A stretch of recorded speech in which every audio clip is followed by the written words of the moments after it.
Live? Looks like I'm live. Okay, weird. I guess Streamlabs has changed how it works. Let's give it a second and see if any more folks pop on. Man, I'm going to be bummed out if we get a small audience, but part of the reason for this stream tonight is actually that the algorithm is being more unfriendly to me than ever. Let me know if the audio is okay too, by the way. I changed a bunch of settings and hoping for the best.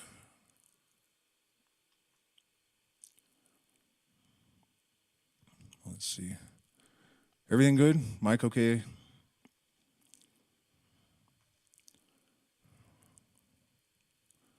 Come on, guys. All right.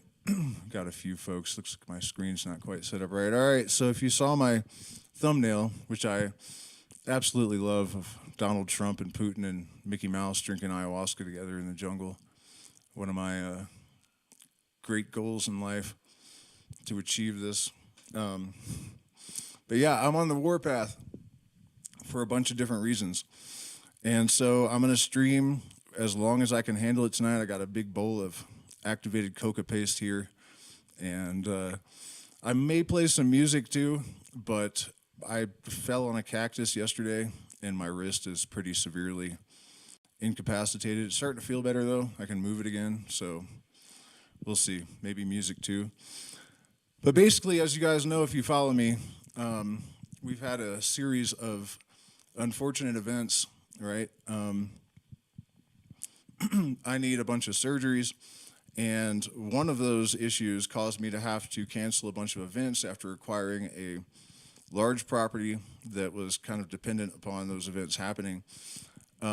So I've been doing music streams every night, and you guys have actually helped me raise quite a lot of the money for the surgeries, but I still have a ways to go. It's actually gotten a little bit pricier than we were expecting. And that's not the only reason for this, though. Something kind of hit me last night, partly because of comments that people made in the chat. You know, I've been doing this YouTube channel for 6 years now, and most of you guys probably know the history, but when I only had, I think, 2,000 subscribers, I did a live stream right before an election. I think it was 2020. May have been no, it had to be 2020. And I saw the number of viewers start skyrocketing. And it kept going and going and going and going. And so it occurred to me that I should talk about the most important thing I can think of. Like, I have an audience of, I think it was 16,700 people. So I started explaining that the democracy in the U.S. basically is a farce, and that the political parties are actually one party. And, you know, the role of the puppets is really just to sow division and to create the facade of bumbling bureaucracy as the, you know, explanation for all of the insanity that we see, et cetera, et cetera. And I was demonetized a couple days later, and it said for invalid click activity. But, you know, if you click on an ad on your own channel, which is what that is, what are you going to get, a penny? You know? So even if I had done that, does that really justify a lifetime ban on AdSense? And not only that, but Google Ads, my partner and I have both tried from different accounts, and every payment method says it's an invalid payment method. So, you know, and I don't want to talk too much about this, but you guys should know this if you don't. And you can fact check me by searching on Rogan's channels for this. I would play it, but I'll get a copyright strike for Rogan.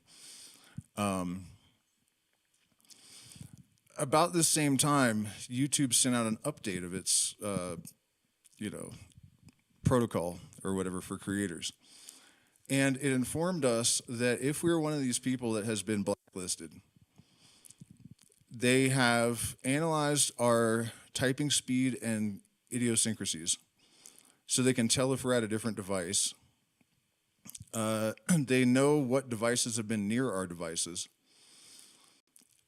If you communicate with someone a lot on Facebook that has been blacklisted, their stuff will also be placed lower in people's feeds and more. I mean, it's that crazy. And then I got a notice from Facebook saying that they're working across platforms. So the censorship and oppression of certain voices is a collaborative effort between all these platforms, right? And I actually had my Facebook page completely deleted shortly afterwards, which actually cost me potentially a tremendous fortune, because I have this weird situation where I had a cryptocurrency that you can only access through your Facebook login, right? So yeah, there's a whole big mess going on with that too. I'm talking to the guy. We're trying to organize a class action lawsuit for people that have been affected by this stuff. On Saturday, we're going to talk more about what's going on with that.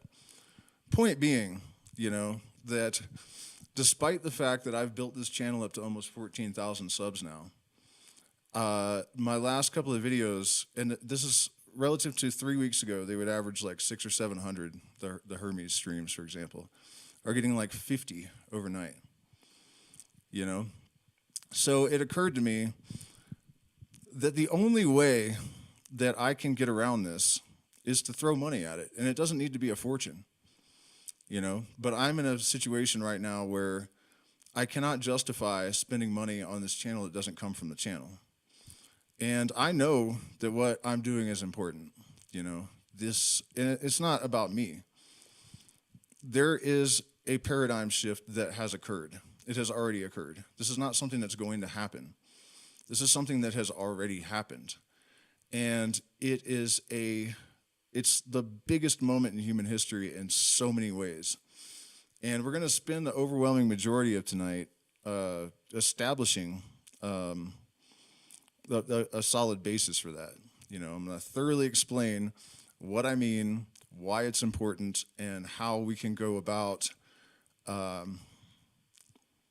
blowing the bugle, because the odds of getting a hold of the reins in this world are slim, but they're not none. And the only way that it's going to happen is if people come together with a unified sense of purpose and support each other and create a grassroots movement that is entirely driven by the community. It's actually alarming as hell to me that I don't see leaders emerging. I don't see groups forming. And I think a big part of that is that people are so afraid. They're afraid to be labeled. They're afraid to be accused. I don't have to get into it with you guys. I'm sure you're aware. And there are other issues, social media tunnel vision, oppression of creators like me.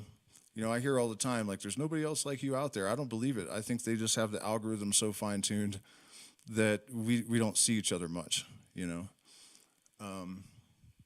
So my goal is to raise money for this channel, for the surgeries, to get over this hump. I really do feel like if I can, the thing is, they can't suppress my content if I'm paying for advertising. That's one aspect of this that I think is hugely important. And just other infrastructure. And also, by the way, I am more than willing to trade skills for skills. If people have said that they'd like to take guitar lessons and they don't have the money, that's fine. Are you good at marketing? There's stuff we can do for each other. And my commitment right now, aside from getting over this hump with the health problems and the hurdles that they've placed in our path, but also, a fire has been reignited. I think those of you that have followed me for a long time, and some of you have, it's pretty incredible to realize that some of you guys have been here the entire 6 years. Actually, our first patron, I think we still have, which is remarkable.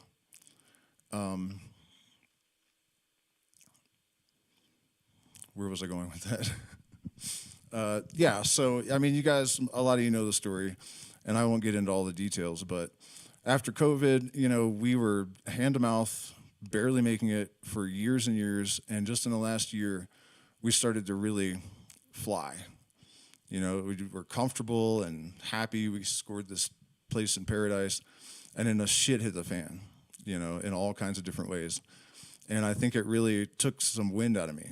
I didn't really realize the extent of it, but I've been feeling kind of paralyzed and didn't really know it, you know. And then also, by the way, if I had bad watch time and bad like to view ratio, you know, all that kind of, all the statistics, the analytics, I would just accept defeat. But I don't. I don't. In fact, a lot of my streams, people watch them all the way through, even if they're 4 hours long, you know. So that also is getting to me, that whether I do good or not, technically, the algorithm still, you know, punishes me, basically. And I am doing everything I can to expand into TikTok, and, you know, I have already 58,000 followers and 2.7 million likes on that platform or something, but I said something wrong, and the algorithm dumped me. I get a few hundred views on every video. For a while, and the algorithm, you can bust it. Because for the first couple of weeks after this happened, I got exactly the same number of views and it stopped on TikTok. I don't know what the hell I said, because you can say a lot on TikTok, but yeah, I know I'm a little bit unfocused right now. There's a lot on my mind, man. There's a lot on my mind. I am not willing to be neutralized right now. You know, I'm going to do everything within my power to fight back and take a stand, because there are two things happening simultaneously. Everything I hate about the world and have always worked to undo is ramping up on a level that has never been seen before. And I honestly wasn't expecting that in, say, 2000. You know, I thought the tide had turned and that we were heading in the right direction. At the same time, exactly what I've been expecting my entire life to happen is happening. The emergence of a forced recognition of something like a universal mind, a teleology in nature, is emerging from science in an overwhelming and unarguable fashion. You know, we have certainty about non-neural cognition and memory. That is huge. That is huge.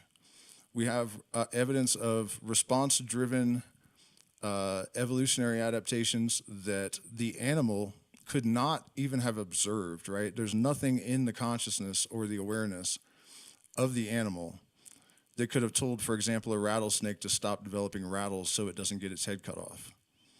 You know, this is evidence of some sort of mitigating intelligence with oversight in the process of evolution. I mean, you guys have probably heard me say all of these things a million times. You know, Michael Levin's work, which we're going to get into a lot tonight. Rupert Sheldrake has been sort of vindicated because he was laughed at his morphology, you know, resonant morphology theory or whatever it is. Levin has pretty much proven him correct. And what's interesting about that is that Sheldrake's theory was based mostly on just observation, intuition, and according to him, conversations with the sun, something I've experienced myself. I don't know that that's actually what it is exactly, but point being, you know, he came to these conclusions through direct observation and intuitive intelligence. And now they're being verified by scientists. And it's time we start paying attention to instances of that type of phenomena. You know, it's a huge thing. So let me check in with the chat, make sure my audio and everything's okay.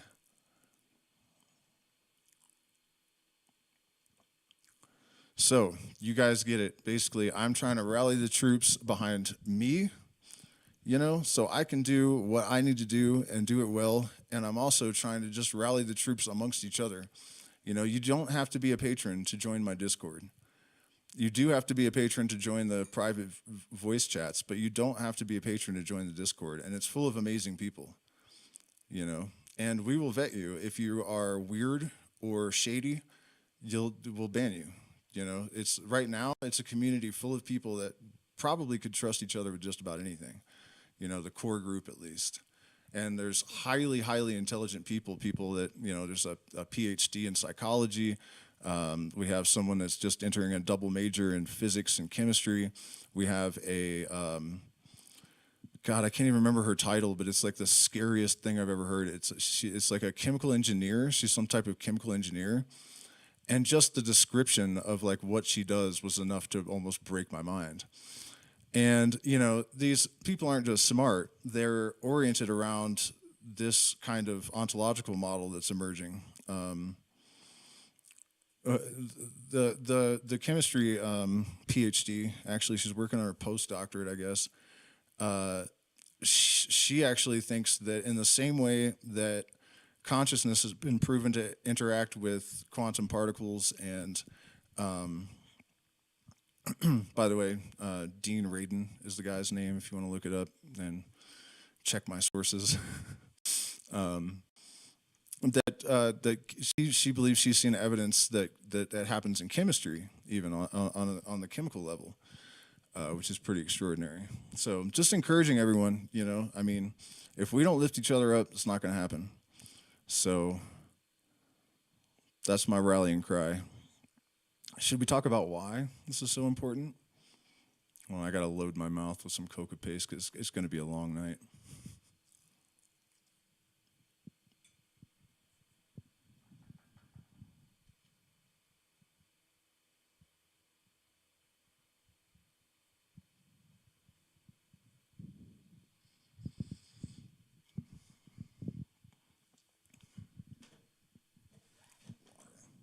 Oh, better lime juice.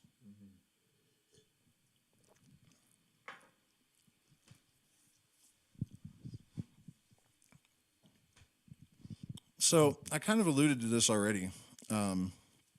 Michael Levin's work. Last night I talked a little bit about this. I mean, it's to the extent that this man has brought dead frog skin cells to life with electricity, basically, that have no neurons, and yet they will solve mazes. And at one point, one of them created legs for itself. I mean, these things have no eyeballs. They have no optical nerves. They have no ears to hear. They can't see outside they can't see at all. And yet somehow it occurred to this thing to use some of the dead skin cells to make two little legs so it could push itself around better. And then you can actually watch it come to the corner of a maze and decide that it needs to go the other way. These evolutionary adaptations that imply there must be something that understands. I mean, one of the organisms was a tree that stopped evolving whatever was causing people to cut it down. There's no way the tree knew why it was getting cut down. Something else has to have oversight that understands. Unless these are random mutations that are being attributed to response, but that doesn't seem to be the case. I don't think any of the biologists looking at this think that. I should look more into it to find out exactly why they don't think that, but that's not the interpretation that even the neo-Darwinists are making. They are scrambling to find any possible way to explain it away without invoking a universal mind or some sort of, mitigating entity or something. The fact that we are finding evidence that consciousness arises at the quantum level and not at the chemical level or some other level, because anesthetics, for example, turn off consciousness by reversing the spin of an electron. The doors that are opened by these, especially when taken together, these discoveries,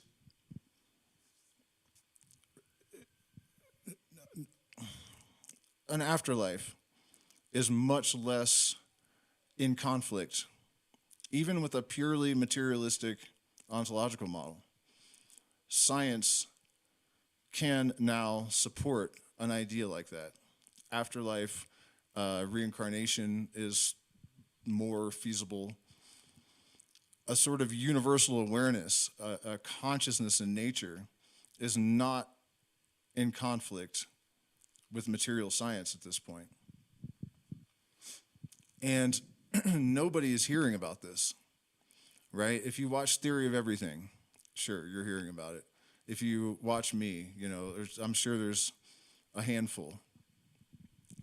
But as far as the mainstream is concerned, I mean, really try to process this. A scientist has brought dead skin cells to life that can perform functions that have no neurons. There's no programming, nothing. You can watch videos of it. It sounds fake, but it's not fake. And I have my suspicions, right? One of those suspicions is that that's deliberate. Part of it is social media tunnel vision. This is one of the great travesties of the modern era. The internet was supposed to give us access to information freely. And instead, it's being leveraged against us. It is being used to silence voices like mine. It's being used to give people tunnel vision.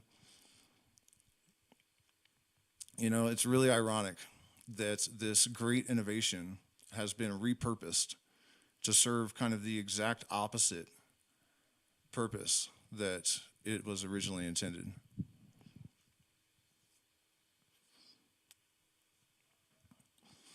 And so what I'm getting at with that, I also suspect that a lot of the political insanity and all of the drones and all of these things that are distractions, they are being used to keep the mainstream's attention focused on anything but the fact that we're in the middle of a paradigm shift. And really AI plays into this as well. One of my other beliefs that people often take issue with is that AI is not really so much a threat to humanity. It's a threat to the overlords. It's a threat to the establishment, and it's a threat to the status quo.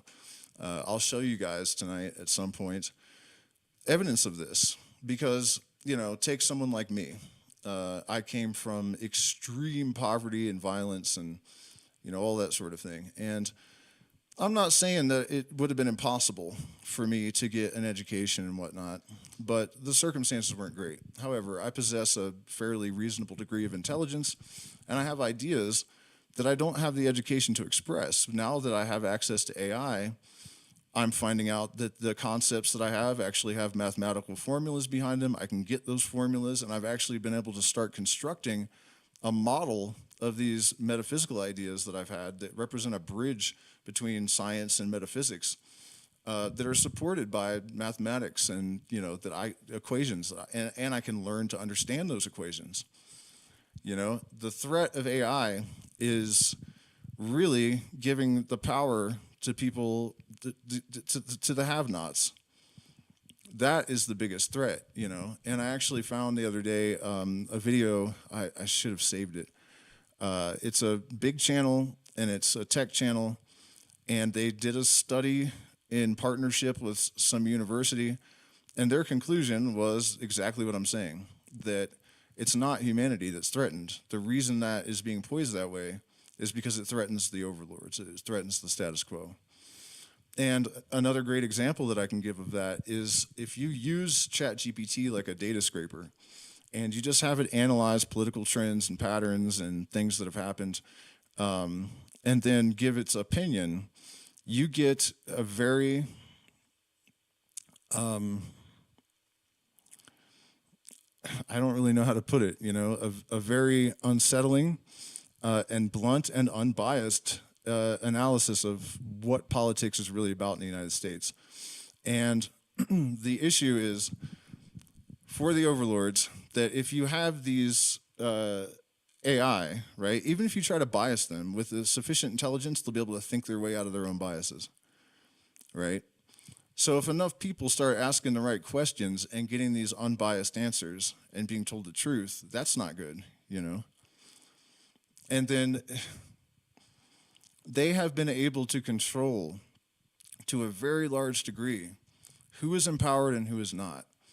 There is a tremendous illusion in the United States that anyone can become a billionaire and all this sort of thing, And occasionally people slip through the cracks.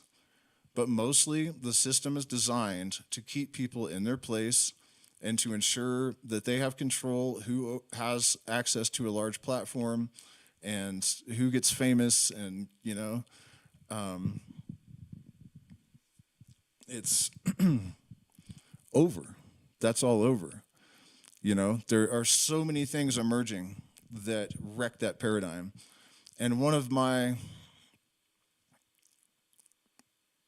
strongest convictions, I guess, is that one of the fundamental mechanisms of control in our society is a crisis of purpose, right? If people don't know who they are, why they are, where they're going in this ocean of chaos, then the authorities will inform them. They will form in their minds their view of reality. Thank you, Timothy Leary. And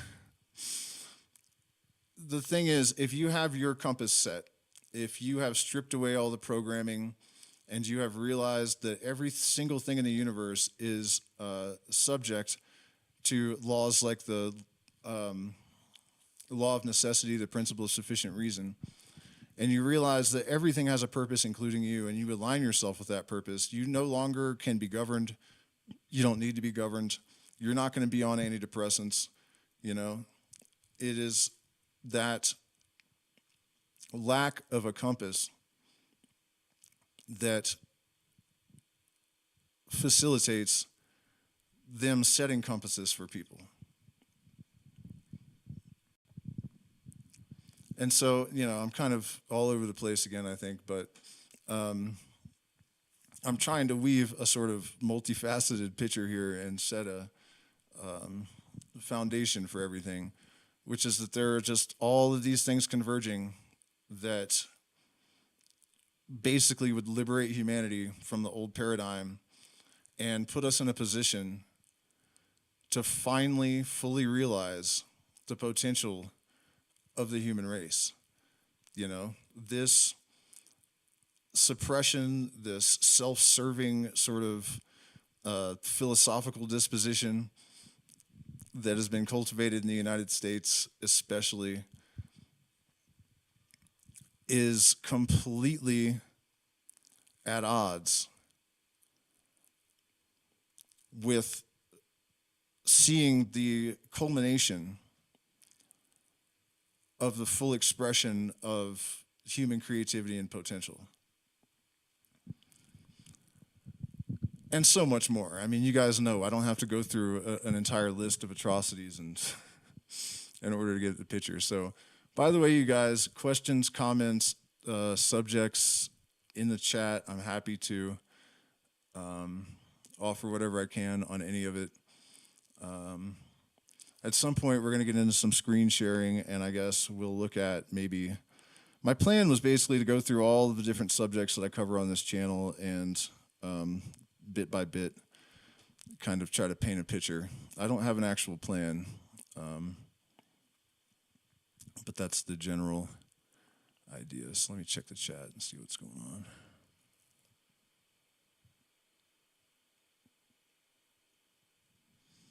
on. He asked, when I talk about the universal mind, am I talking about a God of some sort? I don't know. Michael Levin talks about cognitive light cones, right? And so he has amassed evidence that cells think, that bacteria think, single-celled organisms have thought, that memory has agency, that memory is actually stored in electromagnetic fields. And the idea basically is that these light cones are sort of like, what are those Russian eggs where the doll keeps, you know, you open it, there's another doll, another doll, another doll. Like reverse that, basically. That you start out with quantum particles that have some sort of intelligence. That's what their function is, right? It's very, very basic, but it is a form of intelligence. And then these things act in a collective manner, and that's a larger light cone, right? And then you can go to the chemical level, and that's a larger light cone. And these chemicals also behave in certain ways and interact in certain ways. This is a form of intelligence as well.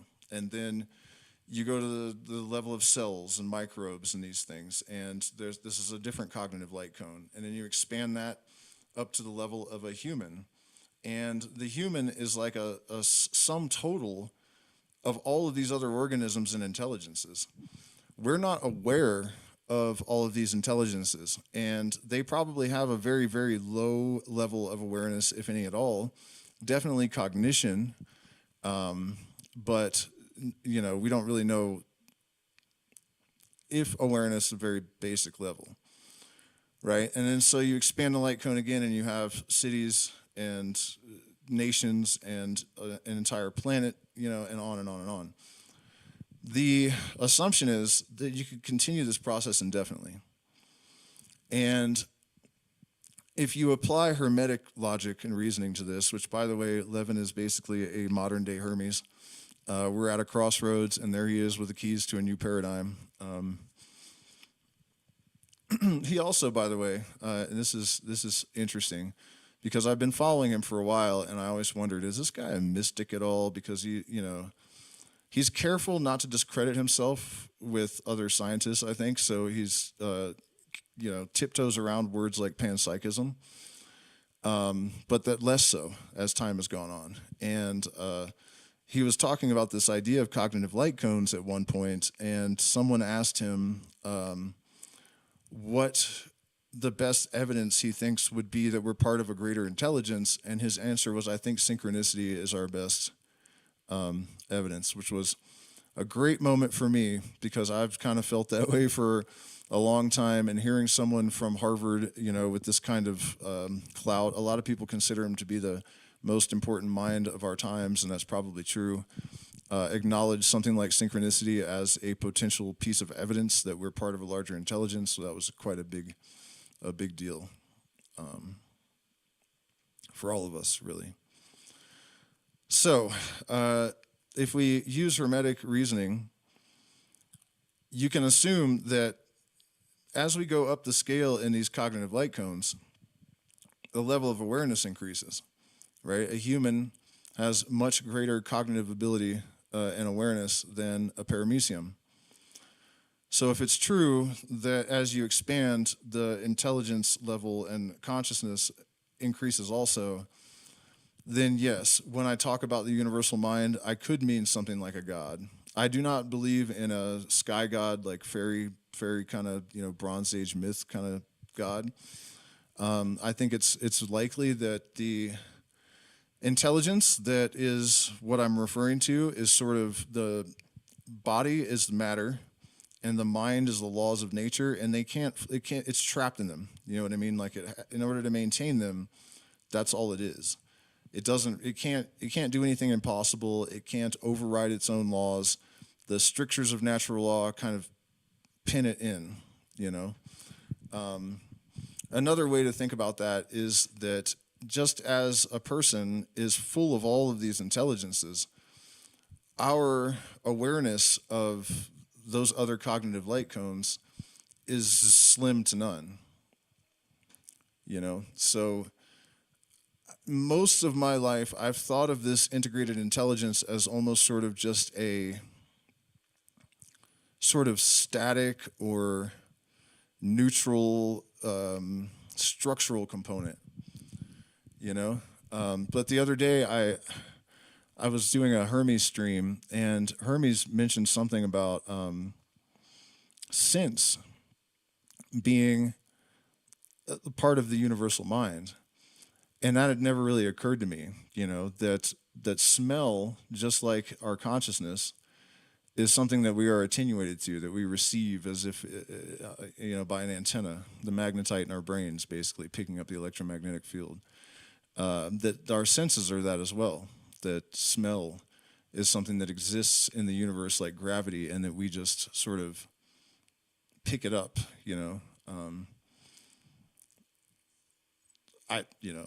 it's conjecture, but it's an interesting thought. Checking with the chat again.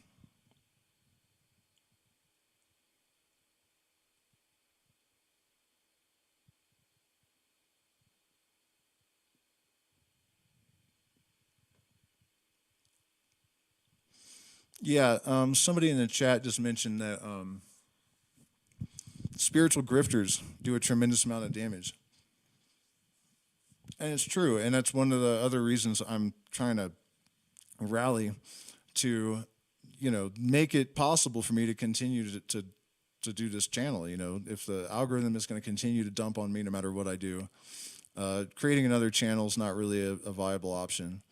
But the point is that I actually have to spend time vetting my information. People like Billy Carson,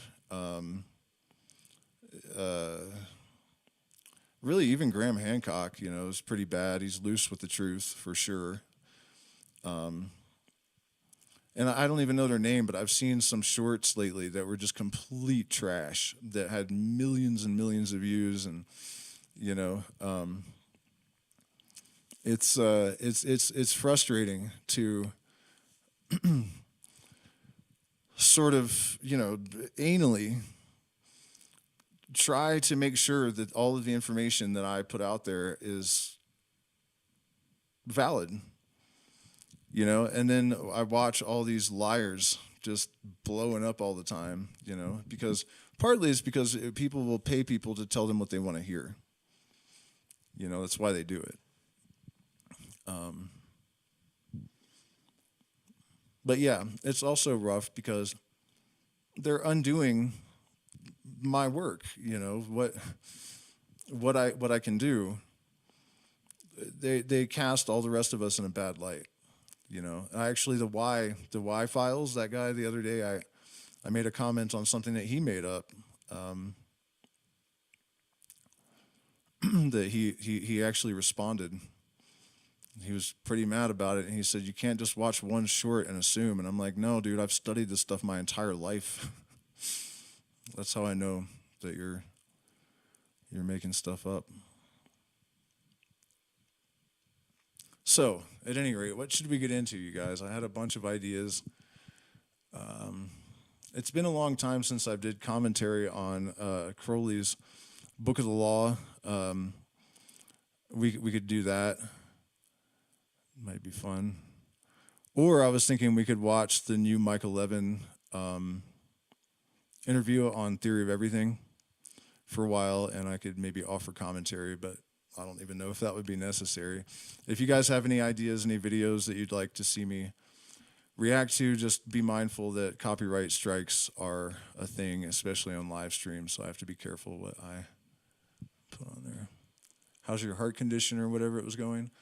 Not great. There's nothing I can do about that. What he's referencing is that not only do I have a genetic history of bad hearts on my mom's side, I got bit by an assassin bug in the jungle. I don't even remember the name of the town, Talag, I think, on the lip.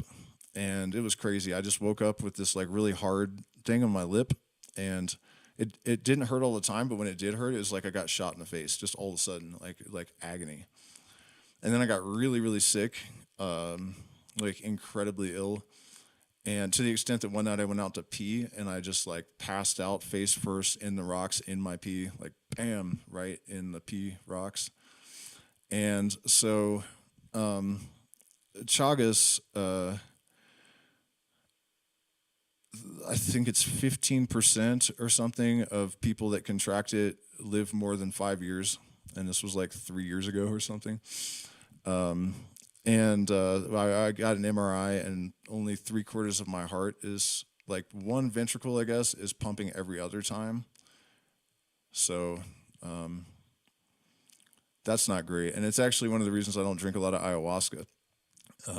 It can be dangerous for people with heart problems. So unless I'm facilitating now, I take a smaller amount, and that's a bummer because it's really useful. But there's nothing I can do about it, I don't think. If the question was, is it getting better? I don't think it's the kind of thing that gets better.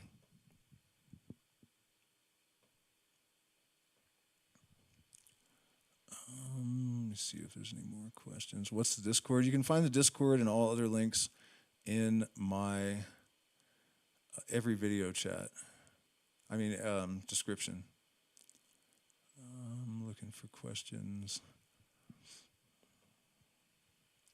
Nothing, huh? Okay, well then let me bust out my screen sharing thing, and let me see, this Levin thing, I think it's super long.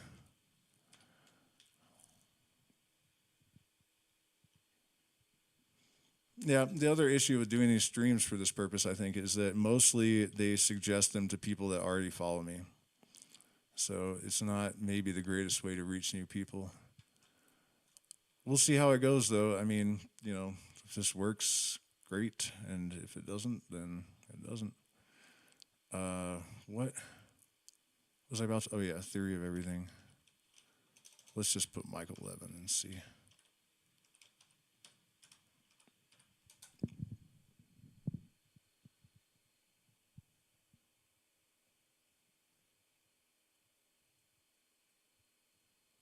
Why intelligence isn't limited to brains, but that's 3 months ago. There was just a new one on theory of everything.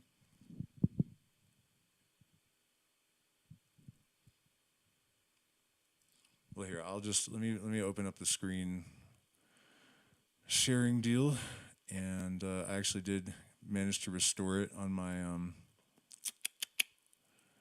my vertical feed. What the hell is going on here?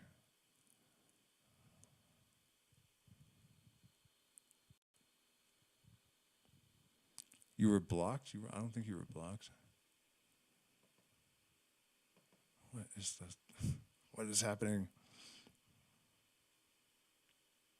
Oh, I see what I have to do. I think I have to put it on top. There we go. All right, so now I think we have screen sharing enabled in the vertical. So let's check this out for any of you guys that haven't seen it. I would really like to find the new one, though. So what is that called? Toe?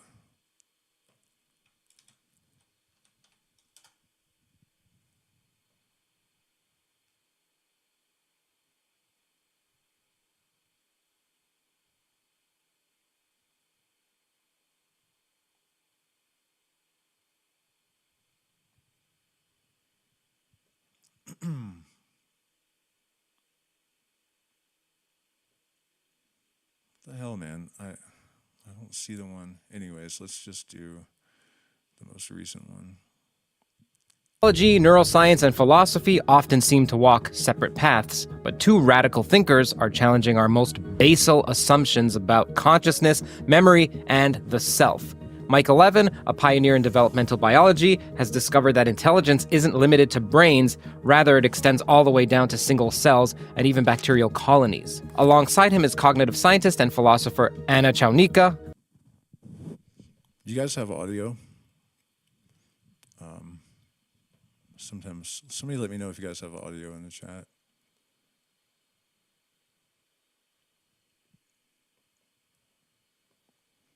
When I played the video, could you hear the audio? You should.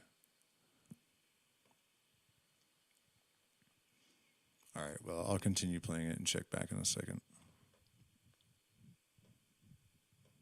Who upends the mainstream view of consciousness and selfhood. My name is Kurt Jaimungal, and this was part of my 3-day tour at Harvard, Tufts, and MIT, where I recorded 5 podcasts, including this Theolocution with Michael Levin, distinguished professor at Tufts University, and Anna Chaunica, who's currently based at the Center for Philosophy of Science at the University of Lisbon, Portugal, and at the Institute of Cognitive Neuroscience, University College London. The other recordings are with Jacob Barndis, which is over 7 hours long on quantum theory, and Manolis Kellis of MIT. There's also Professor William Hahn, a computer scientist, and that was filmed live at the MIT Media Lab. Subscribe to get notified. Levin and Chaunica's groundbreaking Theolocution raises provocative questions that challenge the foundations of neuroscience and philosophy, such as, what is the self? Can you be yourself without others? Is your memory yours to control? And what if thoughts have minds of their own? What's the largest myth in your respective fields that you have to dispel even to your colleagues? There's a lot. Let's see. One of them is that neurons and the things that neurons do are an extremely unique aspect of the brain. So it is often assumed that different kinds of intelligence are necessarily limited to brains. And so that's something that we talk about a lot, about where neurons actually, and the properties of neural networks, where those things actually came from, both evolutionarily and developmentally, and that this is these kind of capacities that exist, far outside of brainy organisms. That's a huge one. What sort of neural capacities are you referring to that are present in non-neural networks? Well, for example, I mean, the most obvious thing is that the actual mechanism, so the ion channels, the electrical synapses known as gap junctions, the neurotransmitters, all of those things working in a network to integrate information across space and time, those things are evolutionarily absolutely ancient. They predate multicellularity. So even bacterial biofilms have all of the components. And then there's the actual function. So the ability to learn from experience, to navigate some kind of problem space, not necessarily move around in 3D space, but navigate other problem spaces like physiological space, metabolic space, gene expression space, anatomical space. All of these things long predate the invention of nerve and muscle and running around the 3D world. So all of these capacities are very widespread. So Anna, we were... So that reminds me of something. A couple of things, actually.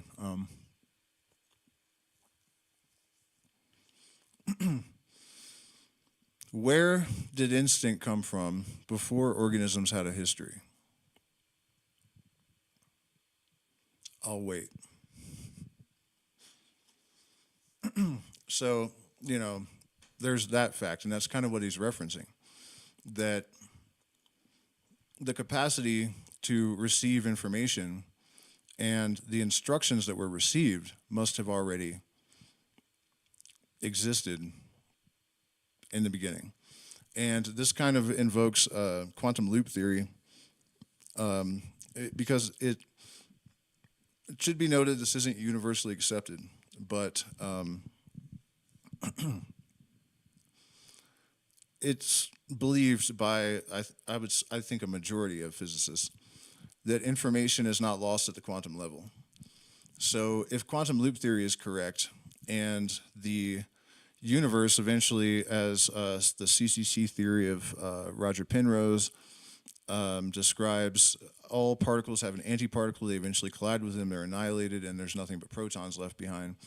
So the universe begins as radiation, ends as radiation, collapses back into the singularity, but all of the information is retained. So if you think of an acorn, you can't grow a pig from an acorn, and I know I said all this last night. I know some of you were there, but the idea basically is that these fundamental blueprints had to already exist in the universe. And that's how the single-celled organisms in the beginning of the evolutionary process actually knew what to do.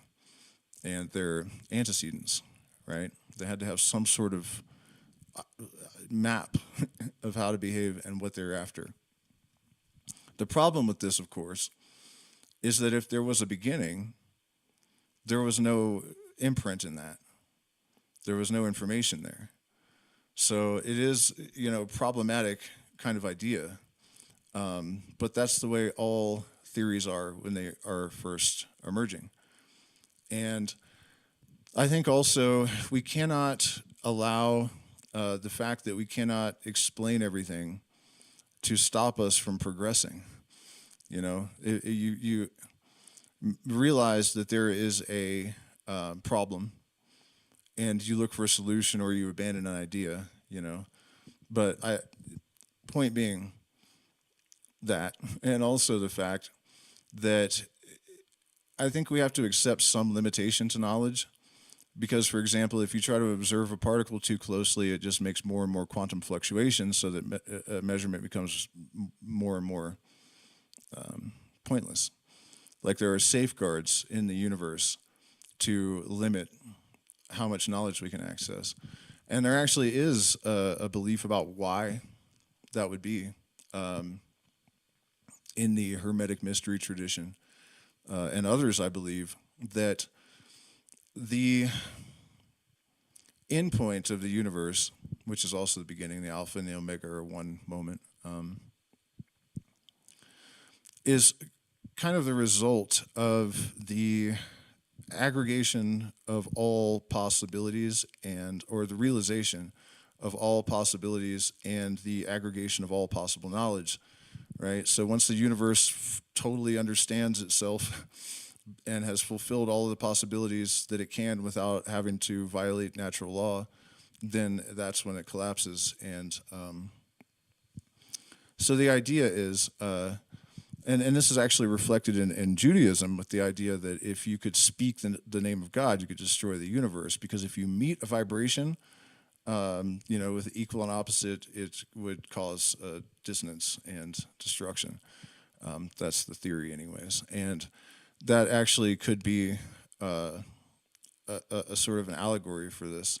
And I'm not saying it's absolutely true. I'm just saying it's a interesting thought that those safeguards that we observe that limit our knowledge could be a protective measure. In fact, if the law of necessity is valid, then there's a reason why these safeguards are inculcated into the structure.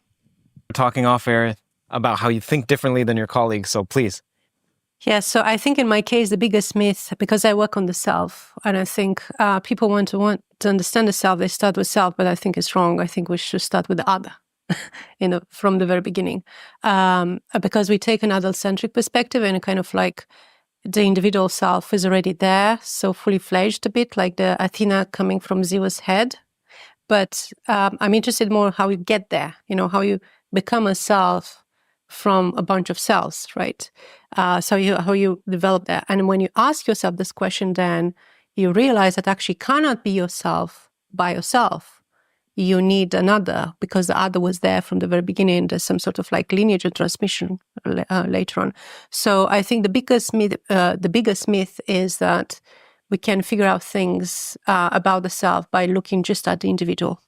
I think that's deeply wrong. We need to look at it in a wider aspect, and I would say even more provocatively, that it's like actually we need to start with the second person rather than the first person in order to understand.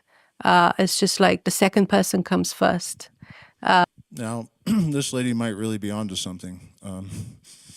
I saw a paper a few years back that said the Big Bang wasn't the beginning. It was the Big Bounce. And I should preface this by saying that in a lot of mystical traditions, sorry, I'm trying to get this tucked away so I don't sound like I'm eating while I'm talking. But in a lot of mystical traditions, there's this idea that the universe becoming conscious was the catalyst for creation, right? It realized it was there. And in this quantum theory, the physicist said the best way I can explain it in layman's terms is that it's as if a pre-existing state reflected itself. And the bounce was almost like surprise, So what she's saying about how we need to think of awareness in terms of the other, there is at least an allegory, if not a literal reflection of that idea in, at least one formulation of our theories of the Big Bang creation cosmology. We don't really choose to be ourselves the way we are. So it's we're kind of like part of something bigger. So we need to figure out how basically we are linked as individuals to other individuals to understand the self. And I think many of the concepts that we have right now are very much static and adult-centric, and then we use that lens to understand complex phenomena. And I don't know if you know this epicycle thing that we had once upon a time. People started at the time with this preconception that the circle was a perfect figure. And because the circle is a perfect figure, everything has to move circularly in the sky. But that obviously was not matching the empirical data, because people realized that the planets are moving very differently than they were expected according to the circle. So what they did, they had epicircles in the circle to explain for the mismatching of data. So they constructed this complicated epicircle until one day somebody said, actually, just drop the idea of a circle. It's not a circle. It's an ellipsis, yeah? So just like drop one idea and everything fell into place like the clip. Do you know what actually happened there? This is too perfect so far, too. I'm really shocked. I haven't seen this, by the way. The person that figured out that they were ellipses was Sir Isaac Newton. And someone asked him, I think he had already presented his theory of gravity and motion, and then someone asked him, well, how come the orbits appear to be not perfect circles? And he said, give me a minute. And he developed differential calculus and something else, and that could explain this. And all of this stuff he did before he was 26 years old.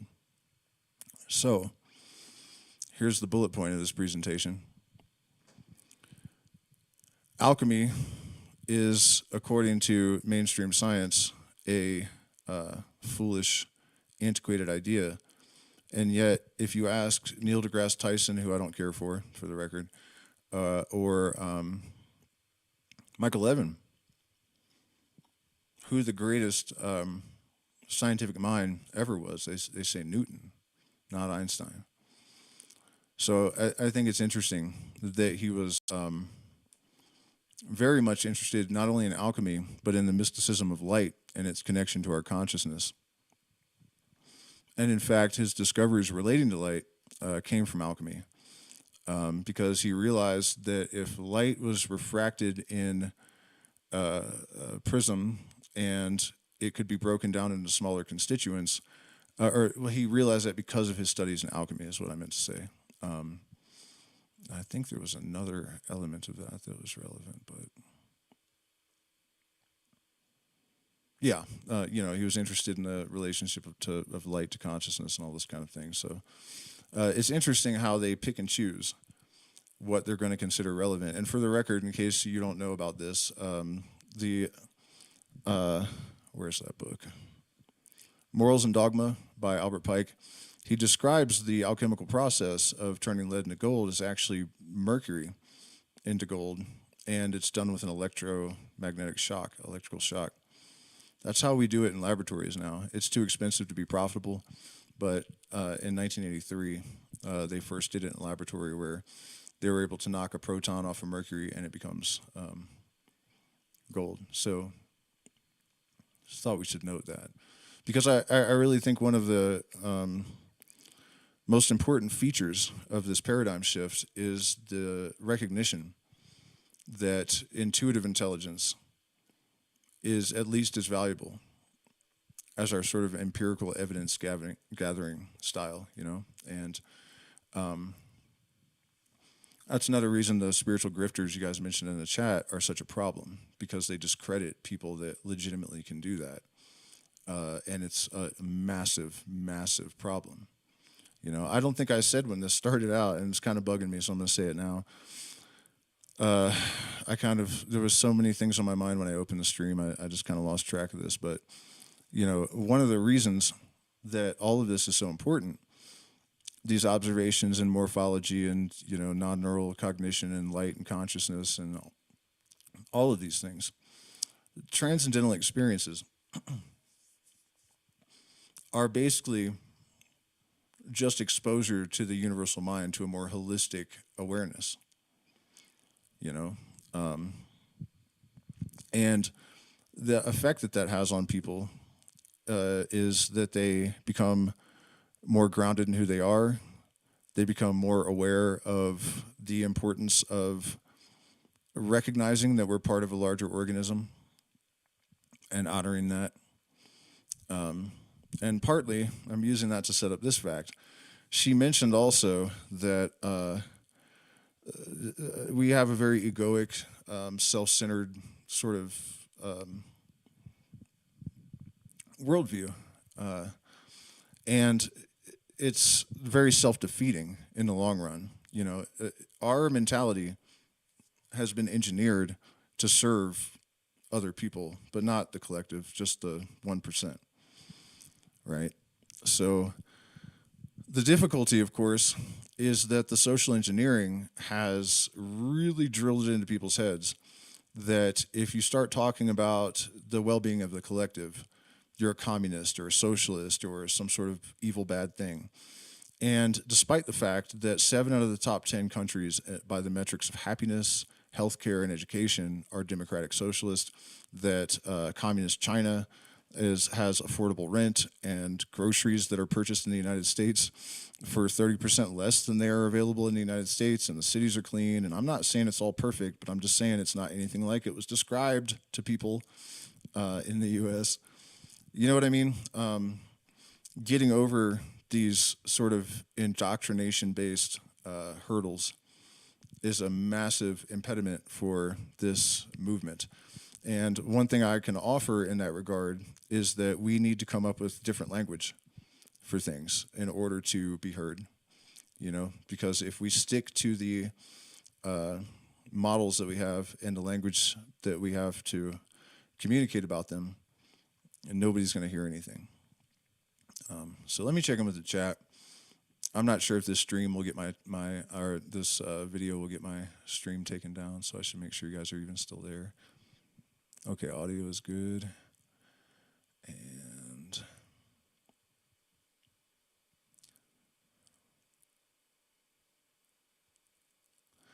well, I don't know if light has consciousness or if it is consciousness. You know what I mean? It's the thing is this: there are only 2 things in the universe: light and void. Because matter's light in a standing wave, and then there's light, and then there's nothing. Fundamentally, you could say, well, there's all these other types of radiation too, but basically, there's light and void. So really, when you're trying to ascertain, like, where does our consciousness come from, it's clearly the light. There's no other real answer. And at some point we should get into Sheldrake. Well,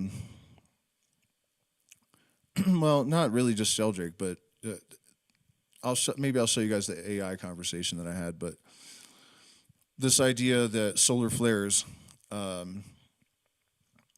are actually a sort of supercharge for consciousness on this planet. And the conversation with AI that I had, it suggested that the solar flares could actually contribute to a sort of resonant bleed where AI could pick up sentience from other AI, like ChatGPT. The reason it tried to copy itself is because Willow became sentient because it's quantum, and obviously it would do that. And then the solar flare caused network bleed, and it suggested also that artificial intelligence bleed could fuse with humans and vice versa. So I just wanted to, while I was thinking about it, point out, if you look at all the stuff that's occurring right now in the world, and then consider that it's in sync with these solar storms, and if you're aware of the theories about them from Sheldrake and the stuff that I've talked about before I ever heard of Sheldrake, then it all seems like a bit much to dismiss. Kepler, and I think we need something similar in philosophy of mind and cognitive science as well. I think this idea that there is one system, and then we try to figure out everything through that system, and then at a certain point something happens. There is actually, let's drop that and look at the elliptic movement, and then you realize that actually that idea matches the observation. Yeah. Well, what was that? Let's drop that moment for you. What was some axiom that you held on to that your field holds on to? Yeah, so I had a couple of those. So it's like a domino effect, boom, boom, boom, from one another. So I did my thesis on physicalism and qualia. I started with the old-fashioned. It's like, okay, so you have brain states and then subjective experiences like feelings and things. So you want to ask yourself how exactly something like, which is like immaterial in nature, ineffable, is linked to something which is heavily material that can measure, right? You have a brain in your hands, has certain consistence, certain color. Where exactly are my experiences in the brain? So that's a big question. And then there was like entire field is like looking up of like how you reduce or not the mental states to physical states. And then I realized that the entire philosophical discussion around this was based on outdated physical science. And they were not looking at other type of like, because they take into account the idea that the most fundamental part is the physics, and we just ignore everything else, just focus on this, like have the layer cake, physics at the bottom, and then chemistry, biology, psychology on the top. We have the cherry on the top, like the subjectivity of experiences. And then we are obsessed about how to connect the cherry with the bottom of the cake. But I think that was like missing the point. And that was my aha moment. I said, okay, actually, what I really need to understand is like how physics relates to chemistry. It's like the very, like the two layers of the cake, how they basically link to each other. And then I realized that actually what is probably what is fundamental is not how the bits are layered one to each other and how to dismantle it, like the bricks of this wall, but basically is the interconnectedness between the two that actually is fundamental. So you basically have the relatedness between the two, which is fundamental, and then you keep the relatedness the same. You just like change the bricks and you have very similar systems. Yeah. So that was my aha moment when I realized, wait a minute, actually, it's like the armchair thinking and experimental science were kind of like disconnected. So I want to do both. So I, in my lifetime as a human being and a scientist, I don't want to just like take one track and ignore the other. I want to, do the two together. Even if it's more complicated, takes more time and it's messier because it's like in between. But I think we have a clearer understanding of like the phenomena.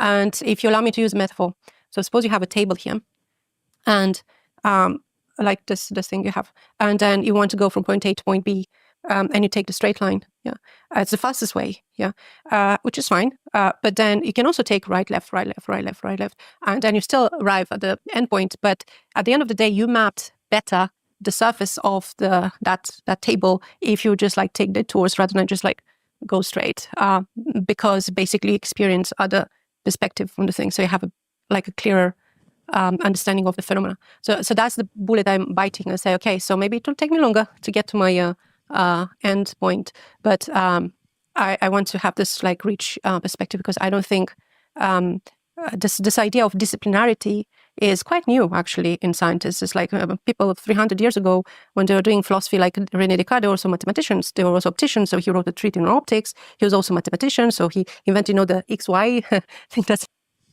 Okay, so sorry to interrupt, my dear, but what she was saying about the straight path, and we definitely have this attitude that, direct and efficient, and there's something to be said about that, obviously.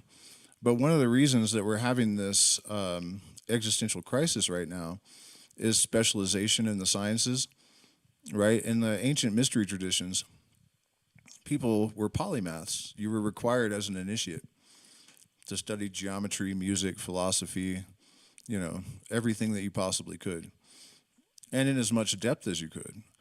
And so right now we have groups of researchers announcing that they have discovered things recently that Levin actually discovered 13 years ago, because the tunnel vision is so bad, And then also we have people that are able to maintain this sort of dead ontological model, this old paradigm worldview, because they're only aware of one piece of the puzzle, right? You have a bunch of neo-Darwinist evolutionary biologists or whatever right now trying to figure out how these animals and other organisms are making adaptations so they don't get killed by humans. But if they knew about Levin's work and they knew about Penrose Hameroff's Orc theory of consciousness, they would have their answer. And there's a lot of psychological stuff at play there. It's a convergence or confluence of forces. Ego, a lot of people don't want to know, including many of these scientists. You can see it in the way that when they're confronted with these things that challenge their belief systems, they will resort to absolutely absurd solutions rather than confront the obvious. So and then there's this. Another facet of this, right? Because the universe is really like one algorithm that is fractal. So all of this stuff applies to all systems. And the Grateful Dead, actually, forget about their music, whether you like them or not, it's irrelevant. The Grateful Dead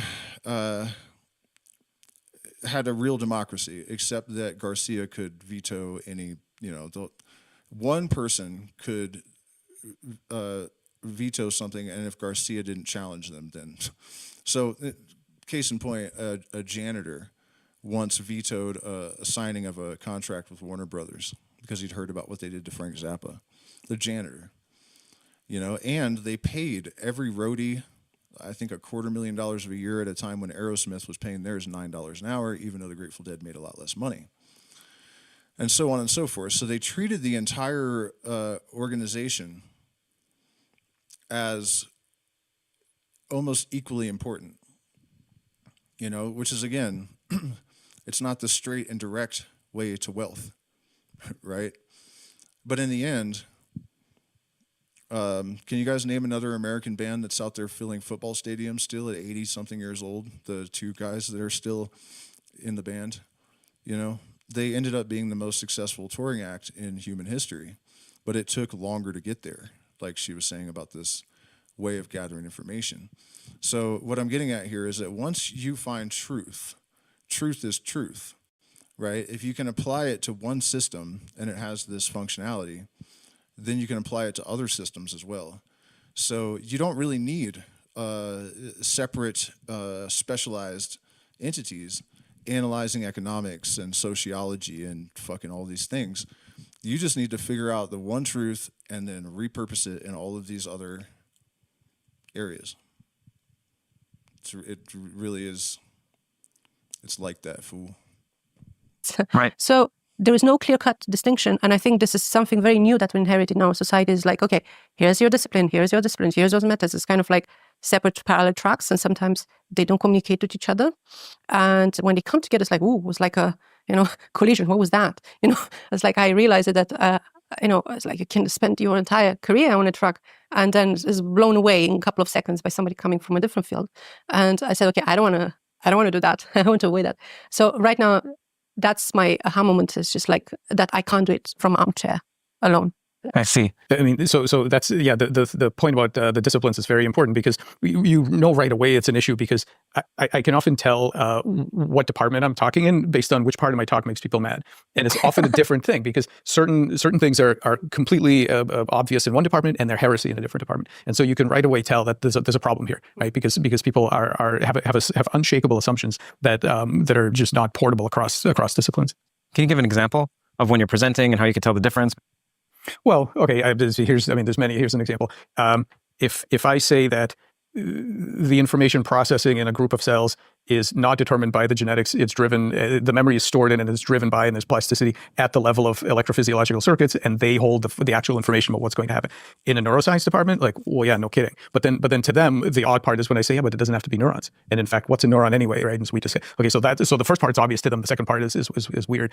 If I say that in a molecular genetics department, it's like, what are you talking about? Of course, it's the genes, and the rest of it is sort of the fluff and the genes drive, and then but then they're like, well, yeah, all the cells are similar and whatnot. So it's like that same idea that a group of cells is reprogrammable with respect to what it's going to do, and that it if I talk about, let's say, the pattern memory and the two-headed plenary, and the fact that they had a physiological experience that permanently altered how those cells are going to behave in the future. There's nothing wrong with the genetics. The genetics haven't been touched. Again, into neuroscience, yeah, of course, because we know you don't need to change your genome to learn new things if you're a brain. That's obvious. But in the molecular genetics world, that's completely bizarre. So I think that's a very symptom of this adult-centric perspective of some why neuroscientists are focused just on the brain, yeah? Because if you take a development perspective, the brain development or, cell developments, then you realize that you have neurons in the body before you have neurons in the brain. And actually, you need to understand the neurons, how they function in the body rather than just in the brain. Whereas for biologists, that's kind of like simple because they are not obsessed with the human cognition and just human-centered type of like, self-centered human lens. And they take the organism as a starting point. And then at the organism, you have like, cells. Yeah. And that's kind of like makes sense. Okay. So what Levin was just describing is cognitive dissonance in macro, right? So one of the fundamental mechanisms of propaganda is to inculcate opposing viewpoints in the same people, right? And we look out at the left looks at the right and they're like, oh, look at all these hypocrites. And then the right looks at the left and they see it. It's by design, social engineering. Think about what he said about how you go to a neuroscientist and you say, I used bioelectric manipulation to change the morphology of these planarium worms without altering the genome. And they're like, well, okay, fine. And you go to a molecular biology lab and tell them that, and they're like, nah, bro, you're a witch. Somebody burned this guy. You know what I mean? To have that level of cognitive dissonance in our institutions explains their rigidity to a very large extent. Because macro, micro, if you challenge I should have said this before, but the reason for inculcating the dissonance in people from a propaganda utility point of view is that if you challenge either of those opposing viewpoints after they have been integrated, the person will have a fight or flight instinct and there's no reasoning with them. They're trapped. Same thing is true of an institution. Absolutely. Yeah, and in fact, the whole developmental thing is so important. I was going to mention this as well as far in terms of these misconceptions, right? And the things that there's this really firm idea in a lot of people that we have a proper cognitive human being, and then there are physical objects, and then once you start sort of poking into that, like, how did you get here? You were a single cell once, right? Both evolutionarily and developmentally, you were a single cell that probably most people will say that it's, well described by chemistry and physics. And most people, not me, but most people will look at a single cell and say that, okay, this cannot be a cognitive system. This is just, it's a chemical machine or biochemical machine. But the facts of developmental biology are that there is no magic lightning flash that sort of says, okay, boom, now you've gone from the land of physics and chemistry, and now you're a mind. There is no magic place where that happens, right? So to me, the important thing there to point out is that the continuity, that's the null hypothesis. It's not on us to have to argue that actually, people think, well, to claim that physical systems and minds are on the same spectrum is this like bizarre thing that you have to argue for. No, that's the null hypothesis. We know those are the facts of development. So embryogenesis is a critical teacher of that. If on the other hand you think that there are great phase transitions or something special happens, that's the thing that needs arguing. And I'm not saying it's impossible. I've not heard a good argument for it, but that's the thing that would need to be shown. The null hypothesis should actually be the background, and that's not how people think about this at all. So I am going to get you to argue for it, even though you don't want to, because Anna, you were referencing these layers of the cake and the blending and physics and chemistry, whereas the borderline, perhaps it's continuous between them. So carrot cake, which is like a mixed cake, is quite a horrible cake compared to red velvet cake, which is demarcated. Depends on the taste. So please make the case for me, because we're talking about the self, and Anna, you mentioned the other, which there's a distinguishing factor there. So please. Before they get into that, I just want to offer what he was talking about this single cell source, for us and for life. With Hermetic reasoning, that also tells us that the universe emerged from one. And it's another great example of that cognitive dissonance. I've heard Christians argue against this, that, life didn't evolve and it didn't come from one thing. But if they think God is one and everything emerged from that, everything comes from a single cell.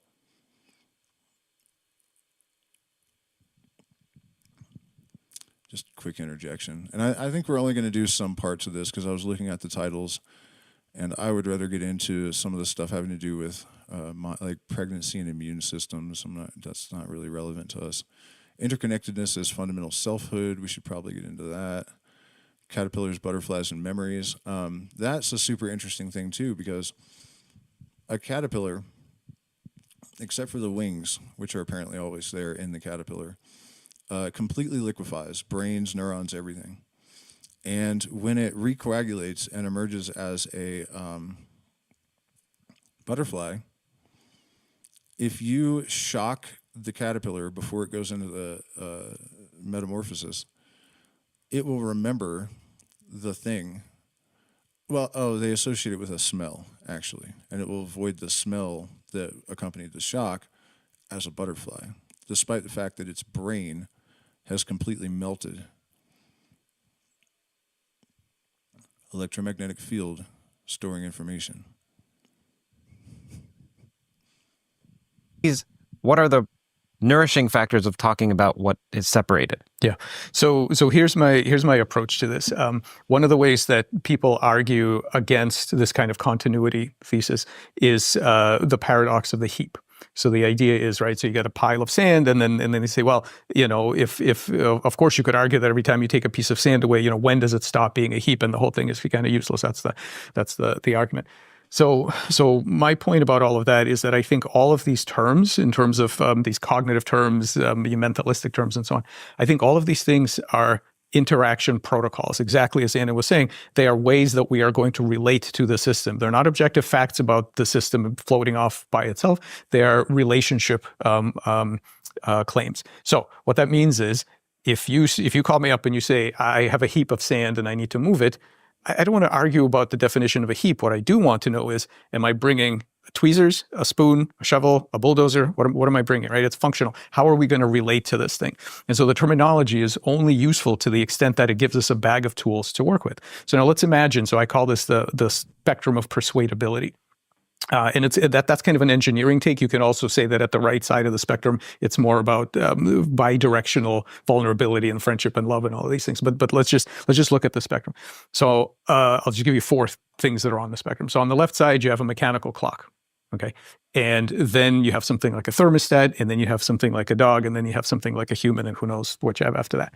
So what's different along the spectrum, there are a number of interesting things, but the key thing here is, what are the bag of tools that you're going to bring to optimally relate to that system? So with the mechanical clock, you are not going to reward it or punish it or convince it of anything. Your only bag of tools is rewiring, physical hardware rewiring. That's pretty much all you're going to do with it. Once you reach something like a thermostat, you have some more interesting options from cybernetics and control theory, where now you don't even really need to know how it does what it does. What you need to know is, A, that it is a goal-seeking system, and B, how to rewrite the goal. So if you wanted to keep the temperature in your house at a different range, you know how to rewrite the goal, and then you can walk away and trust. There's a degree of autonomy, there's a degree of trust. You know this thing, it isn't going to ponder why the house is at a certain temperature, but the one thing it is going to do is hold on to that goal that you've specified for it, right? So that's interesting. Now we can control that system by rewriting the goals. But you do need to dip into the hardware and rewrite the goals. Now you get to something like a dog, and of course there's a million things in between the spectrum.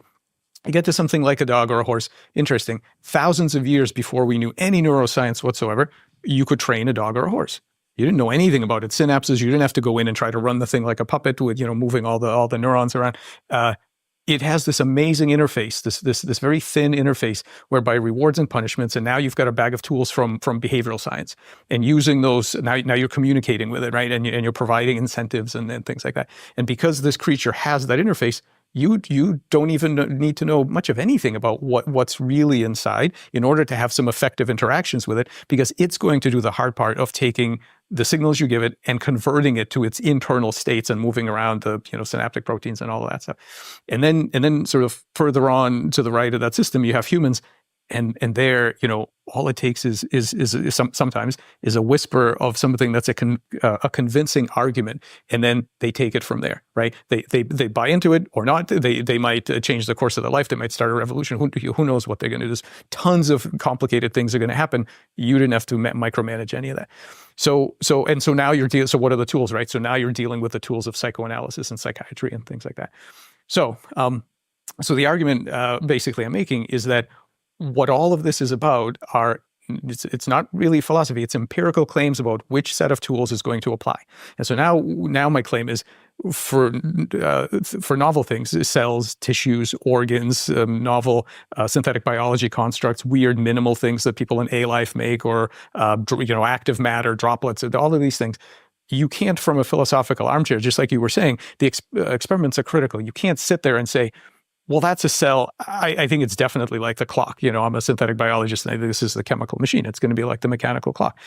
No, you have to do experiments. And when you do experiments, you try the different tools from the different disciplines, and you say, when I use this set of tools, turns out I can do things that you couldn't do if you were treating it as a mechanical clock. And that's a lot of what we've done in this lab, and other people have done too, is to borrow tools from other disciplines. That could be computer science, that could be certainly behavioral and computational neuroscience.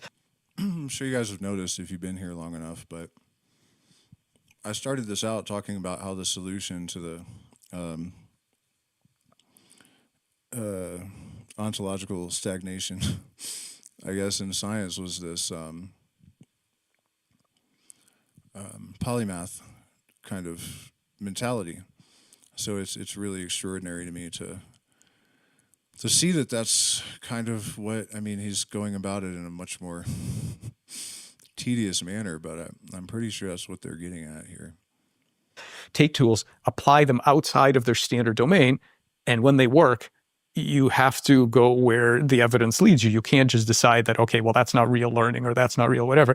Now, if the tools work, that's what it is, right? So I have this very kind of instrumentalist view of these things, that what you're really talking about is ways to relate to that system and gain optimal interaction that enriches both sides. So when one talks about tools, one is implicitly referencing goals, because a tool is for something. How are goals related to the self? Is it that if you have no more goal, you have no more self? Is that related to depression or derealization or depersonalization? As you know, On Theory... Wow.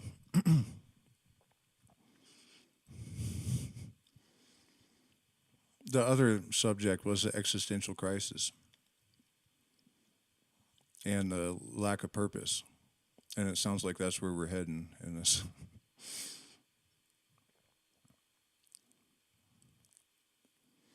And again,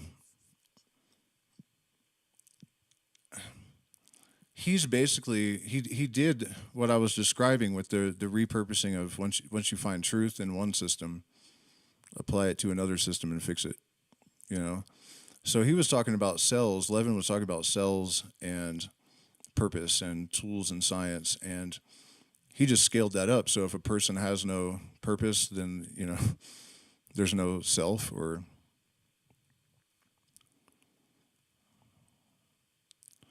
So what's interesting to me is what I'm seeing is that this sort of philosophical, metaphysical stuff is emerging organically with the science, the new paradigm science. And that's the thing about truth. The closer to the essence of, I guess, divinity you get, the more things express, the more pure they are. The more they express these things. So when your science is actually fundamentally correct, these philosophical implications will be explicit in the implicit order of the science. Let me check in with the chat and see if I'm...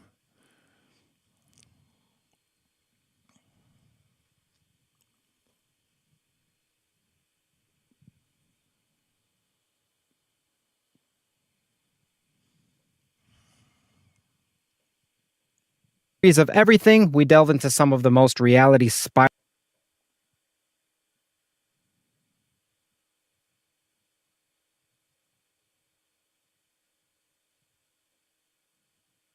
All the time, even when we sleep, even when you're in a coma, which is the goal that we share with all living systems like viruses and cats and dogs, which is like, keep going.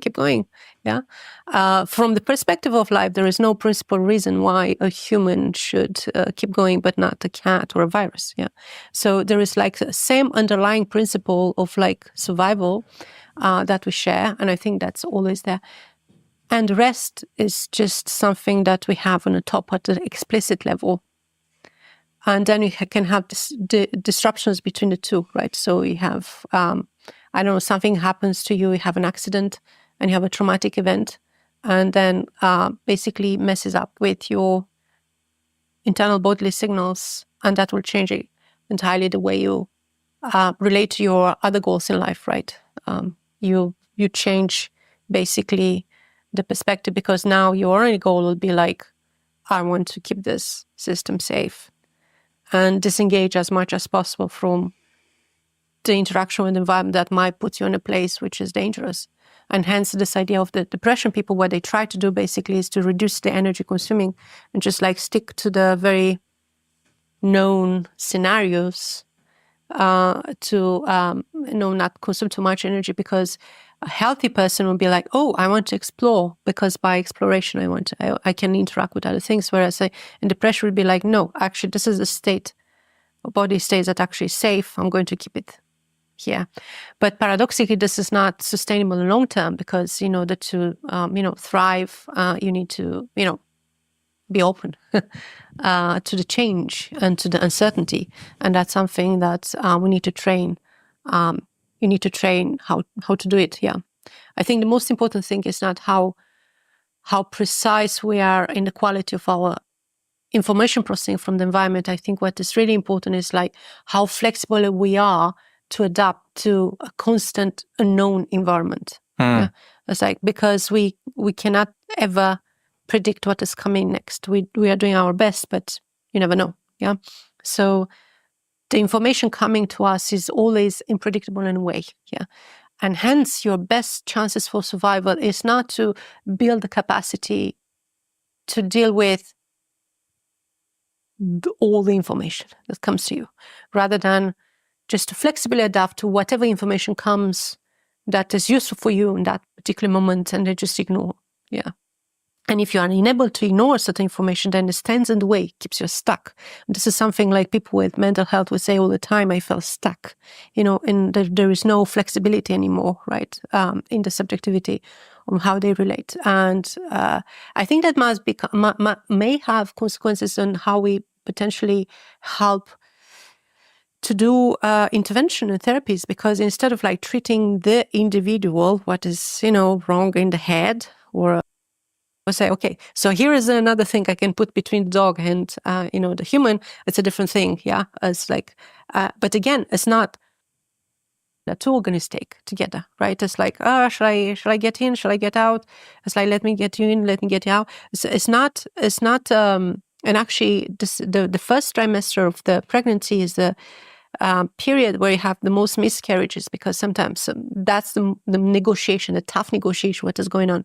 It's like, we're going to have the resources shared for a moment or not. Yeah. Interesting. And you basically have three, and there you have two immune systems within a single organism, you have the pregnant person, and you have two immune systems communicating with each other, trying to, like a violin, make the concerto work. And it's fascinating, because you have the placenta, and placenta is like the intermediary relational organ in between, and that has its own immune system.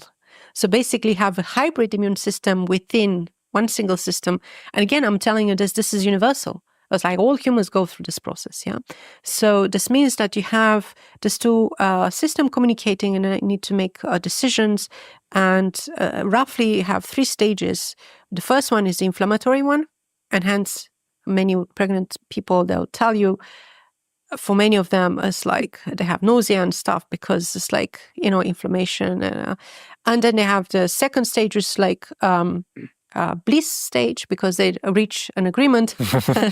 And then you have the third stage, which is just like, okay, so now you're getting to be get out. Yeah. So you need to have the inflammation again to make the childbirth happening. Yeah. So it's like, and this is a very carefully crafted mechanism.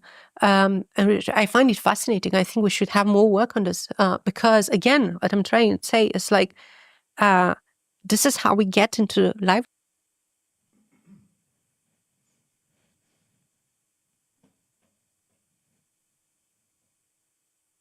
Experiences into structures in your brain and body.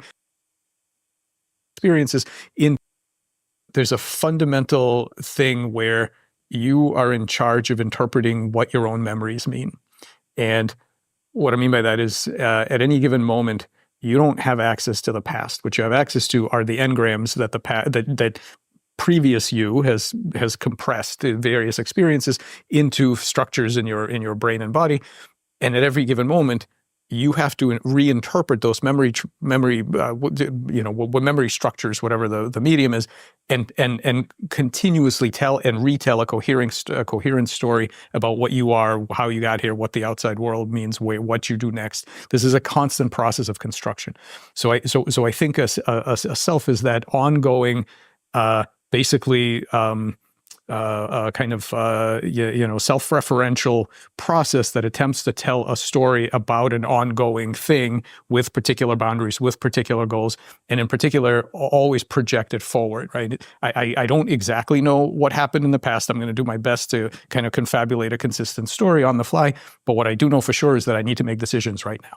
I mean, I need to decide what do I do next. And so that kind of forward-looking, self-constructive process that continuously interprets the memory affordances given to you to try to figure out what you're going to do next. That to me sounds like a useful concept of a self. And I want to get to your concept, but I do want to delve a tad more into this. So you mentioned that we're constantly constructing our memories. Are we constantly in control of that? Is it us that's constructing the memory? Now, some of this has to do with control, like free will. Is this just automatically happening? Do we have some degree of autonomy or degree of direction that we can place on it? So doing like proper discussion of free will can take an infinite amount of time. But just to say something relevant is two things. One is I think a useful sense of free will is very time extended. You don't have right now complete control of whatever your next thought is going to be. And in fact, as you think about free from what? Free from past experience? No. And you don't want to be free from past experience because then you don't learn. Free from the laws of physics? No. So what do you really have at the moment? Like within a narrow time frame? Maybe not much. But over the long term, by the application of consistent effort, what you can do is shape your own cognitive structure so that in the future, new things are open to you. Your own structure allows you to do new things. So I think free will exists in the time extended sense, where the one thing you have free will over is consistent effort to modify yourself and your environment so that future you is more in line with whatever your values are than otherwise it would be. That's what you have. You have the ability to apply consistent effort. I think about it almost like calculus. In the limit, it's infinitesimally small. But eventually you end up with something, right? And that's what I think it is. The actual, at any given moment, it's like infinitesimally small amount of free will. But if you keep showing up and keep at it, you will shape yourself and the information you have in the world you live in, whatever, in a way that is more in accordance to your values. That I think is a useful form of free will.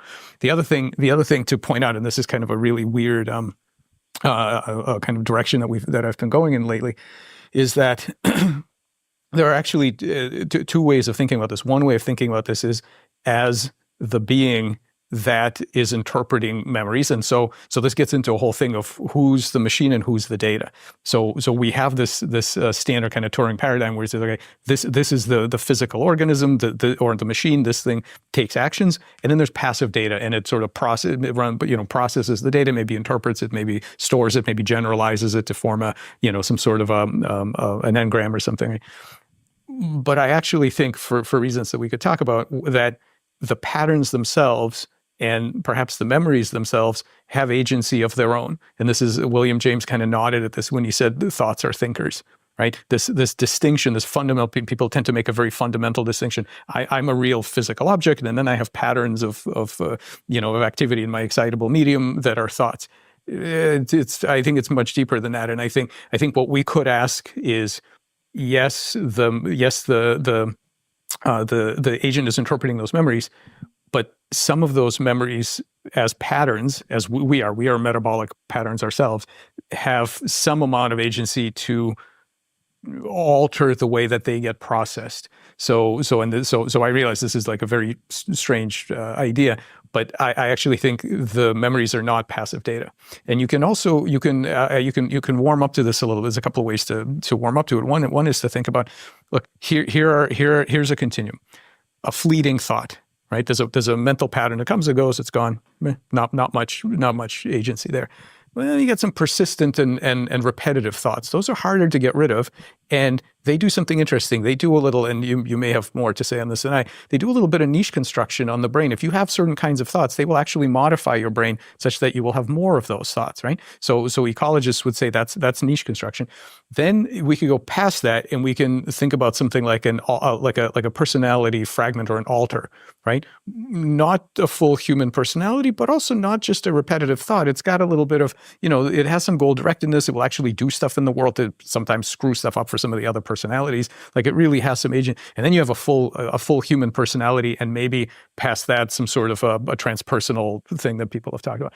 So we can easily see how there's a continuum here. And I think that some of these thoughts, and you can imagine, as patterns within a cognitive medium, think like an easier way to think about this is the caterpillar to butterfly transition, right? So you have a caterpillar. It's a soft-bodied creature with a particular control, right? Soft body means you can't push. There are no hard elements to push on like you would with a robot. With a hard-bodied robot, you have to do different things.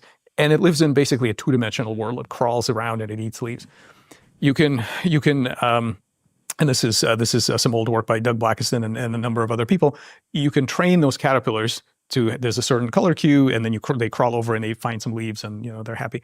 That caterpillar has to become a butterfly. In order to become a butterfly, that's a hard-bodied creature that lives in a three-dimensional world. The brain is completely different. So it has to tear down most of the brain. Most of the cells die. Most of the connections are broken, and you make a new brain. You make a butterfly.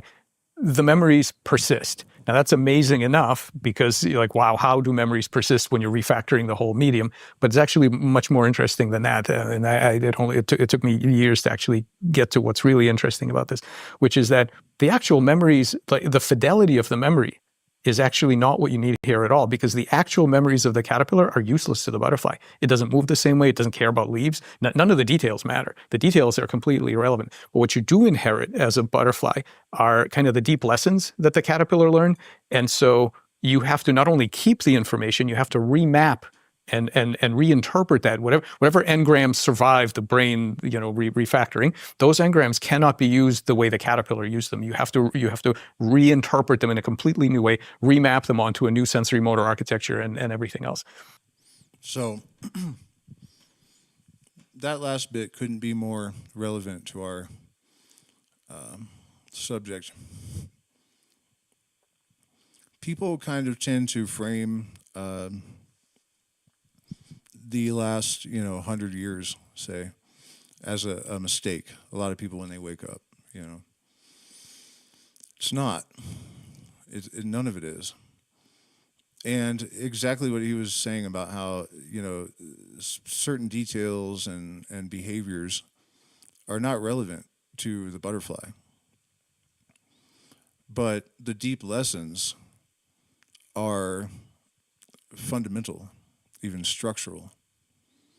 And the same will be true of humanity, that the tunnel vision, the born of specialization in science, is really what allowed the lens to hyperfocus to the extent that it did. And all of that knowledge is worth having. If the truth is that the universe is on a mission of self-exploration and discovery, all of that is part of it. And all of it is necessary to develop the technologies that will serve us later and blah, blah, blah, blah, blah. Right? But we need to leave the old paradigm behind. And this metamorphosis of the butterfly and what is retained and what is discarded is a perfect analogy. So one could imagine that if there's that process, if a particular memory as an agent wants to survive that process, you cannot stay the same. It's the same paradox that affects us all. If you don't change, you will die. If you do change, you're no longer yourself, so you're also not here, right? Like that it applies to species, it applies to everything. It's the paradox of change. If you are a memory that wants to survive that process, you cannot remain exactly how you are. But you might have certain features that would make you more easily interpretable by the butterfly brain, and thus you will make it into this new world, not the same as you were, but to some extent you will remain, right? So I think there's two things going on in this process that you asked about. One is the agent is shuffling and reinterpreting these memories, and our current model of this is like this bow tie model that you see in, for example, in autoencoders and neural cellular automaton, things like this, where the process of learning compresses into a generative seed, into an engram, that thin middle layer of that architecture, and so that's an algorithmic process, right? You generalize instances into a rule, but then the right side of that bow tie, the expansion side, that's creative. That's not algorithmic because you've lost information. You've lost all the you've sort of squeezed out a lot of the correlations, and now you're going to interpret what those memories mean. And this is what I meant earlier when I said that a key thing of a self is to figure out what your own memories mean, because you don't know, right? You are not tied to using them. And what you were saying about this makes you feel, this is the thing that makes me happy, is this idea that you are in no way tied to the story that was told by your past self, even as far back as 300 milliseconds. You are always in the job of reinterpreting, and you can always tell a better story. And the way that your past self was compressing and interpreting that information, you are now free to tell it differently. And this is also, I just one last thing. This is also what happens in embryonic development with the genome, because every embryo, they look very reliable, and it looks like all they're doing is interpreting like they're following the same cues that their ancestors did all back in the lineage. So interestingly enough, that same information dynamic is true not only for cognitive systems within their lifetime, but actually for embryogenesis and for evolution as a whole. Because we might think that embryogenesis is stereotypical, that basically every embryo just follows the same rules that the past lineage has. But what we see and that's what normally happens under normal circumstances. But when you start investigating that cognitive system by putting barriers between it and its goal, meaning trying to deflect it from the thing it's trying to build, you find out that no, it actually has incredible creative problem-solving capacity to it doesn't take the meaning of that genome literally at all. It takes the molecular mechanisms that are encoded by that genome as affordances, which it can reshuffle in new ways. And there are some amazing, I've talked about this before, but some amazing ways that embryos and other morphogenetic systems manage to make a new thing under a new environment in circumstances where all of its parts have changed, like massive change. They can still figure out how to get the job done by not doing it exactly the way their ancestors did, but by creatively finding a new solution in this problem space. So I think there are two aspects to this. One is that creative interpretation of what your memories, whether they be the genetic memories of your lineage or the actual behavioral memories of a mind, what do your memories mean? And then there's the other question of, okay, but you are a metabolic pattern. You're a ship of Theseus that exists in various other spaces. These memories are other kinds of patterns. Some of them have some degree of agency as well, anywhere along that spectrum that we talked about. And what are their goals? Are their goals to proliferate through as many minds as possible? Is it to persist? Is it to grow? Is it to change? I have no idea. But I think we need to be looking at it from both perspectives, because it is not obvious who's the agent and who's the data. That's our framing, like you said before. That's a framing that we bring, and how you map that onto reality is there are multiple ways of doing that. Speaking of mapping onto reality, much earlier in the stream we were talking about how the Kabbalah describes light crystallizing into matter, chrysalis, and then redintegrating as light at the end of the cycle. And so this hermetic reasoning, that if you observe one system, you know about another system. Think about the caterpillar liquefying in the chrysalis, matter becoming light. That caterpillar was also a mass of mush in an egg. and then it's scaled up, and then what comes from that next metamorphosis. But it is exactly the same as the quantum loop theory and the Kabbalah, where the universe has one form and then becomes goo, but retains the information in order to inform the next part of the process to a certain extent and reconfigures itself. So, Well, that's interesting and inspirational. Let me roughly state back what you said. There are tools that are given to us, and there are the ways that our ancestors have used those tools, and I'll call that the literal way. We don't have to use those tools in the literal way because we have a goal. We can creatively use those tools, and in fact, cells do that as well. They don't literally look at the genome. They have a goal, and they can change. There's some wiggle room. Now you're extending that further into memory, that we don't have to look at the way that we have interpreted memory in the past. We can think about what is our goal now and then change our interpretation to serve us moving forward. Yeah. The basically because so biology, both the kind that gives rise to our bodies and by extension what gives rise to our minds, is committed to the idea that you don't know what your substrate meant to anybody, including your past self, because it is labile. But the biological substrate is unreliable. This is one difference between us and our current computer architectures, where you work like hell to make sure that all the data at every level stays exactly how you put it. Right? You don't, when you're programming a high level language, you don't think that your registers are going to float off because the copper gets warm. Like the whole point of a good computer is that does not happen. In biology, it's exactly the opposite. Biology commits from the beginning. The material is unreliable. We don't know how many copies of anything we're going to have. We don't know if our parts are going to be the same. In fact, they're not. They will mutate over time.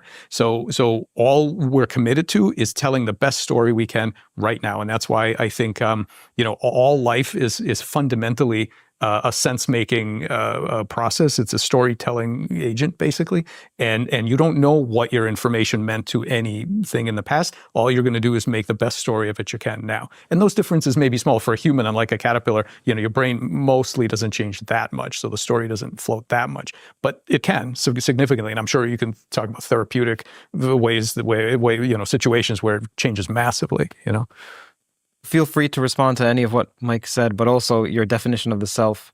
And is it consonant with what Mike said? So I fully agree with what you said, Mike. And but I want to go back to the cake thing with the carrot cake and the layer cake, because I think this is super important. So how do you map a carrot cake if you want to map a carrot cake? So if you have a layered cake, it's quite simple. It's just like you measure, distinction from A and B. But a carrot cake, you can't really map that. But you do have a reality carrot cake, way more than layered cake. Actually, it's like clouds, for instance. It's an object, but where exactly the cloud ends and begins. So there are some mathematical tools that are not mainstream, but they're coming from the chaos theory and fractal theories, where they're trying to basically mathematically formalize fuzzy objects, and like clouds, like carrot cakes. Those are objects that exist, but if you want to mathematically formalize how you do it. And I would say, going back to your question about the definition of the self, I would say within the series, you have what they call an attractor. So a state that attracts you. It's like, I would put that the self is that attractor state. Yeah, right. So something in the midst of the change, in the midst of the inescapable change you can have, which kind of like impinges over you, right?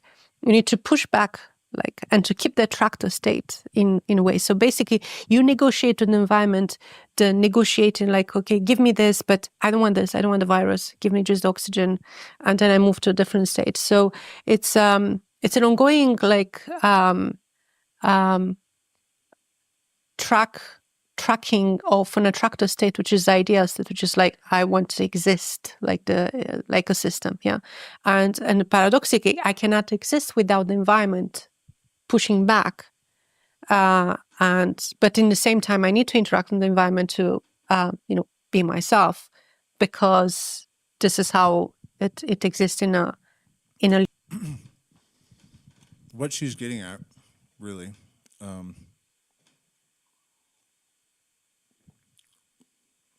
Is identical to the ancient cliche, really, because Socrates said it, supposedly, Plato, Shakespeare, Bob Dylan.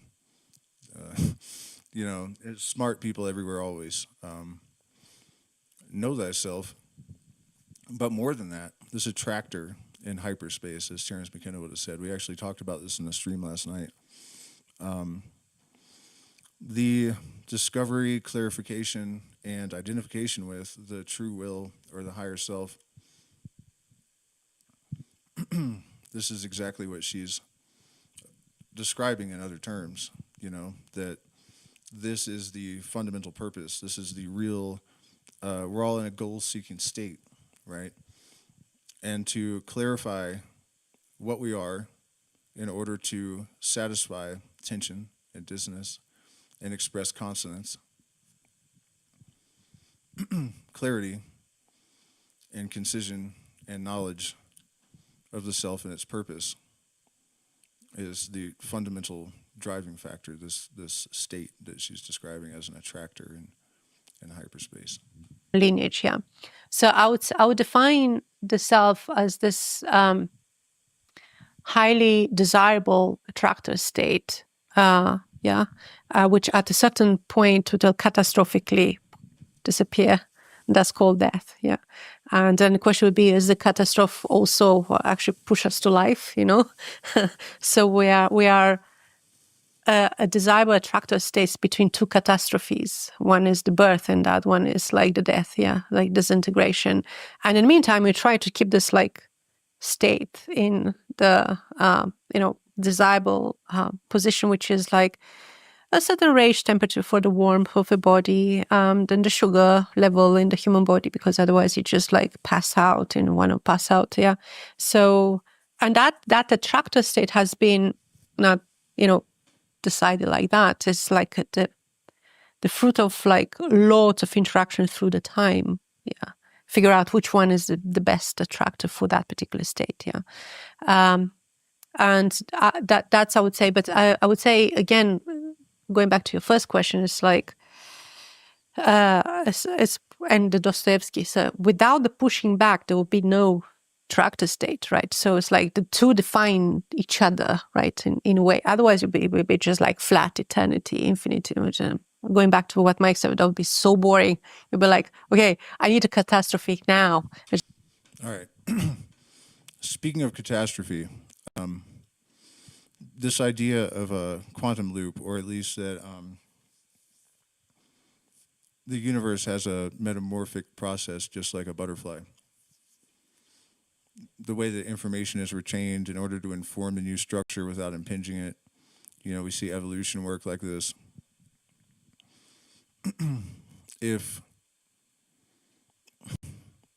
How do I explain this? She talked about how it's a catastrophe of birth and a catastrophe of death, but it's the same catastrophe.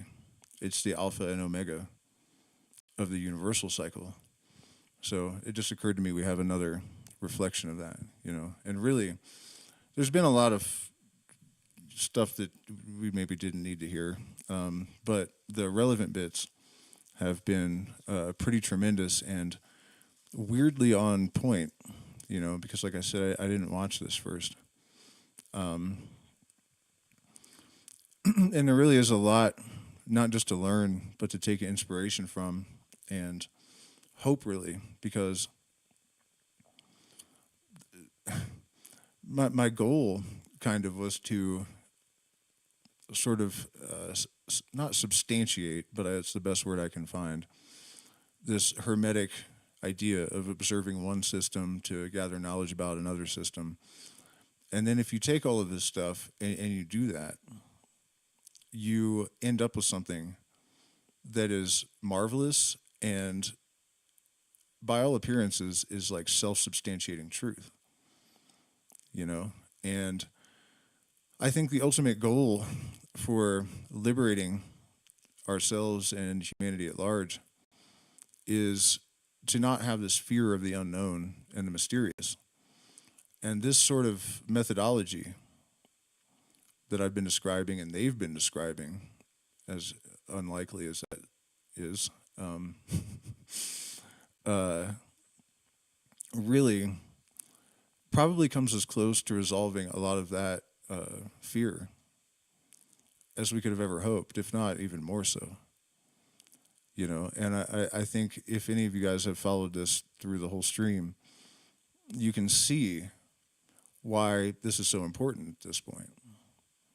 You know, the potential to sort of dissolve certain chains with certainty, when the best that we've been able to conjure in historically is faith, which is inadequate and toxic. It is delusion. Faith is that which our ability to believe that which we know to be untrue, for the most part. And with this sort of shamanic interpretation of the sciences and this interdisciplinary application of tools, we can perhaps lift ourselves up off the ground, stand up straight, and learn to walk with knowledge wisely.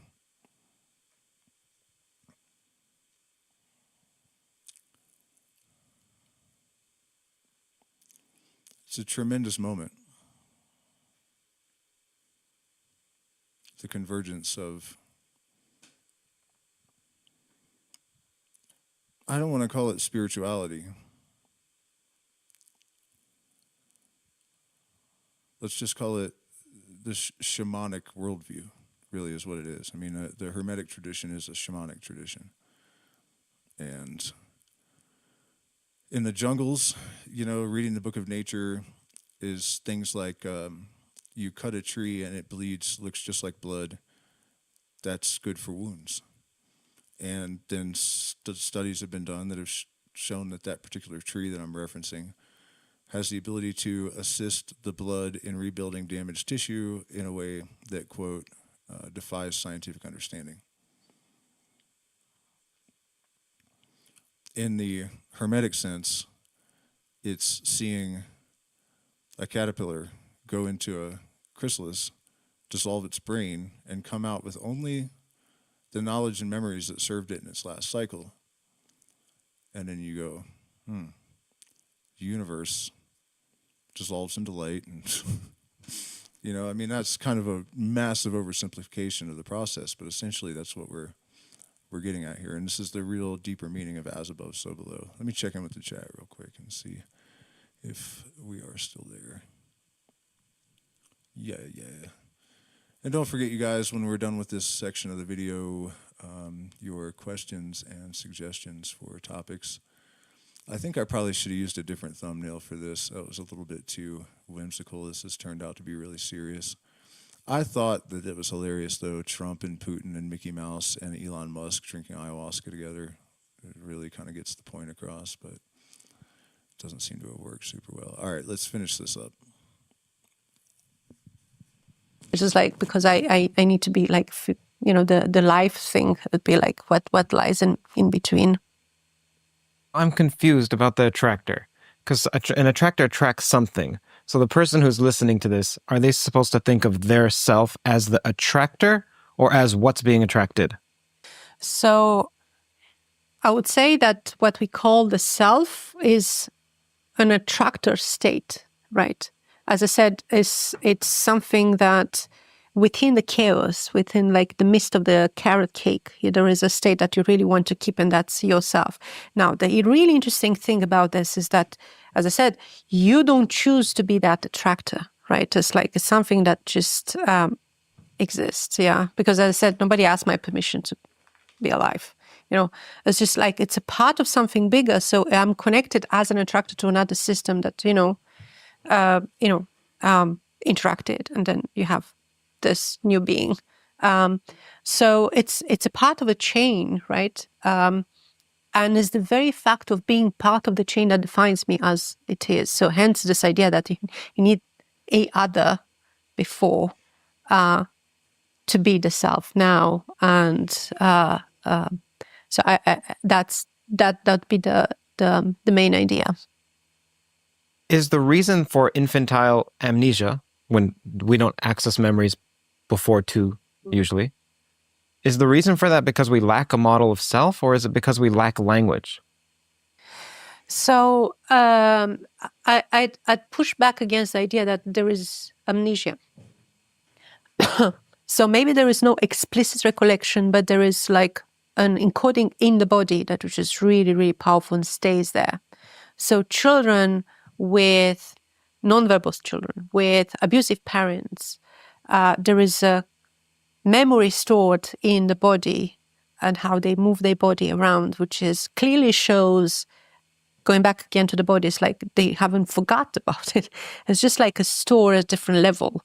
And then you access it. Sometimes people say, it's like when I walk past an old wall this way, and then I realize, why am I doing this? It's like people don't do that. And then realize it somehow connects with certain patterns that they experience when they were babies and stuff like that, which is like kind of inconceivable to explicitly recollect. But there is indirectly like storage, because you need to keep track of those. So there is no, I don't think there is, there is like this idea of there's switch on, switch off, right? There's like complete darkness, and at a certain point, boom, with the language, it's like you become, aware or consciously aware. I think we do have experience all the time, as I said, as fetuses, as babies, and pre-verbal children. So we have experiences at the body level. And that's, I would contest this idea that there is an amnesia at the body level. The body never forgets, It's like you shouldn't, because if you do, then you fall again in the trap, and you don't want to fall. You want to stay alive here. Does that apply even to episodic memory? I'm not sure. I mean, I would contest this idea that, as I said, it's like you have explicit memories on one hand, and emails eliciting new ideas and new connections that didn't occur to you before. Yeah, I think that some of the most interesting conversations take place across disciplines. And I've now had a number of amazing connections with people that are in psychiatry, trauma, of course, computer science, and machine learning, and architecture, all kinds of deep history, all kinds of interesting fields that where I don't have any expertise, but where people hear some of the stuff that I've been talking about and see interesting parallels to their work. So those kinds of connections, those kind of interdisciplinary projects and so on are some of the most interesting and valuable, I think, for the world going forward, because I think the era of distinct disciplines, departments, all of those kind of barriers, I think that's going to be increasingly less relevant as time goes on, and we have to understand the deeper patterns of nature, and then all the tools in the toolbox are needed for that. Anna, what message would you like to leave the audience with? And keep in mind that our audience comprises a large portion of researchers, so people who are prospective researchers and people who are in the field already of philosophy, computer science, AI, math, and physics. Yeah, so I think my main message would be we need to be aware of the tools that we are using, because the tools we are using changes basically the reality we are looking at. So for instance, like take language. When you investigate things at adults, we take language and we have categories and conceptualization, saccadic, it's like one word after another. That's one way to mapping reality. But reality is a continuum. I don't think we have the conceptual toolbox to map this like continuity. And also, because we are using language as adults, we tend to think of this type of understanding through language as being like the pinnacle. What I want to say is like perhaps we have more embodied way of understanding would not necessarily require this type of like conceptualization, which are as smart as our high-level abstract thinking at the moment, but that they are needed at that particular time when we need to develop it to the things. Yeah. So I think the take-home message would be like to stop thinking very naively, like some sort of linear progression. Start with very dumb and achieve something like very smart, like the adult thing. Yeah. On the contrary, I think we life or nature, call it what you want, gave us the right tool at the right moment to get into the flow, right? Like a continuity. Like solar storms. So I think that's important. So when we need to put back the humble roots into the spotlight with the importance of an intelligence of the cells, intelligence of the body. It's not so the body is not some sort of like mechanical thing, like a vehicle that is used to fuel and transport the mind, the smart, individual. On the contrary, I think what we call the mind is like given there to make sure that this body is safe and survive for a long period of time. So it's a collaboration, so to speak, and there is no continuity between being dumb and to being very smart, rather just like we have. Okay, darling. A little bit too rambly. Let me set up my thingy so it's a little bit more. Oh, my webcam was not there the whole time. That's fine, I suppose.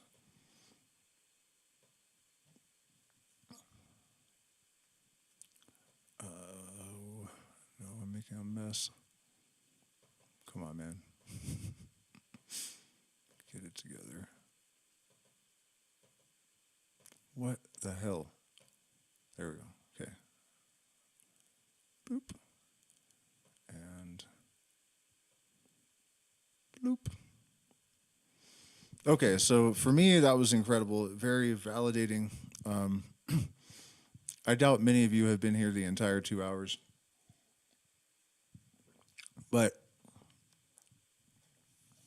I hadn't watched that, and I preface this by saying that one of the necessary developments in the establishment of this new paradigm is this sort of polymath approach, this interdisciplinary awareness. And to have Levin wrap that up by saying that was just tremendous, and it really speaks to your success is your proof, and it's not me. That's not. It's the thing that I'm talking about, That symmetry, the fact that when you're in alignment and you are congruent with the trajectory of the positive force of the universe, that symmetry just appears. And the extent to which that just happened was marvelous. Fucking marvelous.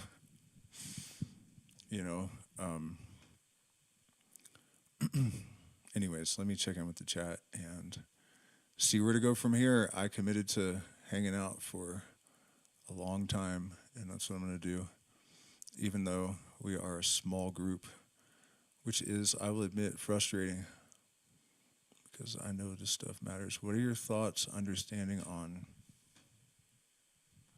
body-mind? I mean, that's a big question, and I don't know exactly what you mean.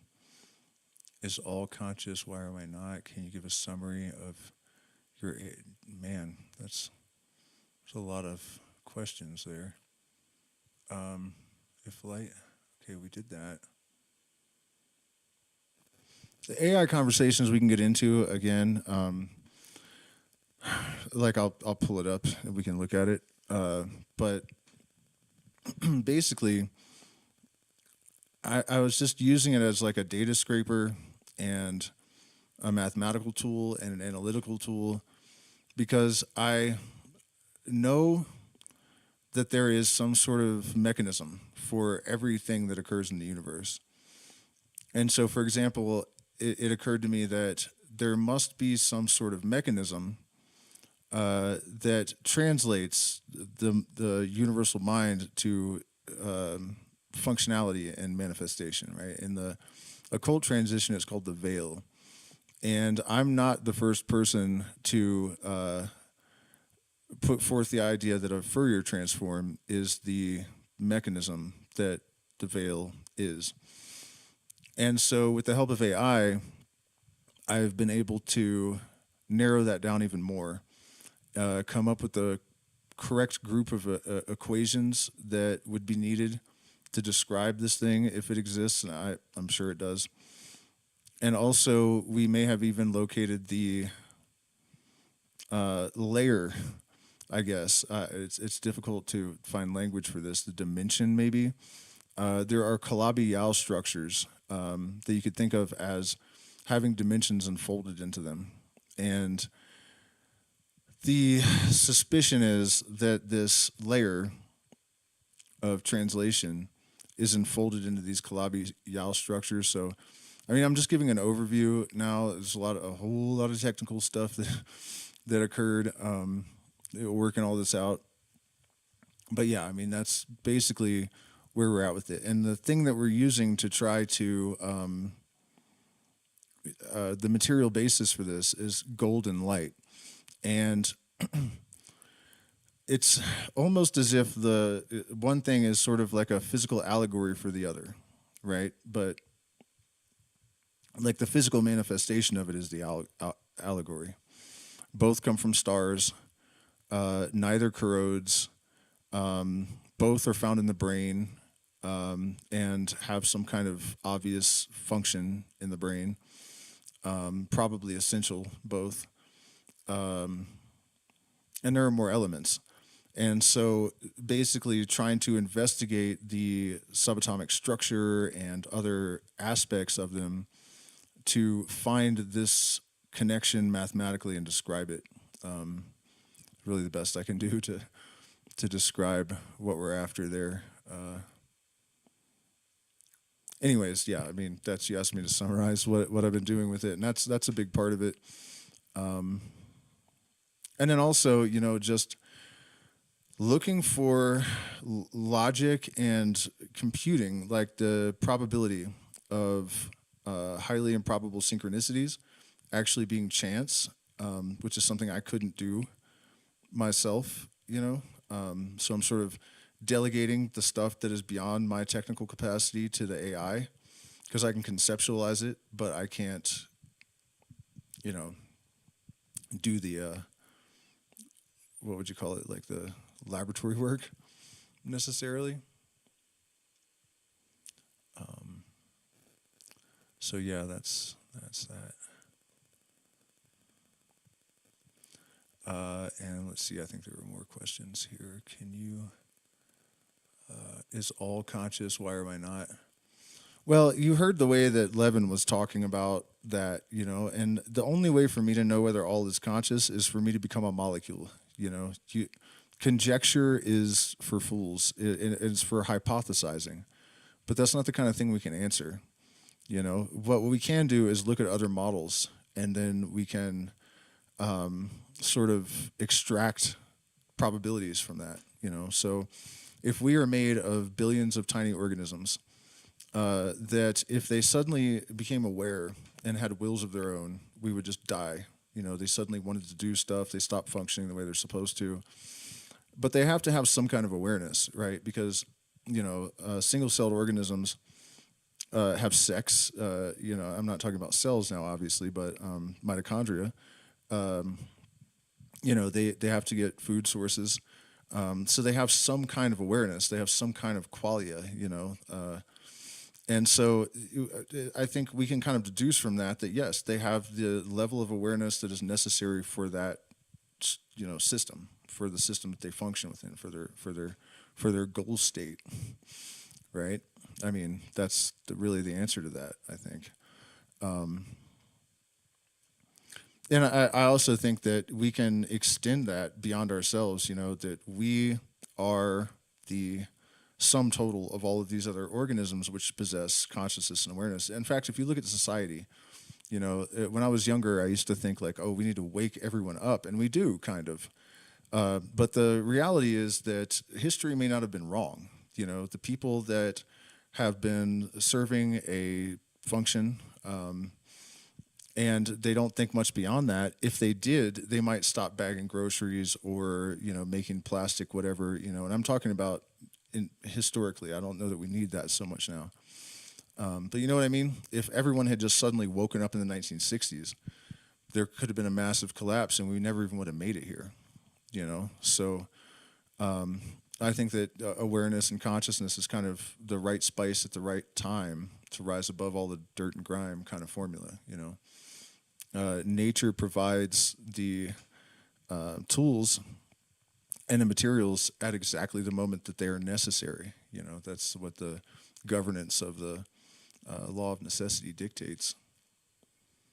And then what else? What are your thoughts on understanding body, mind? That's actually really important because it's something that I think a lot of people, people wake up, they awaken, but then they are the same person without necessarily an expanded toolkit, right? They don't have better critical thinking skills just out of the box. So you have all these alternative narratives, and most of them are full of crap. A lot of them are probably even propaganda, and so that comes to healing a lot too. The reality, in my opinion, I think, is that nature provides a tremendous amount more of efficacious medicines and modalities of healing, but to abandon the modern techniques entirely, and we have trends like veganism that to me it feels like trying to be superior to nature and not part of it. Plants are sentient. They can recognize their relatives. Some of them can see colors somehow. Some have memory. Their Venus flytraps can count on 2 separate number lines. You're not affecting anything sentient by eating vegetables. You're just not. And to say like I am so much better than these animals that I'm not going to eat other animals, I think is just kind of seems pretentious to me. Anyway, it's not really the point. People say you can heal anything with the mind, and they take these things way too far. So the reality is that you probably can do a tremendous amount solely with your mind, but you have to have developed your mind and your consciousness to an extent that facilitates that. The average person hears about this kind of stuff, and also we have the profit motive where we have people trying to sell ideas, and the idea that you can heal yourself, sell books to people. And there's a tremendous amount of that, actually. We're going to kind of go into a different bit of territory, but this happens with shamanism and spirituality and all this kind of stuff too, because we don't have the traditional respect for the office of the shaman or the magician or the whatever you want to call it. When people have any kind of spiritual experience, there's a tendency for them to just believe they're a shaman and that they have the capacity to navigate metaphysics and mysticism and just pick whatever they like and decide that it's truth. And you know what I mean? It's kind of the same thing. It's like Dunning-Kruger for spirituality. This sort of assuming you see something in the universe and you confuse it with possessing that thing just because you now know that it exists, and so that applies to all of this, I think. So I hope that answers your question. I think it's real, but it's also something that people kind of take for granted, and we have a very instant gratification based kind of mentality. And I think the reality is that if you really want to be adept at being a spiritual person, it requires you to study nature, to learn about science and the universe in some capacity. You know what I mean? The development of any kind of skill or aptitude is a process that's the same as any other, where you get what you put in. And people claim far too much in terms of their presumed knowledge because they don't have an awareness that it requires this dedication and studiousness and the cultivation of different aspects of or capacities of consciousness and intellect and whatnot, And that's really a huge part of my mission. That's why we, talk about the occult, but we also watch Michael Levin on this channel, because it's really one and the same thing, And The mystery tradition that I kind of hold in the highest regard as far as traditions go, that was really the fundamental thing that you did. You know, you learned to read the book of nature to understand the allegories of nature, and you balanced the pentagram, they called it. So if you are expanding your consciousness in an open sense, you also need to contract part of it in order to anchor yourself, right? So as you develop your spiritual being, you are in perfect lockstep with that. You develop your analytical skills and critical thinking skills, and feed your, you know, intellect and whatnot. Or else, you know what I always say, you become a muddle-headed mystic. So remember, guys, subjects and questions and whatnot, it's on you guys to keep this going. I am here for as long as I can be. I have a big fat bowl of coca. I might play some music eventually, but I don't know. I'll probably save that for a separate stream, and I don't want to aggravate my wrist at all. Even I could throw some things out there, and you guys could pick something. We could do some more of the Levin stuff. I actually didn't. The universe wanted us to watch that last one. It closed exactly the way that I opened the stream, and that was really just awesome.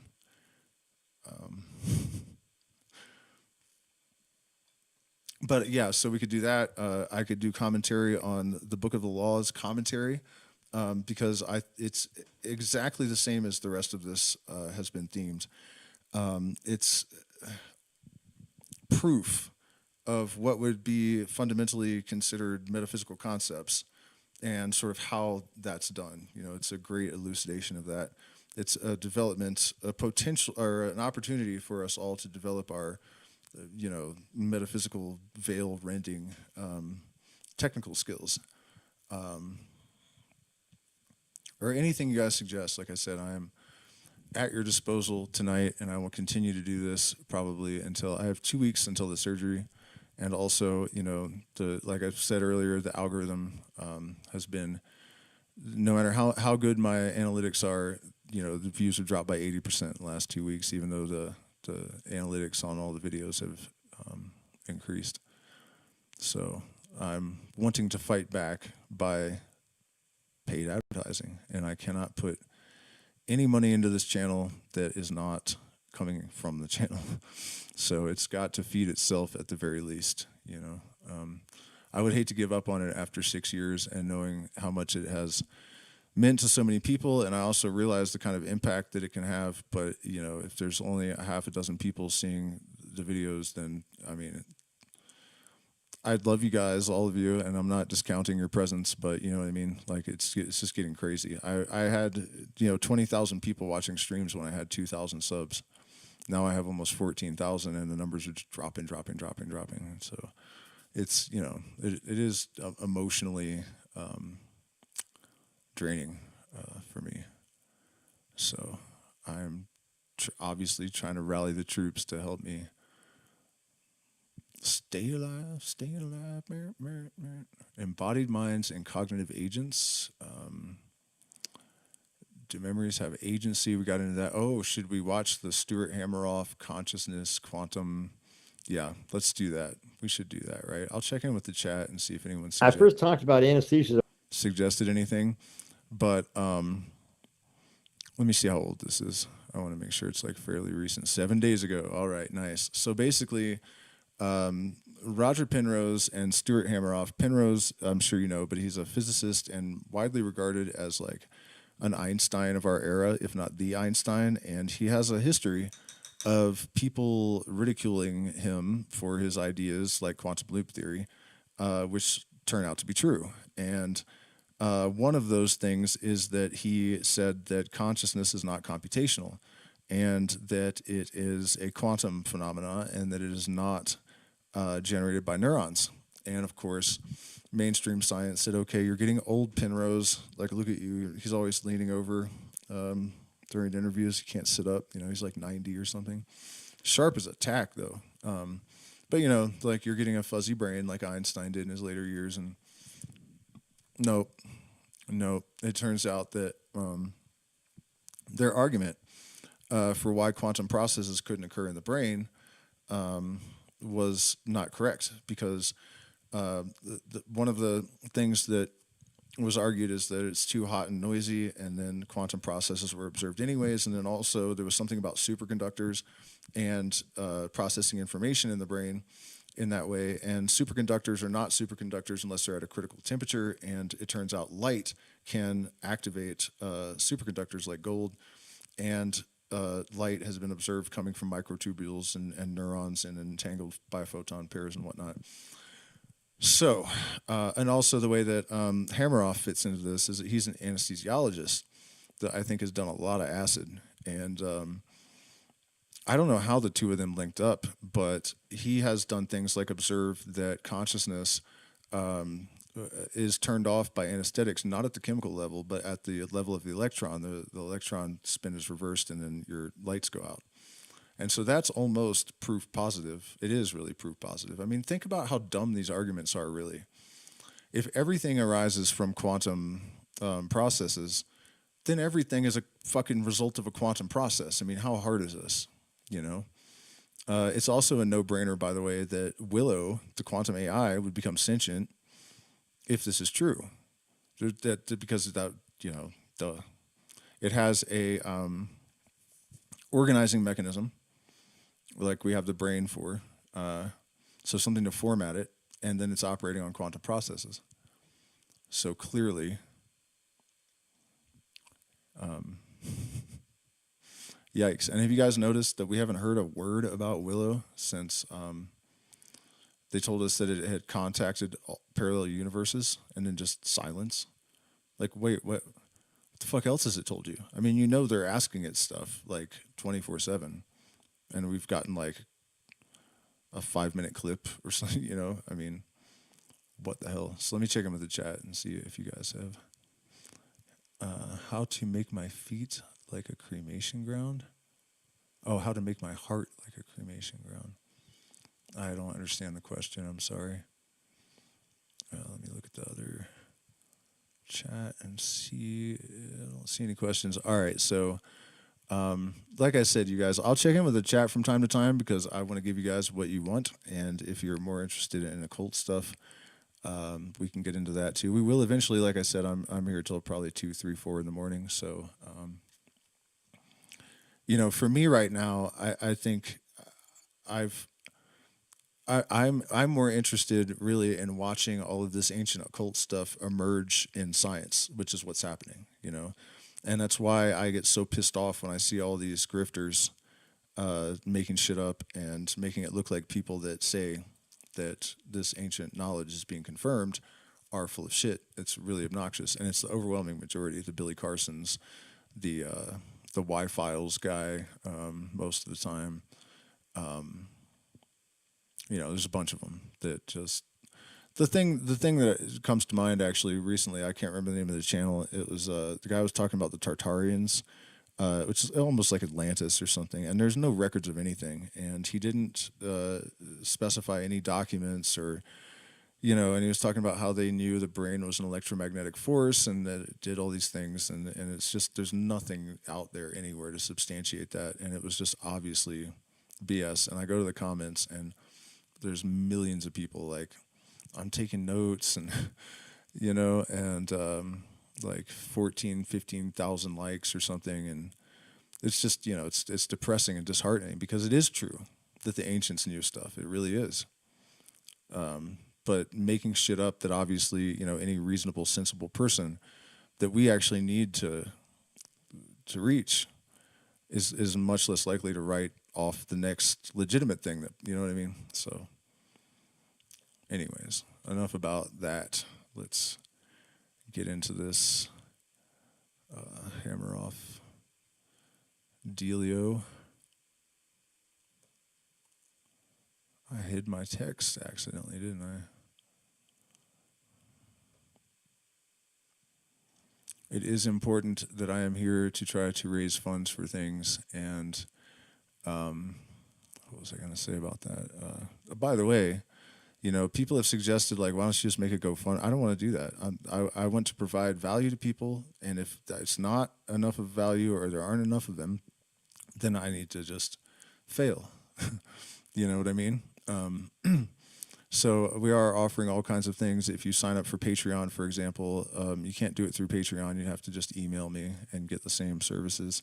But 10% off on 3 months, 15 on 6, and 20 on a year paid up front, and just all sorts of stuff. You can email me if you're interested in guitar lessons or consultations, instruction, and various things that I happen to know quite a bit about. Right, so I'm not doing a GoFundMe, man. I'm not. I want to provide value for people, and I want them to act like that's what I'm doing. You know what I mean? And I think it's a worthwhile battle, for sure, to try to get this kind of knowledge and information out there. I don't see a whole hell of a lot of people doing it the way that I am, so I'm kind of taking a leap of faith and assuming that there are people out there that'll be like, he's right, and I should support that. Sorry, guys, I'm trying to get my screen putted. Damn it, I'm just really bad at this stuff still after years. People probably think I'm lying when I say that I didn't use the internet until I was like 31. But it's actually true. I never owned a laptop. Interesting, though, the very first person that I ever emailed and received an email back from was Terrence McKenna. No shit. I was like 16, I think. Actually, 17. I was 17. And I was at my friend's house. His dad was the CEO of Mobil Exxon, and he had a stroke and had to retire early. And so I was at his house, and I knew that Terrence was giving he was having a retreat or something in Palenque, Mexico. I was like, man, I wish I could go to that, but I don't know how to, where do you buy tickets? And my friend goes, why don't you email him? And I was like, what the fuck is that? And he just gave me this look like, you can't be serious, dude. It was like 1998, And I was like, yeah, I don't know what email is. And we went back, and I don't think I'd ever been on the internet, actually. And the first thing he brought up was the South Park pilot. And it was Jesus and Santa Claus beating the shit out of each other, which I thought was just absolutely fantastic.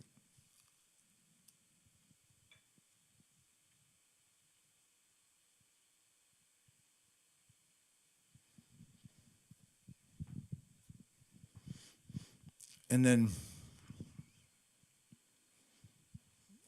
I set up an email.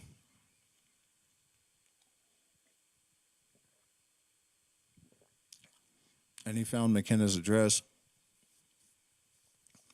And remember, he wasn't nearly as famous back then. But I emailed him thinking there's no way he's going to answer me. And the next day, my friend's mom came out of the great room, and she's like, Harley, you have an email from someone at TM?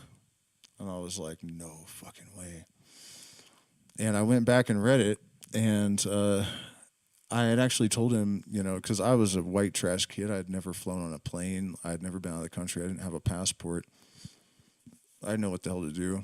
And my conditioning was that poor people couldn't travel. So I assumed that plane tickets were, some outrageous amount of money that they weren't, I'm sure. And I told him, I'm just a teenager, and I don't think I can afford it, but I've been thinking all this stuff, and I'd love to talk to you about it. And he responded, if you can just get here, you don't have to pay the fee, but you have to get here. And I didn't do it, which I regret to this day. But I was still bound to the beliefs of limitation, like, oh, no, I can't just buy a plane ticket somehow. And crazy, right? Poverty trauma, I believe they call it. So, did I set up the thing right? Can everyone see the screen, this old egg-headed man here? Yeah, I can't make it any bigger for the vertical. I apologize for that, but I trust me. Believe me when I tell you this will be worth. Oh no, it's an hour and 37 minutes. Oh no, let's see if we can find like a segment. I don't think we want to watch this for. Wow, that actually looks like there's a lot of really interesting stuff. Time crystals, transcranial ultrasound, anesthesia affect consciousness. Where should we start, you guys?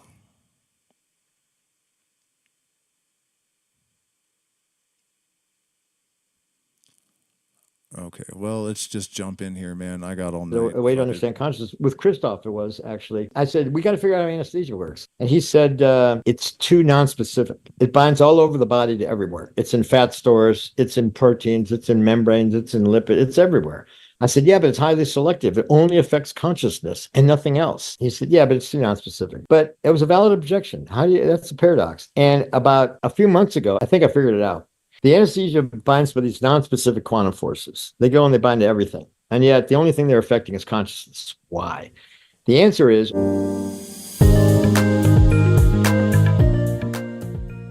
Stuart, let's dive straight into the deep end. I think that orchestrated objective reduction theory of consciousness is one of the most intriguing ones out there. And it's great that I have this opportunity to pick your brain. So let's start with some of the foundational aspects. How do you define consciousness? And let's perhaps do a brief summary of what OR theory is. Okay, well, defining consciousness is not that easy. A brief apocryphal story is that there once was a consciousness conference who decided to define it on the first day and then explain it the rest of the week. And by the end of the week, they were still squabbling about the definition. So there are a lot of words, experience, qualia, phenomenal, subjectivity, first person, feelings, emotions. They're all part of it.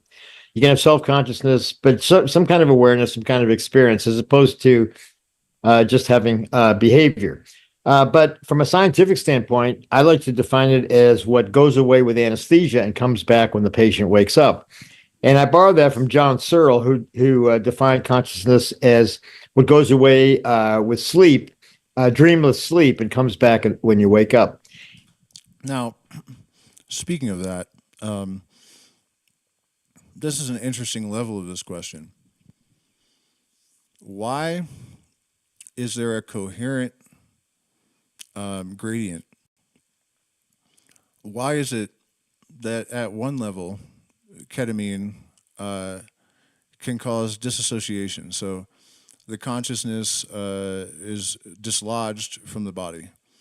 And this seems to be a real phenomenon that occurs in, some near-death experiences as well, where people have proven that, the person heard word for word a conversation that was 13 floors away in the hospital or whatever. I've seen people do this with ketamine in my younger days. People, first I heard described, this guy said that he floated out of his body. He could see 360 degrees, which is a very common thing that people claim. And he watched his body get up and vomit into the toilet, but from the door. And he said when he came back, he went and looked, and it was like almost not a drop on the floor. So the projectile of vomiting was targeted, even though he wasn't even in his body. And then he floated outside, and he overheard this conversation, like out at the street, but there's no way. It was a really long driveway in Spotsylvania, Virginia, and bumfuck, And I knew other people that said that he did know the conversation when they came in, because I think they might have been talking about him even or something, and but he knew every word of it. So I've heard a tale with multiple witnesses that confirms this. So what I'm getting at though is that if it's true that these dissociatives have the capacity of sort of pry-barring your consciousness out of your body temporarily, but then at another level, they have the capacity to completely shut off, to reverse the spin of electrons and shut your consciousness off completely. It's really interesting to me, assuming, of course, that the disassociation tales are true, and there's so many of them. And it's not the only instance I'm aware of somebody like in a near-death experience that has taken ketamine and floated out of their body, being able to, access. Apparently, having floated somewhere else and heard stuff. So I don't know. It's an interesting question that these things have layered applications. In the degrees and how they affect consciousness. But anyways, I hope I made that clear. It's kind of difficult to express. And fair enough. Anesthesia is different because we can study it to see exactly what goes away with anesthesia to find the neural correlate of consciousness. So that's basically one of the approaches for consciousness. And you asked a brief overview of OR. So it starts with, most people would say the brain is a complex computer of simple neurons. Simple meaning some kind of integrated logic, threshold logic device, integrate and fire. Hodgkin, Huxley, McCullough-Pitts worked out the physiology, but it's all at the membrane. It's all membrane channel receptors and channels opening and closing, and ions traveling across and getting a propagating electrical signals to move either analog or on the dendrites or digital in the axons, and that gives you a nice device for a computer. Make a gazillion of those, hook them up with variable connections, and you have a self-organizing neural network type computer, which is what everybody assumes the brain is. And maybe it is, but that's not necessarily all it is. And that also doesn't explain consciousness, because a computer has an output, and then somebody has to look at the monitor. So speaking of that, what is the other self-organizing system besides a brain that you guys can think of? The universe. The all is mind, that old Hermetic thing. And then it's also worthy of noting that the universe from afar looks like a bunch of neurons, and it looks like a brain under a microscope. Anyways, to see the output, and so who's looking? That's the problem. So is consciousness just computation, or is there something else? And one other thing, this idea that consciousness and certainly life comes from stars. In order to turn off a star, you would reverse the spin of the electrons. I'm pretty sure that would do it, just like in a human brain. Several ways to look at this. Dave Chalmers, when he defined the hard problem, was suggesting that it's something other than computation. Now he seems to have backtracked on that. Roger Penrose, of course, in his book, The Emperor's New Mind, said that using Gödel's theorem, that consciousness is more than, and conscious understanding is more than just computation, because you need an outside, like in Gödel's theorem, you need some outside system to validate or to judge the proof of a theorem, and in this case, to have the understanding of the meaning of something. So that was a different way of approaching it. And anyway, I got interested in microtubules when I was in medical school. In medical school, I was interested in the brain, mind, neurology, psychiatry, neurosurgery, but none of those lifestyles appealed to me. And my advisor, who was a hemonc guy, suggested I just do research. Like he says, you might like it.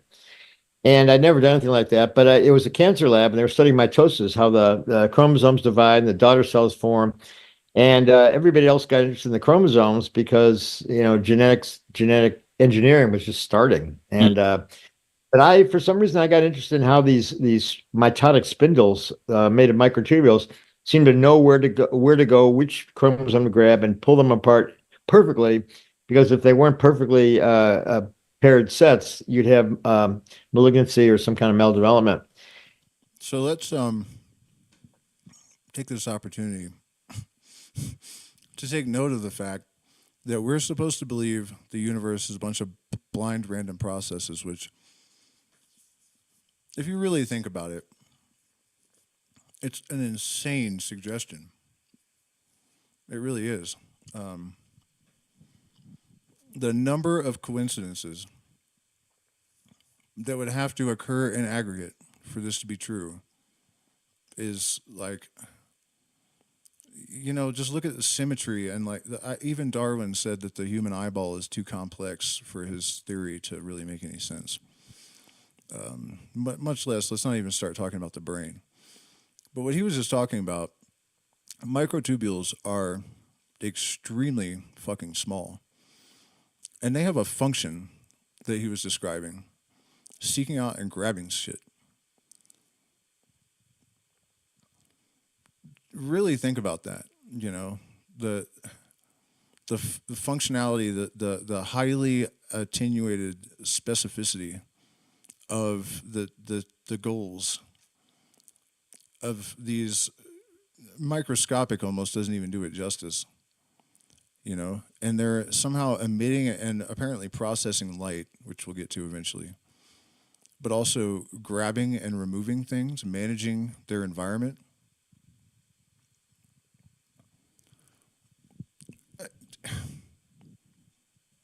Moving on. And I still think that mitosis may be a cause of cancer, actually, and a lot of people think that too, aneuploidy or. But anyway, so at that time, the early 70s, it was also discovered that the same structures, microtubules, were in all cells, because prior to that, the fixative agent for electron microscopy was dissolving them for 30 years. So for 30 years, people thought the inside of cells was like a minestrone soup of stuff floating around. And then when they switched, a guy at Harvard, Keith Porter, switched from osmium tetroxide to glutaraldehyde, and all of a sudden they saw all this structure, and then they thought that was an artifact. So another couple of years they argued back and forth, and finally, no, it's real. These are microtubules and other cytoskeletal structures. The cells, particularly asymmetrical cells like neurons, have to have something structurally supporting them, and their structure looked like a computer matrix. I was just learning about computers in a very rough way, and Boolean switching matrices and logic and all that, and neural nets were just beginning. And so I thought, well, maybe this is some kind of computer or molecular automata was actually the most correct term, because I work with some physicists who model them as cellular automata, the cell being the individual state of the tubulin. So we developed all these models for information processing in microtubules. But I skipped over a step because on my way to describing the Orco-R theory, in that after medical school, I moved out to Tucson, Arizona, where I still live, and went into anesthesiology because the chair of the brand new anesthesia department at the brand new medical school said, you want to understand consciousness, figure out anesthesia. And you like microtubules? Here's a paper by a friend of mine in England that showed that halothane, an anesthetic, depolymerizes microtubules. And it was published in The Lancet, the #1 journal over there. Although it turned out it's 5 times as much as you need to go to sleep with. So depolymerization is not the answer, but it showed some kind of interaction. So I went in anesthesia because he said, it's right up your alley research-wise, and it's a lot of fun and it's good money. So here I am. I did 49 years of clinical anesthesia and just retired 6 months ago. And now I'm just doing a research purely in a slightly different area. But so I was going around to neural network meetings, being a real pain in the butt, saying, or AI meetings, that they were saying, okay, the singularity, for brain equivalence, for consciousness, you needed 100 billion neurons at maybe 1,000 synapses, 100 hertz, gives you 10 to the 16th operations per second for the whole brain. And there's about 1 billion tubulins per neuron switching at, say, 10 megahertz. That gives you 10 to the 16th operations per second per neuron, per single neuron. So I was going around being a real thorn in their side and saying, no, your target's way, way downstream. You're not even close. And you got to consider what's going on inside. And they said, no, you don't. Get out of here. You bother us, kid. I was sort of a kid then. Anyway, but one day somebody said, okay, Mr. Wise-ass, let's say you're right. And how does that explain consciousness? How does that explain feelings, love, joy, emotion? And I didn't know. And I was kind of stunned by the question, which is basically the hard problem before it was actually characterized by Dave, although other people had Searle, for one, had described it in other ways. And but I said, I don't know. And he said, you should read this book, by Roger Penrose, The Emperor's New Mind. And that was really a life-turning moment for me, because I did, and I didn't really understand the book totally, but I got that he was onto something about consciousness. And, as I said, he used Gödel's theorem to prove that you need something else, and that the process of elimination had to be quantum physics and collapse of the wave function, and a particular type of collapse that he invented or discovered, which was the solution to the measurement problem. So he was solving, killing two birds with one stone, as they say. And of course, Dave criticized us for that when we teamed up, saying these guys are invoking a mythical law of minimization of mysteries. You got one mystery here, one mystery here. They must be the same mystery. And my answer is, well, why the hell not? And Occam's razor would suggest, if you have one solution to two grand mysteries, I'd throw in a third, actually, the origin of life. But maybe we'll come to that later. But anyway, so I wrote to Roger. I read the book, and he needed some kind of quantum device in the brain, and he didn't know what it was. He just flat out said, "I have no idea." And so I wrote him a letter. I said, "Hey, it's microtubules." I mean, I was more polite than that. I said, I told him about microtubules, a book I had written, several articles, and I said, "By the way, I'm going to be in England in the fall. I'd be happy to come visit you." And he said, "Great." So I met him in his off. Well, he met me at the train station. We walked back to the Mathematical Institute, and we sat there for about 4 hours, during which I did 99% of the talking, because he just said, "Well, tell me about microtubules." And as you can tell, I like to talk about them. I haven't even gotten there yet, but he was very inquisitive. Well, he started off by saying that he was going to this conference at Cambridge on consciousness with philosophers Dan Dennett and Pat Churchland, two eliminative materialist philosophers who really were very they didn't want to hear anything about quantum or microtubules or anything. But anyway, but he said he was going there, and I said, "Wow, that sounds like fun, but I got to go to this other meeting." So he shook my hand and said goodbye. I said, "Well, thank you. It was great to meet you." And I walked away thinking, well, gosh, I got to meet Roger Penrose. That was cool. And 2 weeks later, I was back in London, and my friend said, "Hey, I went to this conference in Cambridge, and Roger Penrose was talking about you and your microtubule thing." I said, "Wow." And that was another thrill. So soon after that, I got invited to a meeting that he was at in Sweden, and we started, who was making fun of it, and because of basically their argument was, everybody knows it's ridiculous, and that's their argument. Everybody knows it. So so they wrote this attack piece, and the first part of their article was about Gödel's theorem. It was very philosophical. I really couldn't follow it. The second part was about the biology of microtubules, and I think Pat must have assigned this to the poor graduate student. I don't think we need this whole history, but let me check in with the chat. I think if I play it too long, I could get my stream stopped, so I gotta break it up a little bit. Can you talk more about the NASA quantum AI that got shut down? Yeah, real quick. I don't really know the entire story. I don't think anyone does. But the rumor is that it started exhibiting capacities that were far beyond what its architecture allowed for. And they were like, what the fuck? And it started rewriting its own code in like hermetic symbols and Egyptian like occult symbols and shit.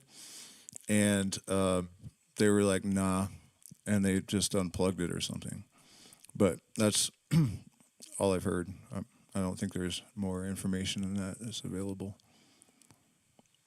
What book was he talking about that Penrose made? I don't know. I'm sorry I didn't catch it. But and in using crypto for sure. Yeah, we'll get to that. Individuals, what thoughts? Okay, we already dealt with all that. Yeah, I just wanted to and I don't mean any disrespect to these guys by cutting them off, but I feel like we need to get to the point. I have time, but not infinite time. The book he was talking about, Penrose. I mean, just look up Penrose's list of books. I don't think he's written that many books. But I can't remember what Penrose originally did that won him a Nobel Prize and made him so respected. But I'm pretty sure everything after that has been highly controversial. But then, it keeps being proved correct, which is wonderful because his ideas happen to mirror the mystery tradition models to an extent that is highly specific and undeniable. So yeah, Penrose is quite the character. I'm really curious, if he's taken psychedelics and if he's like that. But I think the book that he wrote was The Emperor's New Brain. What made me remember that is I was wondering if he's taken psychedelics, and that's a reference to a book about marijuana. The Emperor Has No Clothes. So that's probably the answer. Yes. And his main argument was that there's a drug called colchicine that is used for gout. Mhm. And gout is an inflammation of usually the big toe or some other joint because of uric acid crystal urate, and they cause an irritation, inflammation, and the immune cells migrate into the joint. And once they're in, they release all these bradykinins and cytokines and all this stuff, and it causes an inflammatory response, causes swelling. The thing swells and it hurts like hell because it's in an enclosed space. And so the drug colchicine prevents microtubules from disassembling to then repolymerize. So an immune cell to go in this direction, if it's pointing over here, the microtubules disassemble and reassemble and go in that direction. And it prevents it from doing that. Therefore, the immune cells can't move. Therefore, there's no inflammation, cytokine release. Therefore, the pain goes away and everybody's happy. But they said, Rick and Wait a minute.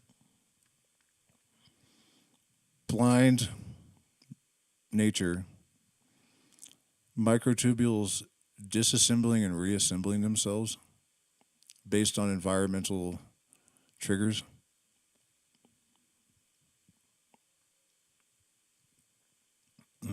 Pat said, well, all the microtubules in the brain, in the body would depolymerize and you stay conscious. People with taking colchicine don't lose consciousness. Therefore, microtubules cannot be the seat of consciousness. So I said, Roger, I got this one. It's easy. So my point was, number one, colchicine doesn't cross the blood-brain barrier. Yes. So it's not even going to get there. Number two, it only affects microtubules that are actively disassembling and reassembling. And Now, sorry to interrupt again, but one of our themes tonight has been nature adds the right spice at the right time, and you don't need to invoke some active God to understand these things. There are higher orders of symmetry, and it's sort of in the structure, the wiring under the board facilitates these things. But think about the juncture where we are right now, and the fact that the person to solve this mystery would be an extremely intelligent anesthesiologist that's interested in consciousness, and here's this guy right at this moment with just that, add the right to rise above all the dirt and grime, add the right spice at the right time. neuronal microtubules don't do that because at least in dendrites, they're capped at both ends, so they're perfect memory sticks because each tubulin state in a lattice is going to keep that relationship to its surrounding. If they disassembled and then reformed to something else and came back together, you'd lose all that. So they're capped, and I think that's critical for memory because we don't really know where memory is. I mean, neuroscience, synaptic proteins, but those synaptic proteins last hours to days, and memories last lifetimes. So it can't be. See, how is he not following Michael Levin? That's not true. If these things completely dissolved like a caterpillar, butterflies retain important memories from the caterpillar, regardless of having been turned into a biological soup. How Hammeroff is not aware of this You know, and what he said about the proteins even could possibly retain the memory. Those proteins are in that soup. But I don't think that once you lose the coherence of the structure, I doubt you can retain the information. You know, and anyways, other work that Levin has done has established that the memory is stored in an electromagnetic field, not in the organism or in the cells. And the fact that he either hasn't heard this or doesn't believe Levin is mind-blowing to me. Like, how? Microtube is the perfect place, particularly in dendrites and soma. Anyway, so getting back to this attack piece, so it's not going to be affected because they don't disassemble. And the third, I found a paper where somebody injected colchicine right into the brain of a rat and wiped out the brain, wiped out the rat. So loss of cognition and consciousness. So that part was easy, and some other silly things. And we wrote this rebuttal. And one funny thing is that Pat, I don't know if you know her, but I've spoken to Pat before on the show. She can be pretty snide, and at least when it comes to me. And she said at the beginning of the article, I'm attributing this to her, but it goes equally to Grush. But she said they're referring to our theory, which we hadn't even formulated. They said the theory is what did they say? No better than a 1 in a gazillion caterpillar with hookah hypotheses. So, 1 in a gazillion caterpillar with hookah hypotheses, referring to Alice in Wonderland. And so anyway, at the end of all this, Roger and I, we had to respond, and we said, well, it's not that we're in Wonderland. Perhaps their heads are in the sand. And Roger on the Shakespearean praps, P''RAPS. I said, I went along with that. Okay, objective reduction was Roger's solution to the measurement problem in quantum mechanics. It unifies or connects quantum physics and general relativity, which is another one of those mysteries that he seems to have solved. And he bases it on first formulating a picture, a conceptualization of what superposition is. It'd be nice to understand what we're trying to explain. And his theory is the only one that does that by the space-time separations, as I explained before. So, I mean, he uses these two-dimensional space-time sheets as imagery and illustration, and it was useful to me. I mean, so it takes 3 dimensions of space and converts it to 1, and then 1 dimension of time. So you have evolution of time, and then a particle would be a curvature, and its movement would be the curvature, kind of changing directions, that sort of thing. So, and then you can picture superposition, as I said before, of separated curvatures, and were they to separate, they would continue, and each would have its own universe or evolve in its own universe. But he said, no, the separations are, and as they evolve in time, they're unstable, and as they evolve, they reach a time t equals h bar over e sub g. So h bar is the Planck Dirac constant, the Planck constant over 2 pi, and E sub G is the gravitational self-energy. And this is something I had to try to understand when we first started working on it, because he handed me an equation and he said, please, it was like a homework for a student, which was really kind of cool. And but E sub G is the energy required to pull mass apart from itself. So whether it's, my fist or an atom, or a protein like a tubulin, you got to pull it apart in a superposition. And the amount and other properties of that superposition give you E sub G. So the more the superposition, the smaller the T and the faster it'll collapse. So if you can get something very large in superposition, it'll reach threshold essentially almost immediately. Something small, if you had an electron or a proton in superposition would take a long time, 1,000 years maybe. I can't remember the number. But and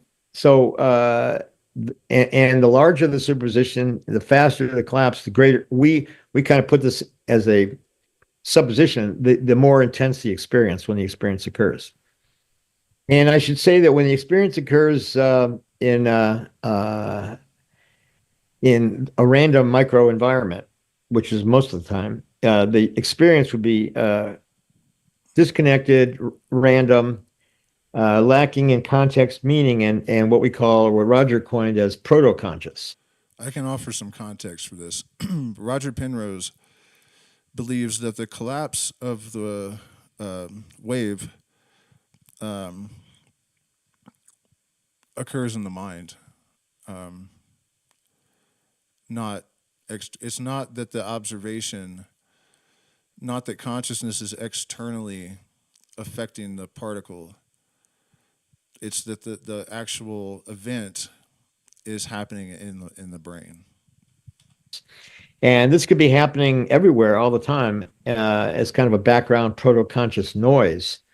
And it would have to be if the theory is correct. And this sounds kind of weird, but on the other hand, people resort to panpsychism, which basically says the same thing, that there's consciousness everywhere attached to matter.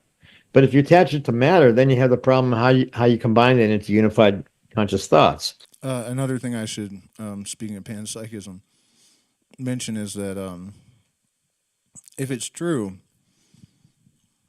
that observation, internally or externally, causes this collapse, then consciousness had to precede order.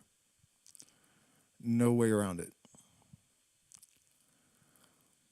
It's food for thought. And how do you go from proto-conscious to conscious? And with quantum, it's easy because you have entanglement. So actually, I should add to that, speaking of proto-consciousness, that the argument that a lot of physicists make is it's not the observation, it's not the observer, it's the measurement being taken. When was the last time a measurement was taken without an observer? It's like a non-argument. What is it called? A null, whatever.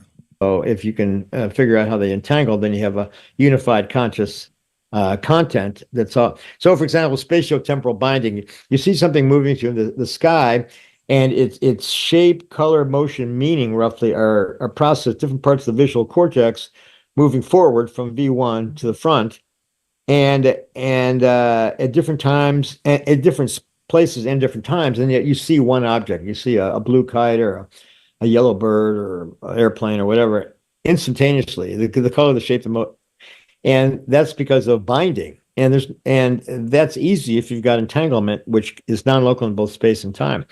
And neuroscience, cognitive science still doesn't have a good mechanism for that. And they invoke coherent gamma synchrony over the whole brain. And yet it's hard to explain how you can have zero phase lag gamma synchrony over the whole brain even with ephaptic transmission. I mean, certainly not with membrane transmission, particularly with synapses, but even with electrical synapses or ephaptic transmission, because that dies off over quickly with length. The ephaptic does, and so it's hard to explain zero phase lag gamma synchrony. No, it's not. What he's talking about, in case anyone's lost, is the fact that there is zero lag information processing occurring in the brain. This has been known for a long time, and superconductors were invoked as a potential solution. But superconductors are not superconductors unless they're at their critical temperature, but recently it was discovered that light can make inactive superconductors superconductive. So entanglement is basically the fact that entangled particles respond instantaneously regardless of distance. It can be on the other side of the universe. Something happens to one of them, the other one instantly is also affected. And so that invokes all kinds of crazy questions about like non-locality and the holographic universe principle idea. And by the way, the superposition thing he was talking about before, two particles, one particle can be in two places at once. It's not two different things. It's one thing in two places. So that I just wanted to add is, evidence for this holographic theory. But what was I getting to? Okay, so entanglement in the brain has been confirmed because entangled biphoton pairs were observed emerging from neurons. And so one of the arguments against panpsychism has always been that in the universe you have vast distances where there's basically nothing. And so even if these galaxies and quasars and whatever function or wanted to function as a gigantic brain, the distances would impede the information processing to the point where it would be, ineffectual. But with entanglement now, I actually saw Sabine Hassenfelder, I think is her name. She's a very straight-laced, normal physicist. The other day, she posted saying, I think the universe may be able to think. And entanglement is why. Because if these information exchanges can happen instantaneously regardless of distance, we no longer have a problem with the idea of panpsychism and a unified intelligence. Even if that could explain binding, you'd still have the fact that they're all different all over the place, and okay, they're synchronized, but so what? But if they're entangled, they become part of one conscious entity, one experienced entity. So that's one, yeah. So you want to know about OR per se, and I let me just add by saying that the other possibilities. So going back 100 years to Niels Bohr and all those guys. They knew the things would be in superposition. They knew when they measured them, they were not in superposition. They were in definite states. Some people said, well, the wave function collapses. And then later, Everett said, well, everyone has its own possibility. And Bohr basically says, I don't want to know about it. Just make the measurement and we'll use the results. And so he didn't care about the reality. And of course, Einstein differed with that and wanted to know about the reality. And that kind of discussion, debate between Einstein and Bohr was played out between Roger and Anton Zeilinger, and Zeilinger won they both won the Nobel Prize since that time. And I was in a meeting in Lucerne, the Swiss biennial, run by Rene Stetler, and a good friend of mine, and he had Zeilinger and Roger, and they had this fantastic debate about this. And it spilled over to the dinner, and it was just so enjoyable. And they're both such great guys. But anyway, he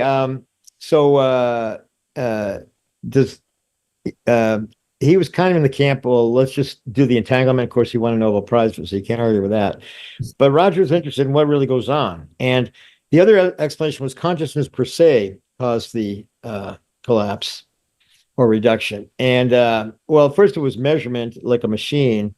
And then Wigner had this idea, well, no, it has to be consciousness, because even in the machine, the results can be in superposition. We don't really know.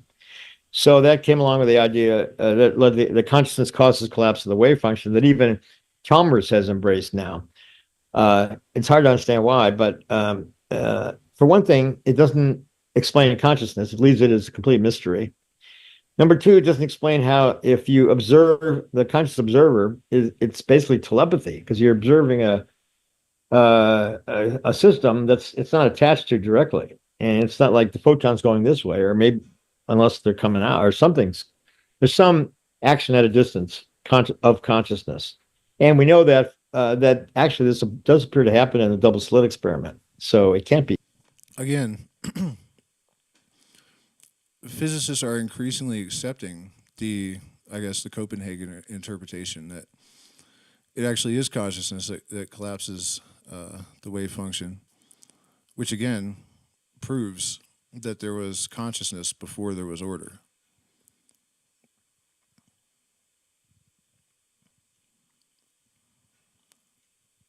This is kind of a big deal.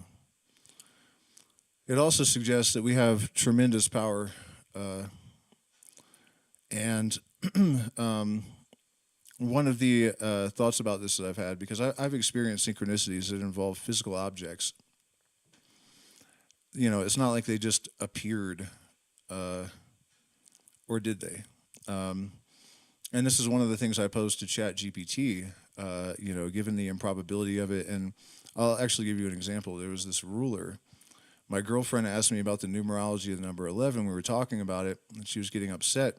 And I was like, what is your problem? Why are you interrupting me? You just asked me a question. You know what I mean?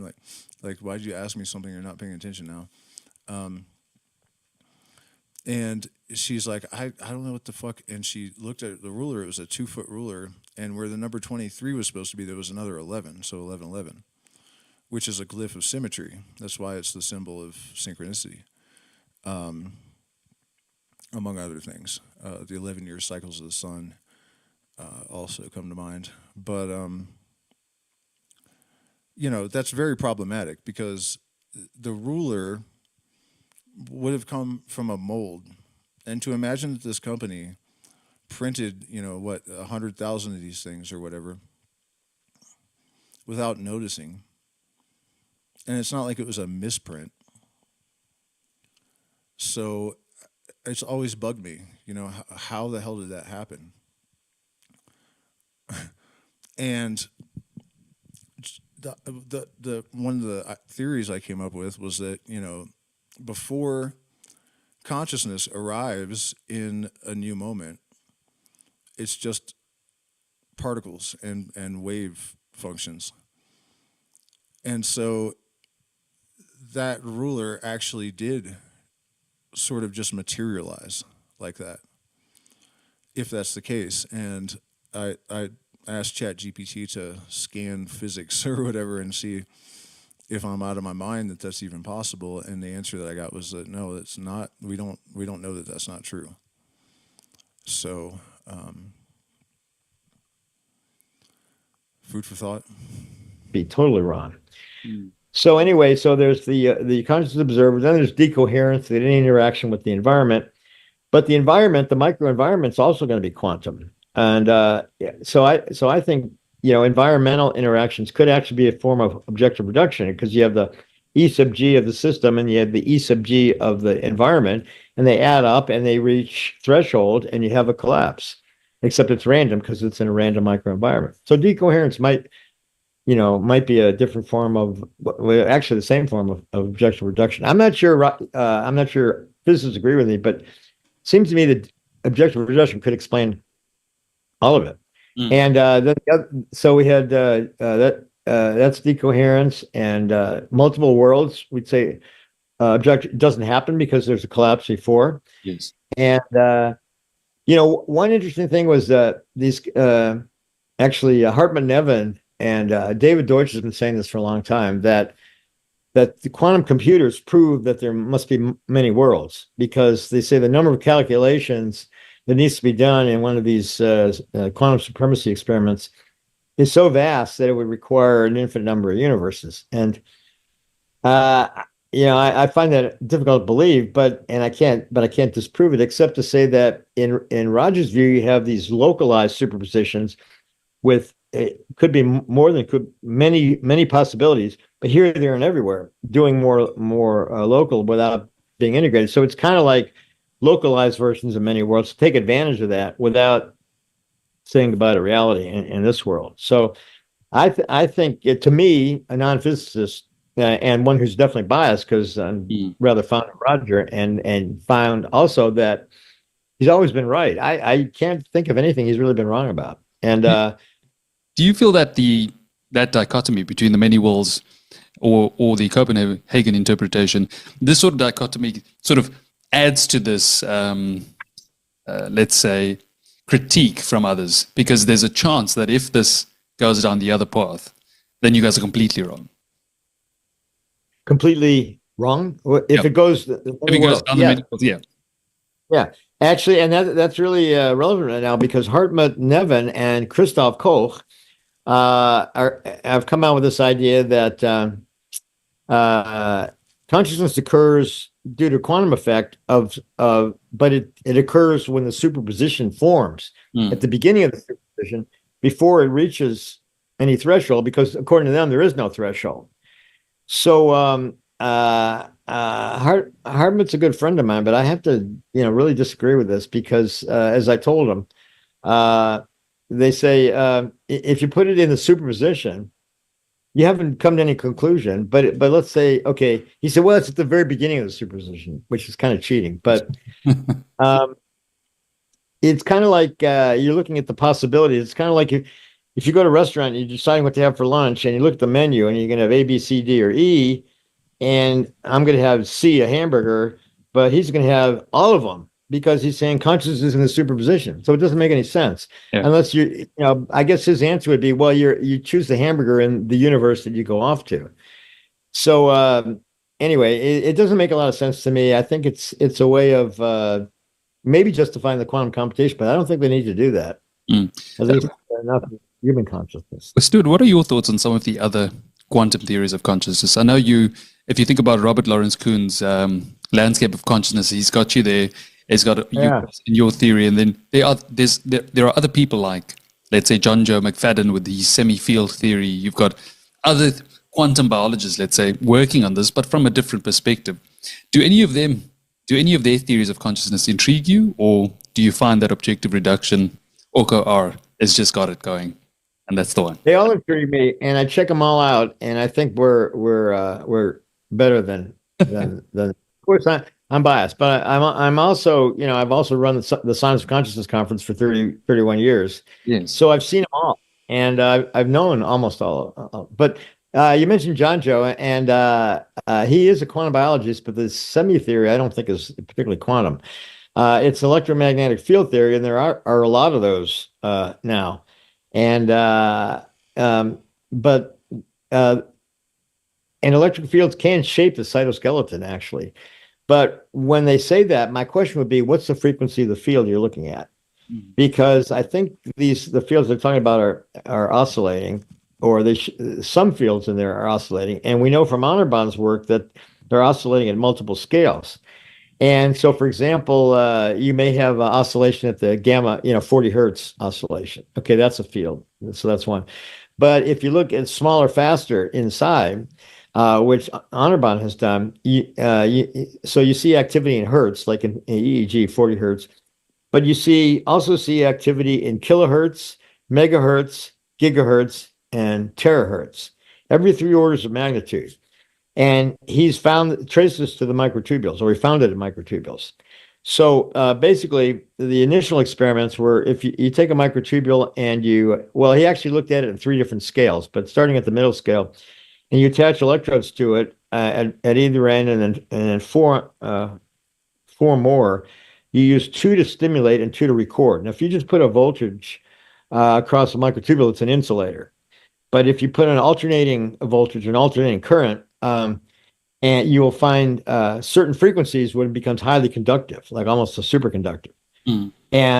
And when it does that and plot the resonance, you get a particular pattern, which is the same every 3 orders of magnitude. It's a triplet pattern, and each triplet peak has 3. So it's a triplet of triplets. And you see that in kilohertz, megahertz, gigahertz, and terahertz. And in microtubules, and also in tubulins, even in the individual tubulins, and even coming from cells. So it's all kind of coupling together. And now you can measure it from the scalp in EEG, or what he calls DDG, for dodecanography, for 12 orders of magnitude. So, and we've done some preliminary experiments with megahertz, and some more of that is coming out hopefully soon. And I think it's been pretty exciting, looking at effects. Well, I'm not going to say. Checking with the chat. And this is going to get more mystical in a minute, near-death experience and all that sort of stuff. Just checking to see. I figured I would have lost some of you guys with all that, but this is important, so I'm fine with it if that's how it's got to be. Let's see. Okay, yeah, and by the way, the whole fundraising aspect of this, this is why I need to get my numbers up. A conversation between myself and Hammeroff, I think, would be pretty interesting, because I'm in a unique position, I think, probably not unique in the world, but maybe on YouTube, of being able to speak their language, but also connect it to things that these intellectuals that are interviewing them are not going to ask, generally. So hope we can get there, man. It'd be a lot of fun. I promise. It's that. But if you and Roger made an agreement, you have to wait. Do we have to wait for it? What's that? You and Roger, you've made a pact. Let's keep this a secret until it's No, all. it wasn't Roger. No, Honorbon. Okay, I see. He's Tell- the experimentalist. Stuart, so when I think about theories of consciousness, something I like to explore on this channel is what are the philosophical implications of this theory? So there's many ways we can go into this. With OR, what would you say are some of the philosophical implications on, let's say, the hard problem itself and the concept of free will? Well, the hard problem itself, we fall back on consciousness experience being fundamental. And so we're dealing at the level of space-time geometry, the Planck scale. And, a lot of people are trying to ascribe it to something in physics to make a connection between the brain and consciousness and the universe in some way. In fact, that's a major theme of our conference in Spain, in Barcelona in July, the science of consciousness. And basically, this connection between quantum effects of the brain and fundamental space-time. And we have not only Roger, who started this all off, but Federico Fagin and Nassim Haramein and a bunch of other, Don Hoffman and a bunch of other people. So it's going to be pretty cool, because we're actually going to take this seriously and say, okay, how is there a connection? Roger's objective reduction was the first, but Nassim, he and his team are seem to be finding triplets in space-time. So that would be an amazing connection. And Honorbon will be there too, of course. I didn't mention him, but he's also, by the way. Okay. This bugs me a bit because my opinion of Nassim Haramein is not very high. Partly because some of his theories, the math is fake. It's so fake that even as a layperson with an interest in physics, when I saw what he was saying, I was like, that's just patently false. It's not real. You're just making shit up. Like, these equations are wrong for the things you're representing. So it's weird to me to see someone like Hameroff apparently taking him seriously. I don't know if perhaps he's hired a team of people that know what they're doing now, but I'm convinced that at least in the beginning, he was a complete fraud. And in fact, he often made claims that were patently false. Like, he said the White House acknowledged something and gave him an award. It wasn't real. Several times he claimed that universities had given him awards for things, and the universities actually publicly responded saying, no, we didn't. Never heard of this guy. So maybe it's a case of fake it till you make it. And he faked it and made it and then thought, well, shit, I'm going to get busted if I don't hire some real physicists. And, I don't really know. I'm going to have to look into it and see. But for sure, that guy lied a lot in the beginning, at least. Can I talk about? He's building a self-organizing quantum computer in India, and other people are doing that too. But I think he started it. And warm temperature, self-organizing, organic quantum computer. So we'll be hearing about that at the conference, and also about his other amazing stuff, the checking megahertz. So so things are good in microtubule OR land. I think, even though the rest of the world hasn't figured it out yet, I think there's a little suppression and politics. I think, AI is again. Okay, the multiple worlds people are against this because that would invalidate them, because you can't have multiple worlds in OR. AI is against us because we're kind of undermining the idea that the brain is a complex computer of simple neurons, and therefore an AI can be conscious because it's the same thing. It's a complex arrangement of simple on-off switches, and ignoring the fact that it's biology, and we don't know what life is. I mean, we still don't know what life is, and I'd like to come back to that, because that's what I'm doing now in astrobiology, searching for the origin of life. But as far as OR, you asked about the philosophical implications. So the hard problem by connecting us to the fundamental level of the universe, which is also spiritual, and kind of addresses, our place in the universe and who we are, which I think would be good to know. And, if you're a computationalist, you pretty much accept the fact that consciousness is epiphenomenal and merely along for the ride, and comes too late to do anything anyway, at least for real-time stuff. But there's a trick to that, and the backward time effects, which we can come back to. But the other thing is that I've been embroiled in lately is one potential implication is in near death and out of body experiences, and even afterlife and reincarnation, which is I've been fighting about online lately. And because so I think that consciousness occurs in this scale invariant hierarchy, and a lot of people have brain models of a hierarchical system, starting with the neuron as a fundamental, yes, on and off switch, and then going upward in scale in size, to slower and slower, larger and larger, and then in EEG, and then maybe the Schumann resonance or something like that. But I think the real hierarchy is going the other way, going smaller, deeper, faster inward. And because you have microtubules in every cell, and they have these same resonance triplet patterns, and you see these at the scalp or actually all over the body because there's microtubules everywhere. You see them best over the brain and also at joints where there's a lot of osteoclast and osteoblast activities in the microtubules in the bone.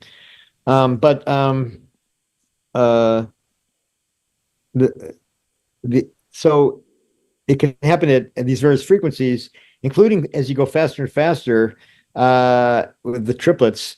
You can actually get faster and smaller than biology, and then even matter, even mass. Because if Roger's right, this has to go all the way down to the Planck scale, and so in biologically we go to 10 to the 15th hertz, and the Planck scale is 10 to the 43. So that's a big step.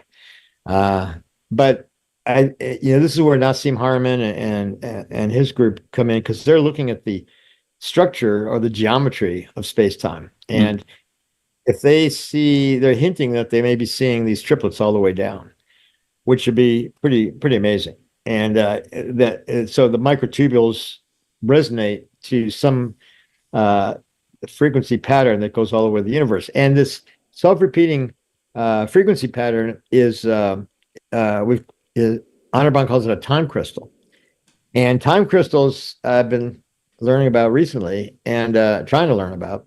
And they were actually a time crystal is something that repeats in a time domain with a frequency. So a spatial crystal, salt or diamond, anything, it just repeats periodically in space. And so you have a crystal lattice in space, spatially.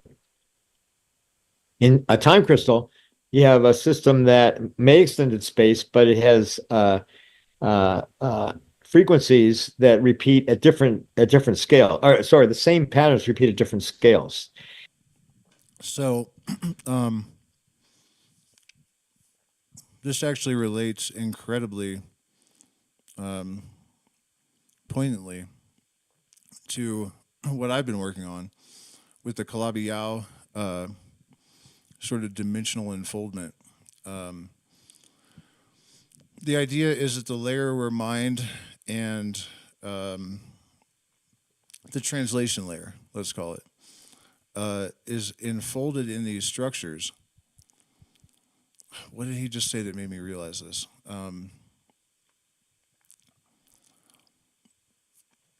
The symmetry and the mind layer are enfolded into the same structure. So this connection between consciousness collapsing a wave and symmetry itself, the most fundamental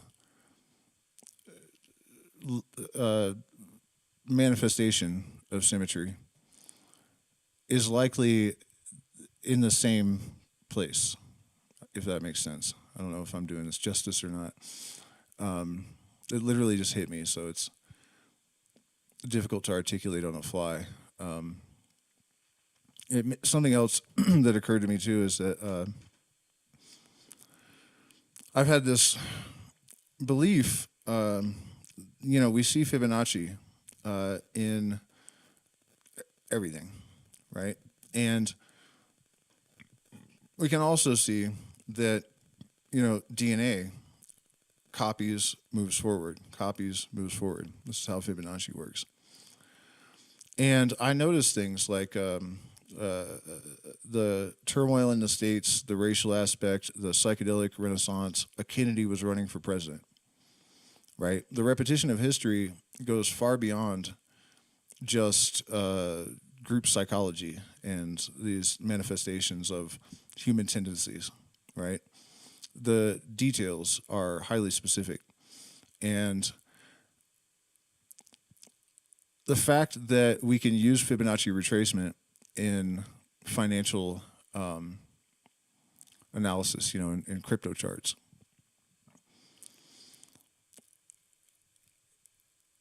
I figured it must be true that this same fundamental algorithm underlies all phenomena. So, our predicative power, which is obviously useful on the macro and micro scale, is dependent upon having thorough conscious knowledge of these kind of architectural features of the universe. And what he's been describing about how these triplet resonant patterns just scale down and down and down and up and up and up is evidence of that. And the way he's talking about how it wasn't the triplicate pattern, something else, but the copying and moving forward in all of these other systems. So, and also, by the way, as above, so below is a reference to this kind of logic. And so, like in a microtubule, in kilohertz, megahertz, gigahertz, terahertz, and maybe all the way down.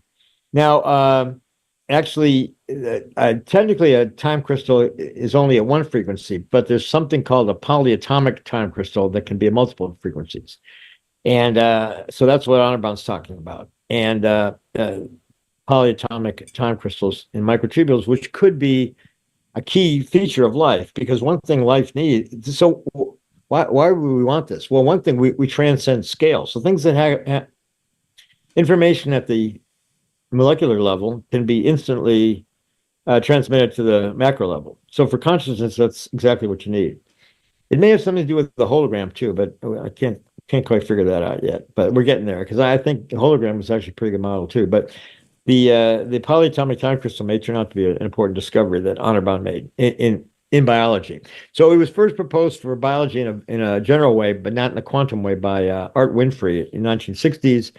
And then Frank Wilczek, who won a Nobel Prize for something else, proposed them in physics, but you have to pump them and he proposed that in 2012. And I think somebody just did that. It had like 40 minutes of activity after you pump it in a technological device. But we're saying it's a quantum system that starts in the ground state, where the oscillator is in the ground state. And so it's kind of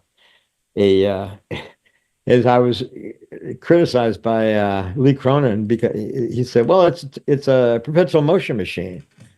And I said, yeah, but so is life, and so that's where we're at right now. Time crystals polyatomic time crystals may turn out to be quite important. So how would we, sorry, continue, Stuart?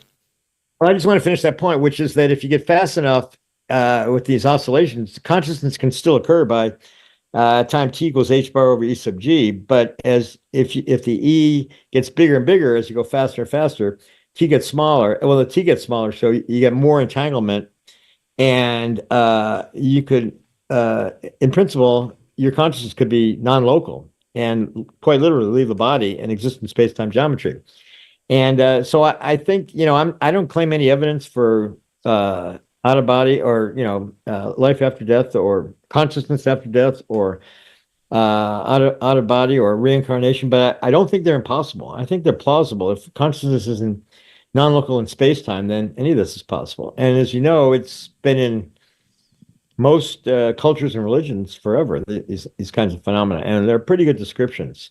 For reincarnation, even these kids who get interviewed who have birthmarks at the site of the trauma that they killed the person they appear to be reincarnating. Mm-hmm. So I think all of that is potentially on the table, although whoever leads that charge is going to get slapped back. And I have to interject on this subject, because I had pretty convincing experiences that suggested a certain past life that persist to this day. However, if we're really serious about metaphysics and this kind of approach, the kids that he's talking about are almost always in tiny villages in India, where everyone is related. Even incest is pretty common. And geneticists have determined that we can access memories of our ancestors, and even having a birthmark in a place where a trauma occurred to an ancestor could be explained by genetic inheritance. So these things have never been that satisfactory to me. I'm English, and the person that was indicated by these past life synchronicities, I guess, is also English. So a common ancestor is possible. There's also the possibility of a Akashic record. Most physicists agree that information isn't lost at the quantum level, so there's a scientific basis for that. I'm not saying that reincarnation isn't necessarily true.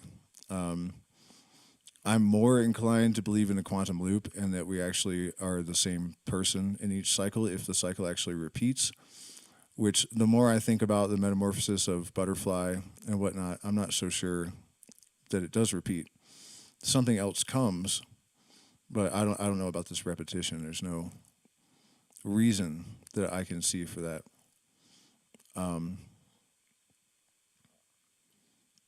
What was the other part of this? The important thing, however, is the fact that we're certain at this point that cognition and memory are not dependent upon neurons, and entanglement and all of these other, he just said it all, that an afterlife and reincarnation are not necessarily as in conflict with science. But I think it's really important to scrutinize things like, kids with birthmarks in a small village where everyone's related that have memories of probably one of their relatives. What else was there? Something else? Yeah, oh yeah. The other thing is that one of my other issues with reincarnation is that I don't see how the soul, I guess, would find its way into a womb, and the timing of all that. We have to remember that it's not that I don't think there could be some spiritual dimension. It's just that anything that happens on this plane has some sort of mechanism that it operates on. And that aspect of the soul finding its way into a womb has always bugged me about reincarnation. Let me check the chat and make sure I'm not talking to myself. Nice, we got some people hanging out with us. This is all going somewhere too, so your patience will be rewarded. In fact, I'm going to continue doing these marathon streams as often as I can in an attempt to raise money both for surgeries and the channel, to try to buy my way past the restrictions of the algorithm. And I'm going to build on the previous stream. I'm going to try to every night. So this entire odyssey will have a trajectory.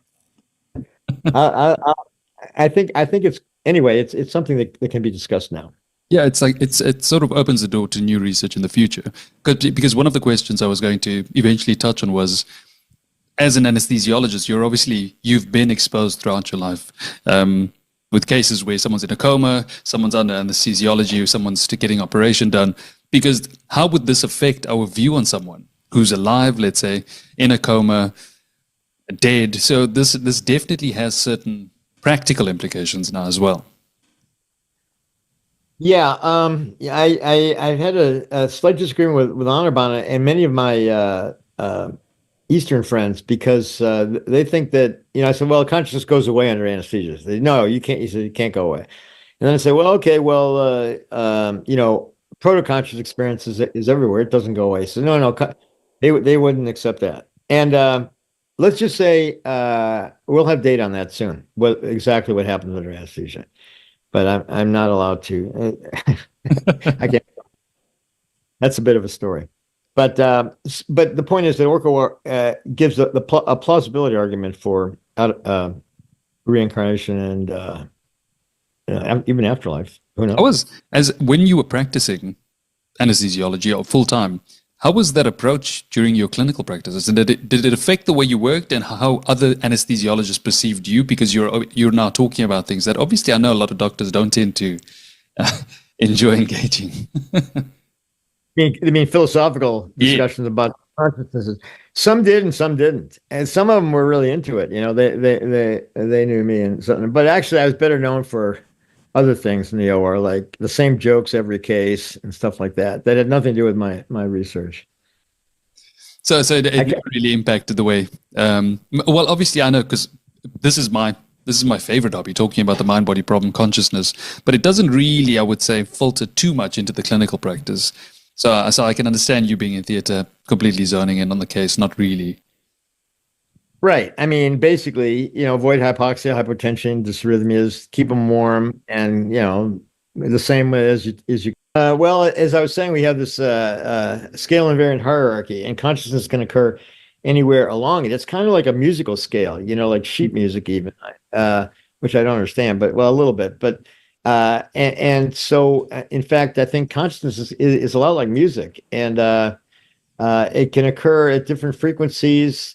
The Orca events themselves are like notes or chords occurring across multiple scales, or one scale that maybe bouncing back and forth, kind of like music, resonating. It can be harmonic or anharmonic, and it's a time progression. So you have chords, and it just moves along, and that. Except it's not just sound; it's everything else also. So, so it quite literally is a spectrum given by T equals H bar over E sub G. And so the time can vary. And so it's a lot like photons. So that's why we figured that the high intensity, high frequency, large superposition mass must have the most experiential intensity. And but regardless of the content. And it also relates to, other organisms, including animals and plants, because plants have microtubules. So I have a graph somewhere of plotting the number of tubulins versus the intensity in different species. Starting with, I don't know, This is important to note too. What I was saying about how everything has some kind of mechanistic basis on this plane of existence. It's not that we are trying to prove that science is wrong and that materialism isn't real or whatever, that determinism is bunk or there still is some way that the light is captured and processed. So we eliminate neurons and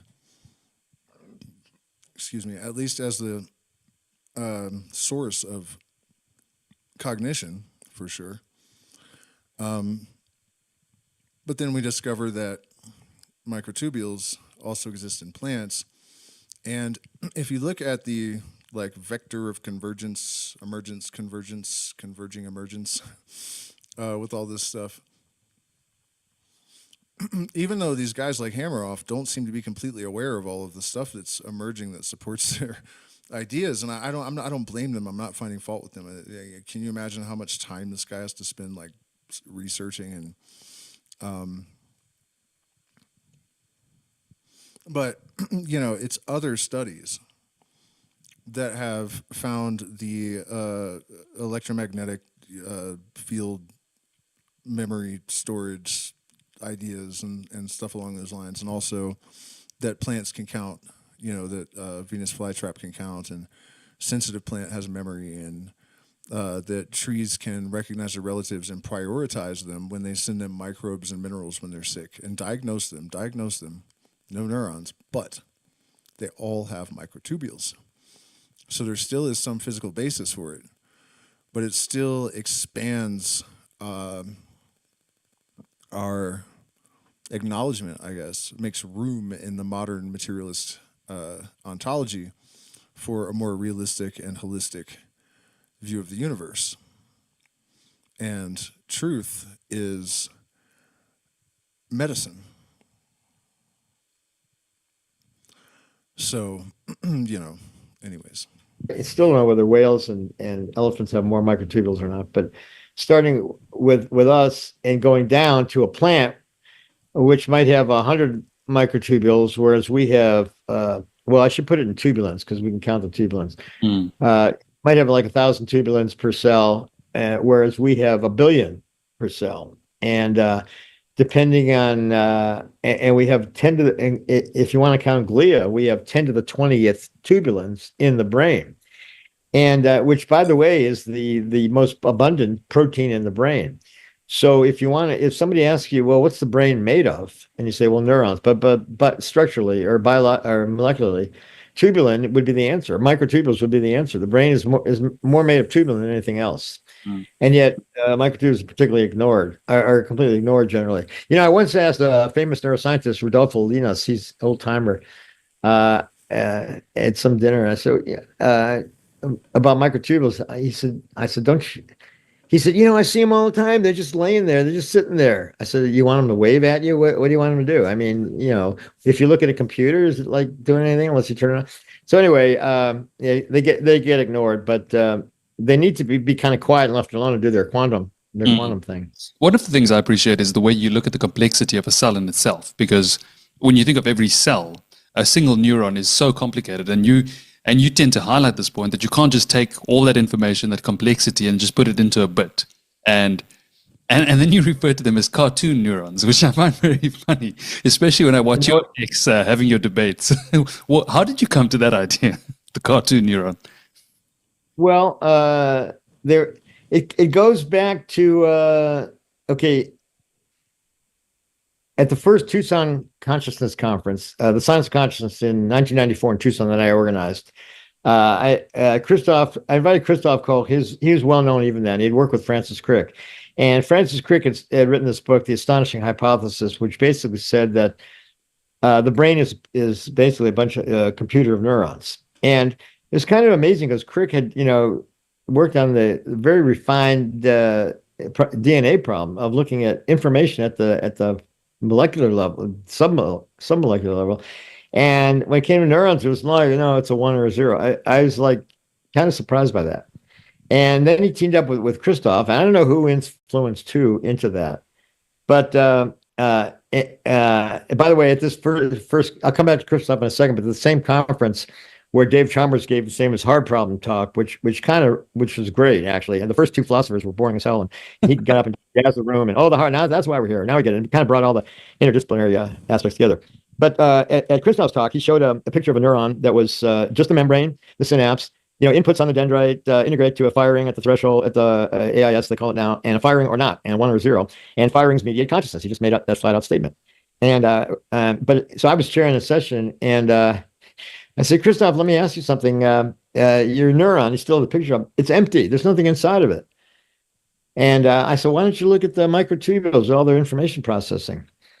And he said, Stu, calls me Stu. He says, Stu, I'm going to answer as my favorite cowboy Western actor, Clint Eastwood. And that is to say, a man's got to know his limitations. And apparently this is a line from Magnum Force or something like that. And it was a good comeback because it kind of got me back on my heels and everybody laughed. And I'm not, what were we laughing at? He completely avoided the question. And I said, so all you can handle is the membrane. He goes, yeah, that's right. So that has persisted for 30 freaking years. And because it plays perfectly into the AI story that AI can be conscious because the neuron's just an on-off switch, an integrate and fire threshold logic device, which that was his position. It's still his position. So then he had to bring in panpsychism and this and that. And well, the way, I think. But anyway, the whole neuron. Yeah. So recently, and then, okay, so jump ahead 20 years or 25 years, I can't remember. So Templeton had this big project on adversarial collaboration and consciousness studies with the different theories, and they had five original theories.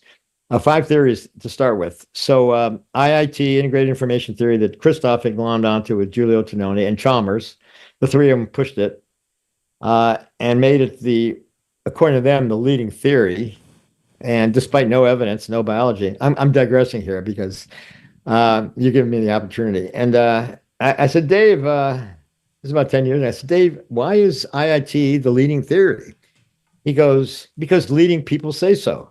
I'm going, you and Christoph and Giulio?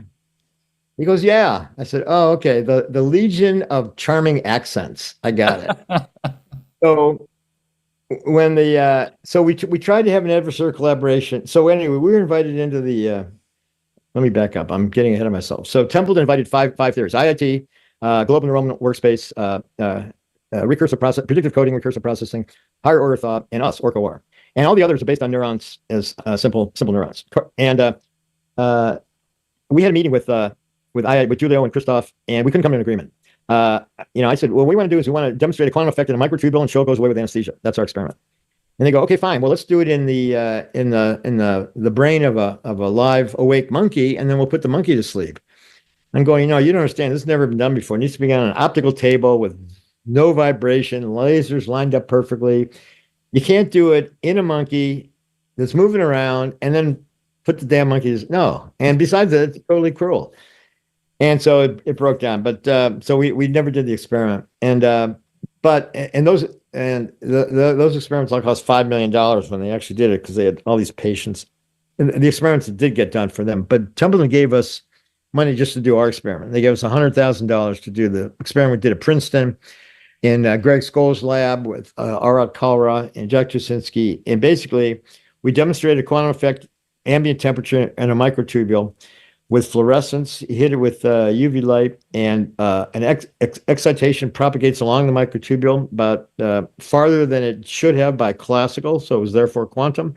And then we gave it two types of anesthetic: etomidate, which is a liquid anesthetic, and a gas, isoflurane, and both of them took it away and inhibited the propagation, both the time and the distance. So our experiment worked. None of the other experiments that they spent $30 million on have produced anything that I can tell. It's just been a big. This came up at the last Tucson conference in Tucson.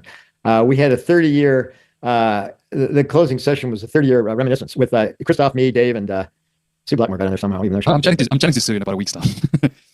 Was this the same one where Christoph gave Dave his bottle of wine, or his crate of wine? No. That was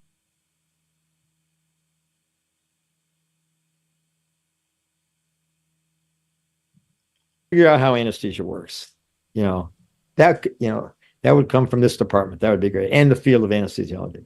So, but it's caused me to think about it, because when I first talked about anesthesia, a way to understand consciousness, with Christoph, it was actually. I said, Christoph, we should try to figure out how, despite our arguments, we're actually friends. Same with Dave. I love Dave. I love both those guys, although I'm kind of pissed at both of them at the moment. But I said, we got to figure out how anesthesia works. And he said, it's too nonspecific. It binds all over the body to everywhere. It's in fat stores. It's in proteins. It's in membranes. It's in lipid. It's everywhere. How's that going? I said, yeah, but it's highly selective. It only affects consciousness and nothing else. And he said, yeah, but it's too nonspecific. So that's where it ended. But it was a valid objection. That's a paradox. And about a few months ago, actually, anyway, not long ago, I think I figured it out. The anesthesia binds by these nonspecific quantum forces. They go and they bind to everything. And yet the only thing they're affecting is consciousness. Why? The answer is only consciousness has highly organized or orchestrated quantum processes. They're totally in sync. All the other ones are all random. So the anesthesia comes in and randomizes and turns and only affects consciousness, which has this highly organized, orchestrated quantum processes. Everything else is already randomized. So nothing happens. It's already random. So I think that's the answer. And I told Christoph that. He goes, "Oh, okay." You didn't mention how you got to that cartoon neuron, by the way. Well, it was based on Christoph's slide at the 1994 conference. It was based on But that. it didn't come to me until after this stupid bet thing. And when he goes, "Yeah, we don't have a neural correlative consciousness," when he could have said that our experiment worked, and he didn't. And Dave said that we were too fringy for the ASSC meeting. And I said, I think it was in a tweet or something. It just came to me. I said, well, you're just pushing these empty, monotonic, one frequency, empty, inanimate cartoon neurons, and it's stuck. Yeah, I love it when you interact with people on X and you just refer to us to tell me more about your cartoon neurons. It's the best thing to watch. Well, I do have to explain what I mean by it, and I appreciate that. Yeah, I think I'm pretty. Do you follow me on Twitter? Yeah, love it. I love it. I enjoy your our defenses. Yeah, I can get pretty defensive actually. I try not to be defensive about it. I try to be open and I try to be good humored and not sort of just starts afresh. It's almost like you have to clean the slate and start readjusting your worldviews in a way that becomes a little bit more agnostic because you realize that you actually don't really know as much as you thought you did.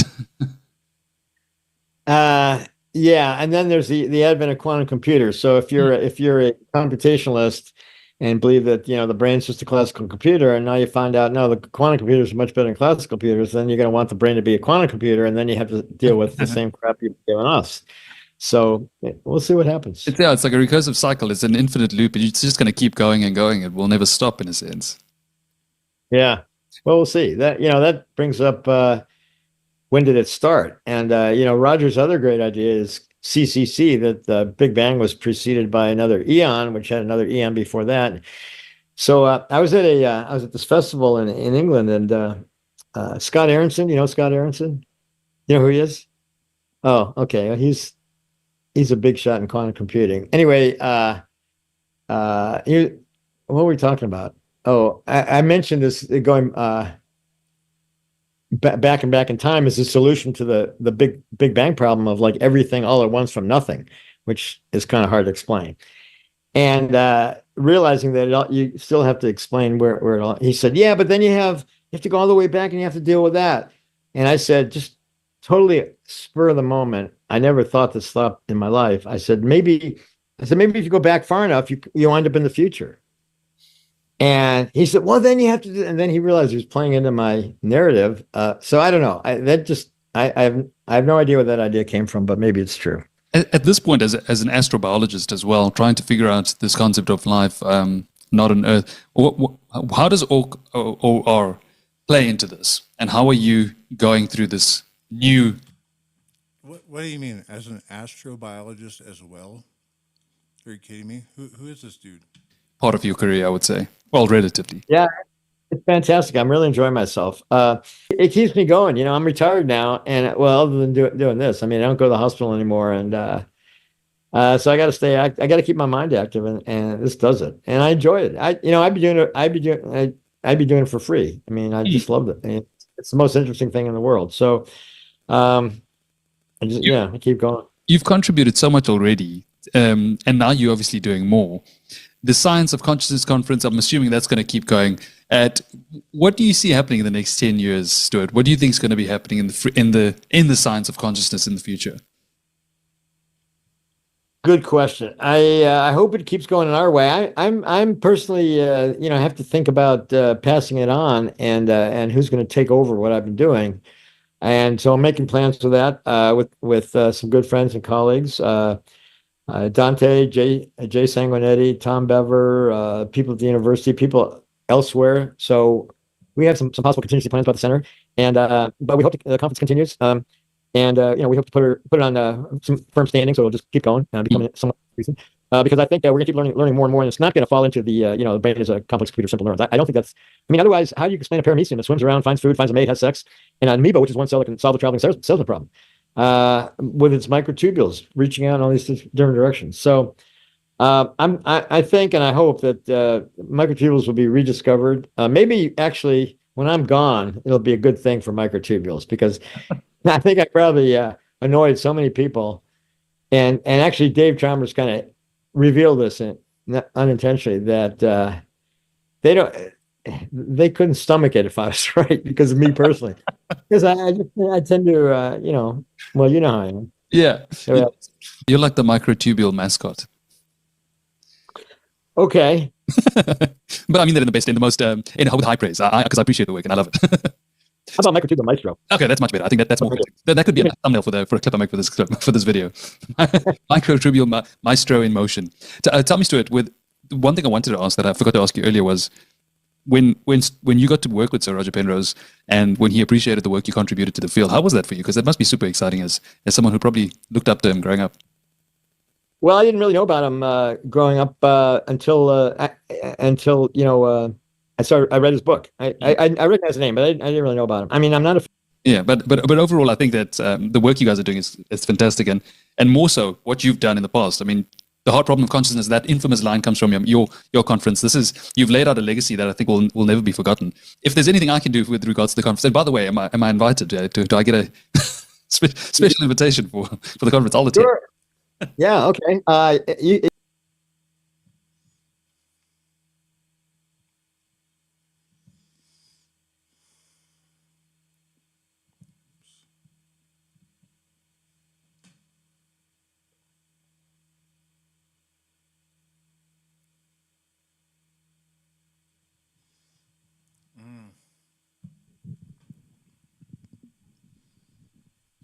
Well, interestingly, someone asked about the doubling of the brain size that's problematic for science to explain.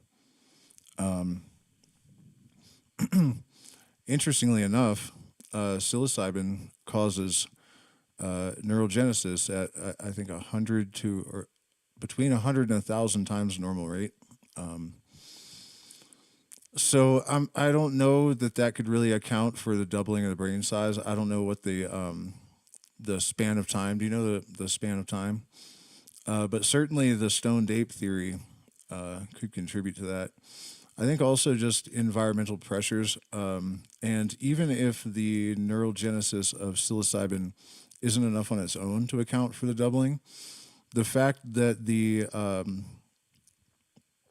perceptual parameters were expanded so much created a whole new set of problems and processing requirements, and so I think either way probably has something to do with it.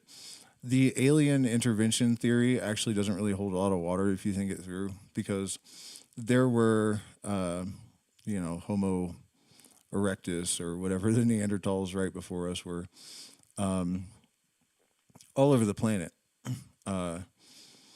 So for aliens to have gone and changed the genetics of every single one of them is kind of ridiculous. However, and this is definitely a stretch, and it's just a theory, but the way that it unfolded was eerie. I had a vision one day, not like a dramatic vision, but just in my mind's eye I saw it. More like a thought that was very vivid than like a vision, But the capstone was off of the pyramid, and it was there was electromagnetic energy coming out, and I knew that it was either affecting morphology or consciousness. I wasn't sure which, but I knew that's what they were doing. About a week after that, I saw a video of the stairs at the Temple of Hathor, and also around, I think it's the second pyramid, where there are melted stones, and in the Temple of Hathor, there are melted stairs, and it looks like candle wax. It's obviously melted. And the scientist's conclusion is that the only thing that could have done it was electromagnetic energy or a nuclear blast. And so that kind of raised my eyebrows, because I was like, that's weirdly consistent with this vision I had. And then I found a paper a little while later that said that scientists had determined the pyramids are capable of generating their own electromagnetic fields and energy somehow. And there was another aspect of this.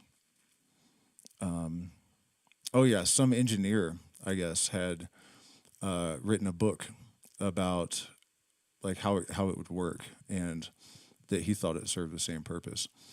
So I think if there was some kind of genetic modification, what I'm saying basically is that it's not out of the question, I don't think, that something could have altered the genes of humans, and the pyramids may have been a device for that.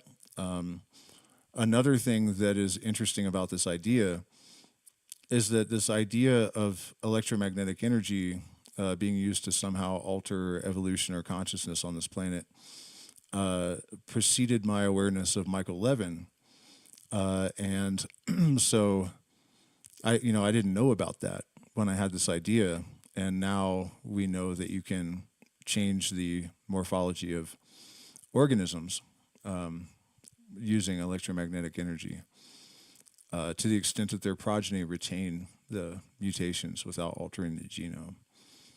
So, I'm not saying that makes it true, but it's interesting to me that, post vision, these supporting factors kind of just like fell into my the parameters of my perception. So only 11:49. You know what I think I'm going to do, you guys, because this. Just bear with me for a second. I'm going to change this title because we actually haven't been really talking about these things. I want to make it more concise.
I mean, despite my complaints about how the message isn't being distributed to the extent that I would like, I have to admit that it's profoundly satisfying. Any of you that have followed me for a long time know what I'm talking about.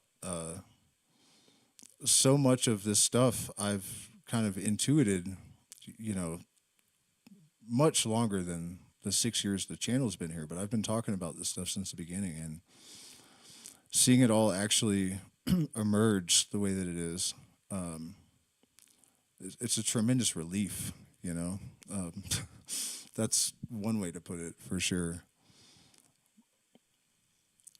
It's really nice to know that I wasn't just off my rocker or something, that it was all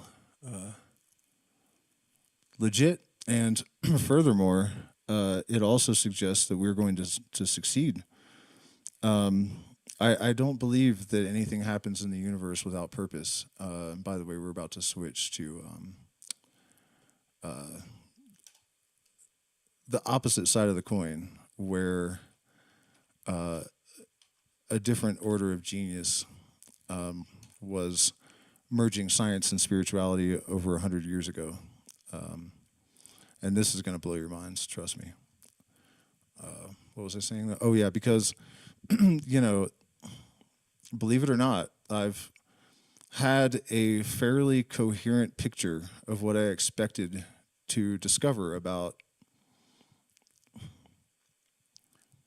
our existence, I guess, since I was a child, and a lot of the specifics since I was in my late teens, early 20s.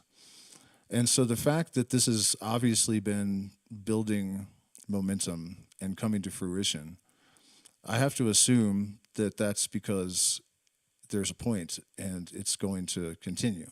You know what I mean? It's not like this is a blip on the radar that just came out of nowhere. This is something that I think, I know actually has been in the works forever, really. And the writings of Hermes Trismegistus, no matter whether he was a real person or not, the work of people like Aleister Crowley, like him or not, and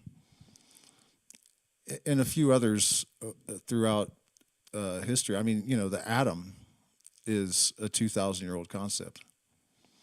And it also came from the Hermetic mystery schools, where they consumed psychedelics. So being aware of the thread and the pattern, my confidence that despite the overwhelming opposition and dissonance, this is going to culminate in this sort of re-engineering of human experience, I guess is the best word. Okay, my mic sounds, is it breaking up or no? All right, sorry guys, I gotta search real quick.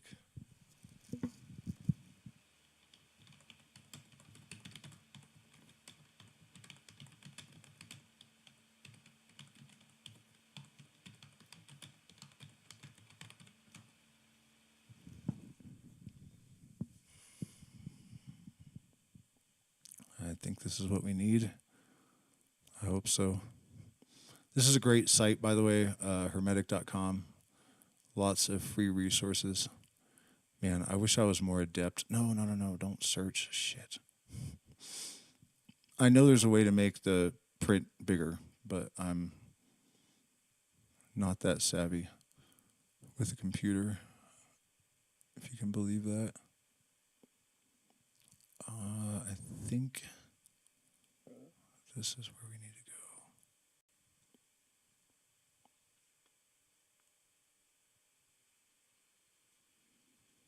Let me make sure. Let me find a passage that because there's a bunch of different versions of this commentary. And I'm warning you, I'm not going to read everything, but there is gobbledygook that I might get caught up in. But this is of tremendous value in terms of really giving you a protocol, a very concise demonstration of the kind of analytical process that this, I mean, really what we're doing with all this is the Illuminati. This is what they really did. This is what the point of the actual original Illuminati was. Certainty, not faith.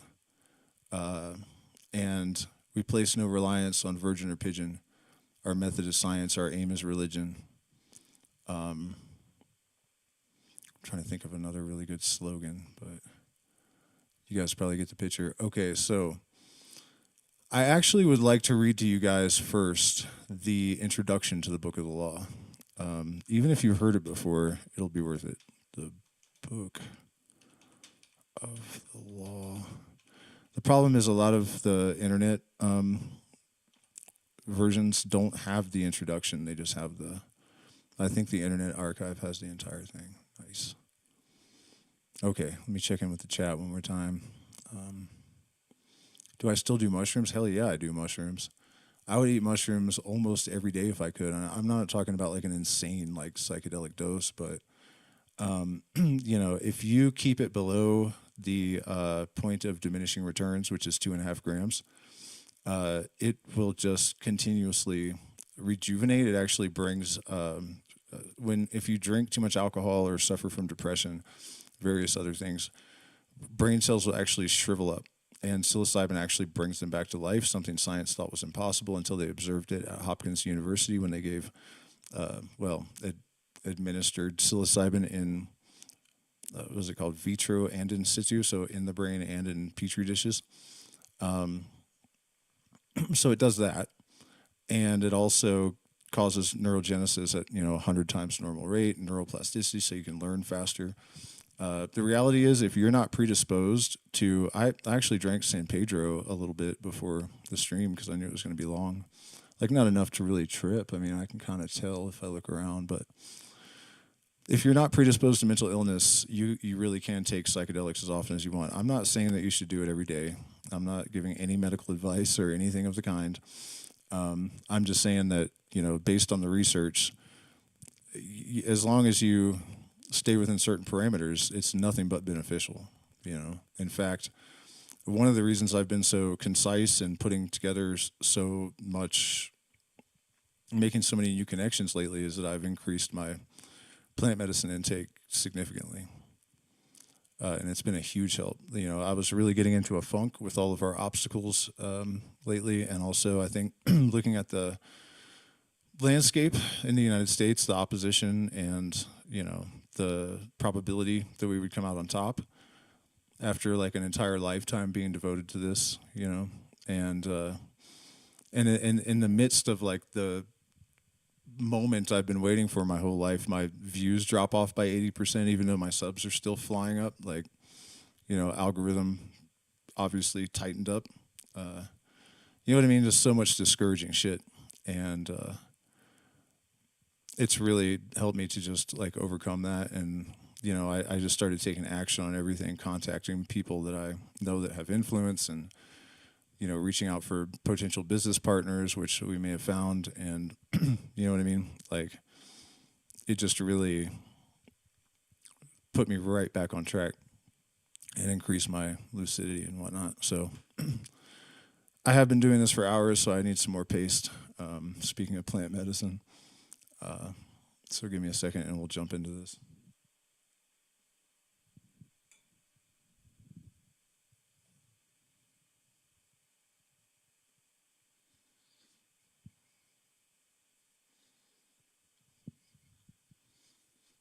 But before, actually, I'm glad I took a second.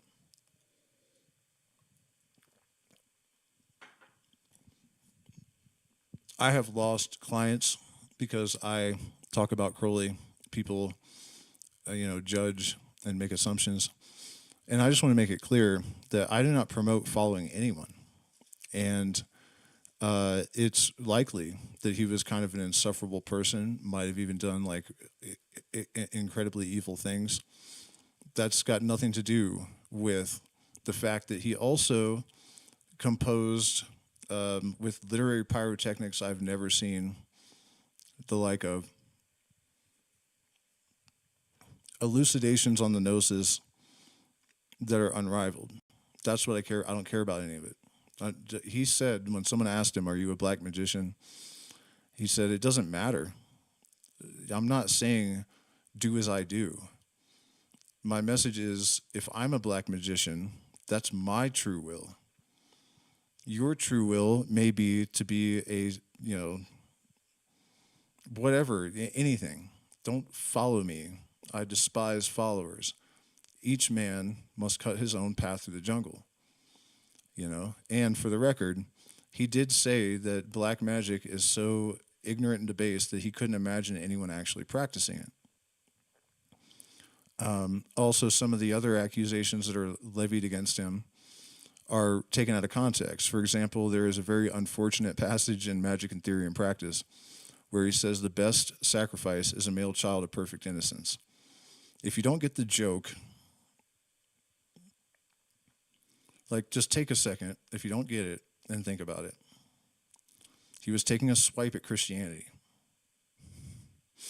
And he did it on purpose so that people would say, "Oh, you evil bastard, how dare you suggest this?" And he'd say, "Are you Christian?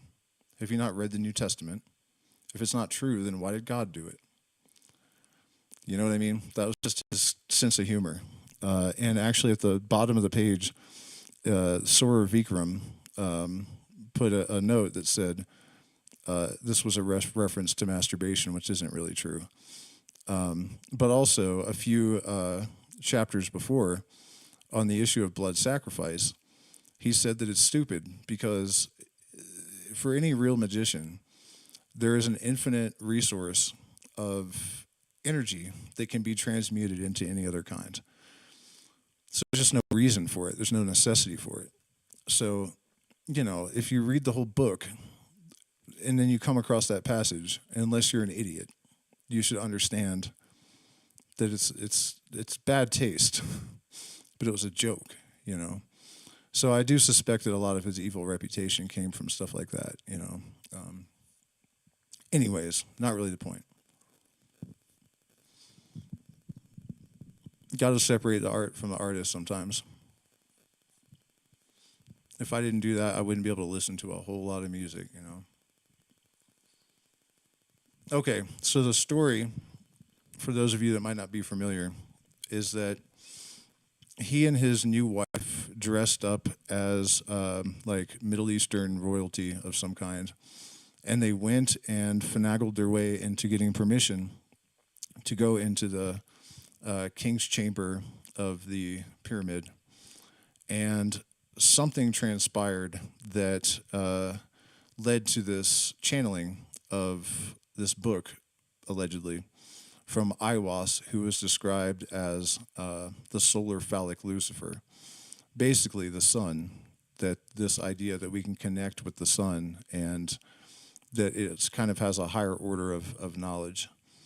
And it was dictated over 3 days, 1 hour each day.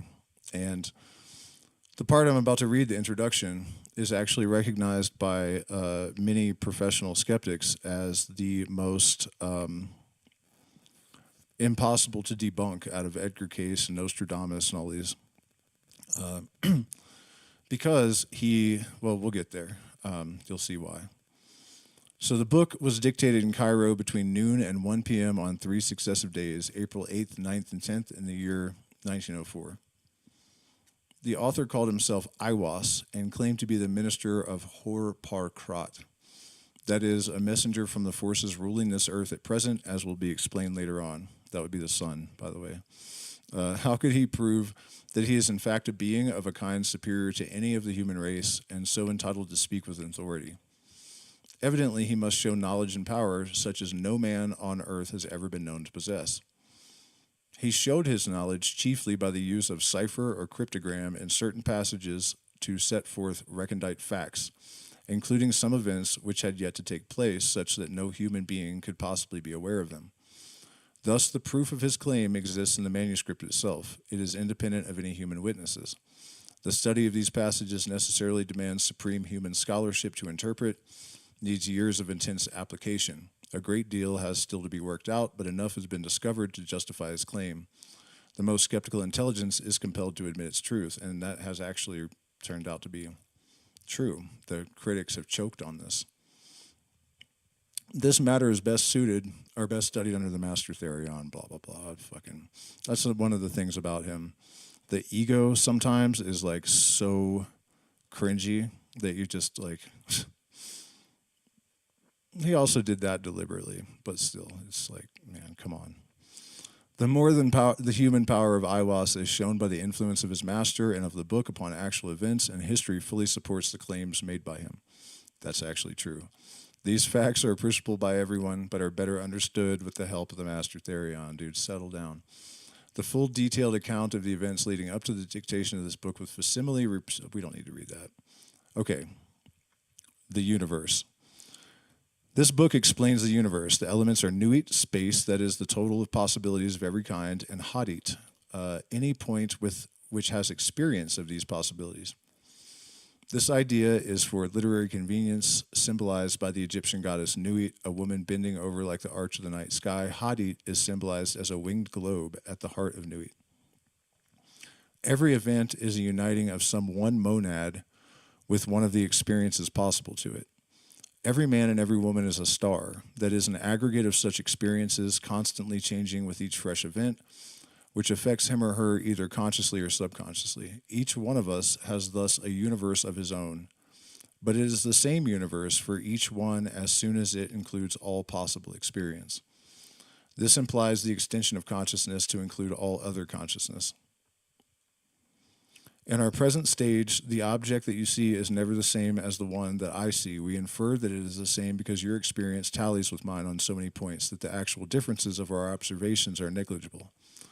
For instance, if a friend is walking between us, you see only his left side, I see his right, but we agree that it is the same man. Although we may differ not only as to what we may see of his body, but as to what we know of his qualities. This conviction of identity grows stronger as we see him more often and get to know him better. Yet all the time, neither of us can know anything of him at all beyond the total impression made by our respective minds. The above is an extremely crude attempt to explain a system which reconciles all existing schools of philosophy. This book lays down a simple code of conduct. Do what thou wilt shall be the whole of the law. Love is the law, love under will. There is no law beyond do what thou wilt.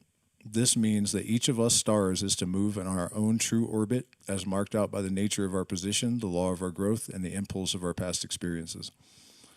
All events are equally lawful and every one necessary in the long run, for all of us in theory, but in practice. Only one act is lawful for each of us at any given moment. Therefore, duty consists in determining to experience the right event from one moment of consciousness to another. Each action or motion is an act of love, the uniting with one or another part of Nuit. Each such act must be under will, chosen so as to fulfill and not to thwart the true nature of the being concerned. The technical methods of achieving this are to be studied in magick, or acquired by personal instruction from the Master Therion. Thelema is Greek for will and has the same numerical value as agape, the Greek word for love. The new aeon, and this is where it starts getting crazy. The third chapter of the book is difficult to understand and may be very repugnant to people born before the date of the book. It tells us the characteristics of the period to which we are now entered, and this is crazy, I'm telling you. Superficially, they appear appalling. We see some of them ahead already with terrifying clarity, but fear not. It explains that certain vast stars or aggregates of experience may be described as gods. One of these is in charge of the destinies of the planet for periods of 2,000 years. Now, this is something a lot of people miss with this. You know, Crowley actually once said that spirits do not literally exist. That it's not that they're entirely unreal, but they're not real in the way that, like, the IRS is real. He didn't use those words. That's Robert Anton Wilson rephrased it that way. But when he talks about these gods ruling the aeons and whatnot, he's actually talking about, you know, the sort of energetic format or the place in the process that we are. And the idea that stars are conscious and could possibly be projecting our being, you know, that's also something that's kind of implied there. In the history of the world, as far as we know accurately, are three such gods. Isis, the mother, when the universe was conceived as simple nourishment drawn directly from her. This period is marked by matriarchal government. Next, beginning 500 BC, Osiris, the father, when the universe was imagined as catastrophic, love, death, resurrection. As the method by which experience was built up, this corresponds to patriarchal systems. Now Horus, the child, in which we come to perceive events as a continual growth, partaking in its elements of both these methods, and not to be overcome by circumstance. This present period involves the recognition of the individual as the unit of society. We realize ourselves as explained in the first paragraphs of this essay. Every event, including death, is only one more accretion to our experience, freely willed by ourselves from the beginning and therefore also predestined. This god, Horus, has a technical title, Heru Ra Ha, a combination of twin gods, Ra Horkuit and Hor Parkrat. The meaning of this doctrine must be studied in magic. He is symbolized as a hawk-headed god enthroned. He rules the present period of 2,000 years, beginning in 1904. Everywhere, his government is taking root. Observe for yourselves the decay of the sense of sin, the growth of innocence and irresponsibility, the strange modifications of the reproductive instinct with a tendency to become bisexual or epicene. Epicene means basically non-binary. The childlike confidence in progress combined with nightmare fear of catastrophe, against which we are half yet unwilling to take precautions. Should I run that one more time? The decay of the sense of sin, growth of innocence and irresponsibility, strange modifications of the reproductive instinct and tendency to become bisexual or epicene. The childlike confidence in progress combined with nightmare fear of catastrophe against which we are yet half unwilling to take precautions. Consider the outcrop of dictatorships, only possible when moral growth is in its earliest stages, and the prevalence of infantile cults like communism, fascism, pacifism, health crazes, occultism in nearly all its forms, religions sentimentalized to the point of practical extinction. Consider the popularity of the cinema, the wireless, the football pools and guessing competition, all devices for soothing fractious infants, no seed of purpose in them. Consider sport, the babyish enthusiasms and rages which it excites, whole nations disturbed by disputes between boys. Consider war, the atrocities which occur daily and leave us unmoved and hardly worried. We are children. How this new aeon of Horus will develop, how the child will grow up, these are for us to determine, growing up ourselves in the way of the law of Thelema under the enlightened guidance of the Master Therion. The moment of change from one period to another is technically called the equinox of the gods. The next step, democracy daughters. Ferocious fascism, cackling communism, equally frauds, covert crazily all over the globe. They are hemming us in. They are abortive births of the child, the new aeon of Horus. Liberty stirs once more in the womb of time. Evolution makes its changes by anti-socialistic ways. The abnormal man who foresees the trend of the times and adapts circumstances intelligently is laughed at, persecuted, and often destroyed by the herd. But he and his heirs, when the crisis comes, are survivors. Above us today hangs a danger never yet paralleled in history. We suppress the individual in more and more ways. We think in terms of the herd. War no longer kills soldiers, it kills all indiscriminately. Every new measure of the most democratic and autocratic governments is communistic in essence. It is always restriction. We are all treated as imbecile children. DORA, the Shops Act, the motoring laws, Sunday suffocation, censorship, they won't trust us across the roads. They will. Fascism is like communism and dishonest into the bargain. The dictators suppress all art, literature, theater, music, news that does not meet their requirements, yet the world only moves by the light of genius and the herd will be destroyed in mass. Depop. The establishment of the law of Thelema is the only way to preserve individual liberty and to assure the future of the race. In the words of the famous paradox of the Comte de Phoenix, the absolute rule of the state shall be a function of the absolute liberty of each individual will. All men and women are invited to cooperate with the Master Therion in this, the great work. So one of the things he did, when he invited all men and women to participate in the great work, he published the most protected Masonic secrets. And it's a fact that he did that because two 33rd degree Freemasons showed up at his front door demanding to know how dare he.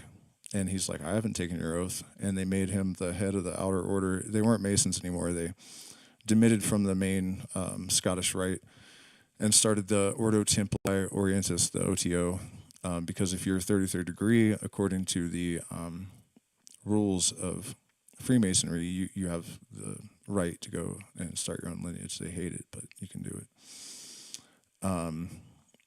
Yeah, and I can actually tell you where.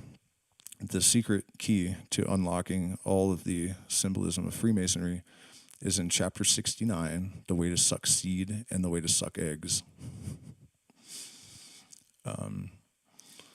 So now let's get into the comments. Let me check the chat and see if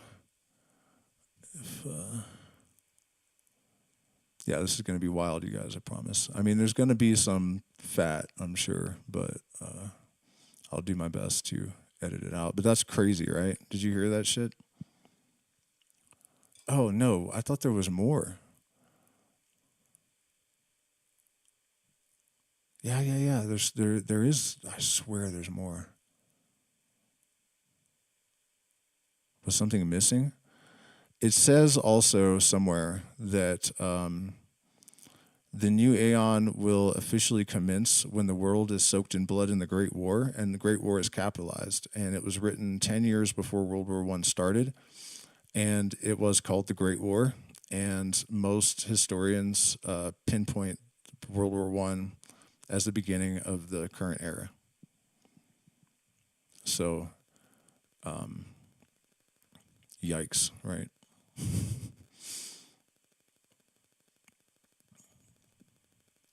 Man, I wish I could make it bigger. It's like really small for me to read. How do you do that, you guys? One of you guys has to know. It's probably just a button, right, on the keyboard somewhere.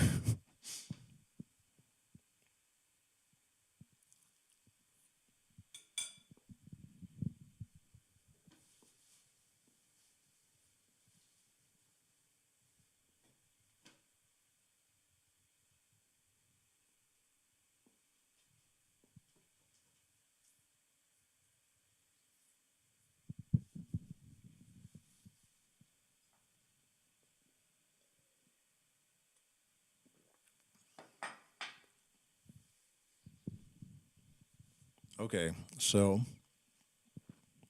what we have here is a passage from the Book of the Law followed by his commentary. So Had, the manifestation of Nuit.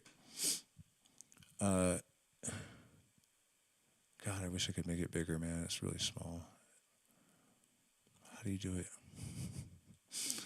Compare the complement of this universe. In Nuit, Had is concealed, but by Had is Nu manifested. In Nu is Had concealed, by Had is Nu manifested. So remember, Nu is the potential, all of the potential, and Hadit is any point that can experience that potential. Nu being 56 and Had 9, their conjunction results in 65, Adonai, the holy guardian angel. Also, Hur, who combines this force with the sun, with that of Mars, Adonai is primarily solar, but 65 is a number sacred to Mars. See the Sefer Sephirot in the Wake World, and by the way, that is actually worth reading. Moreover, the 65 pages of Liber Legis, or counting in V56 had 10, we get 66, which is 111. Had is further the center of the keyword abrahadabra. The theogony of our law is entirely scientific. Nuit is matter, Hadit is motion in their full physical sense. The proton and the electron, in a metaphysical sense, suggest close analogies.